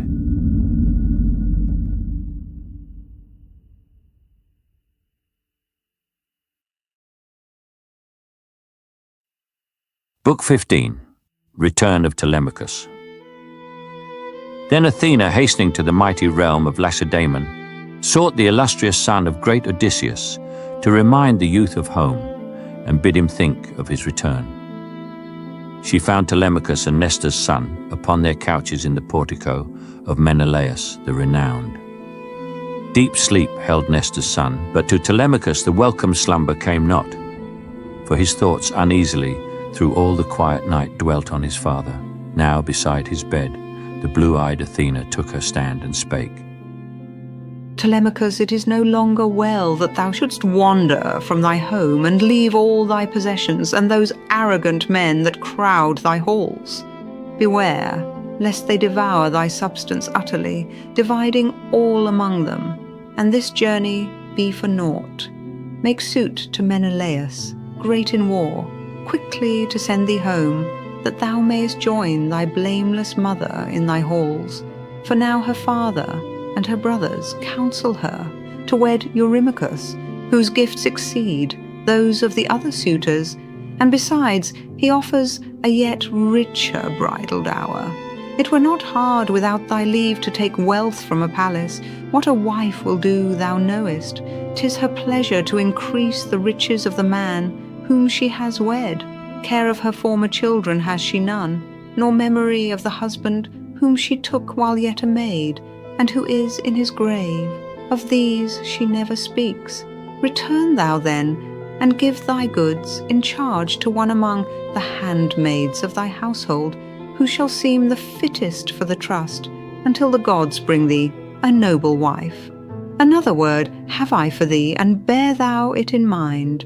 The chief among the suitors in the strait between the rugged Samos and the isle of Ithaca are lurking, in the hope to slay thee on thy voyage home.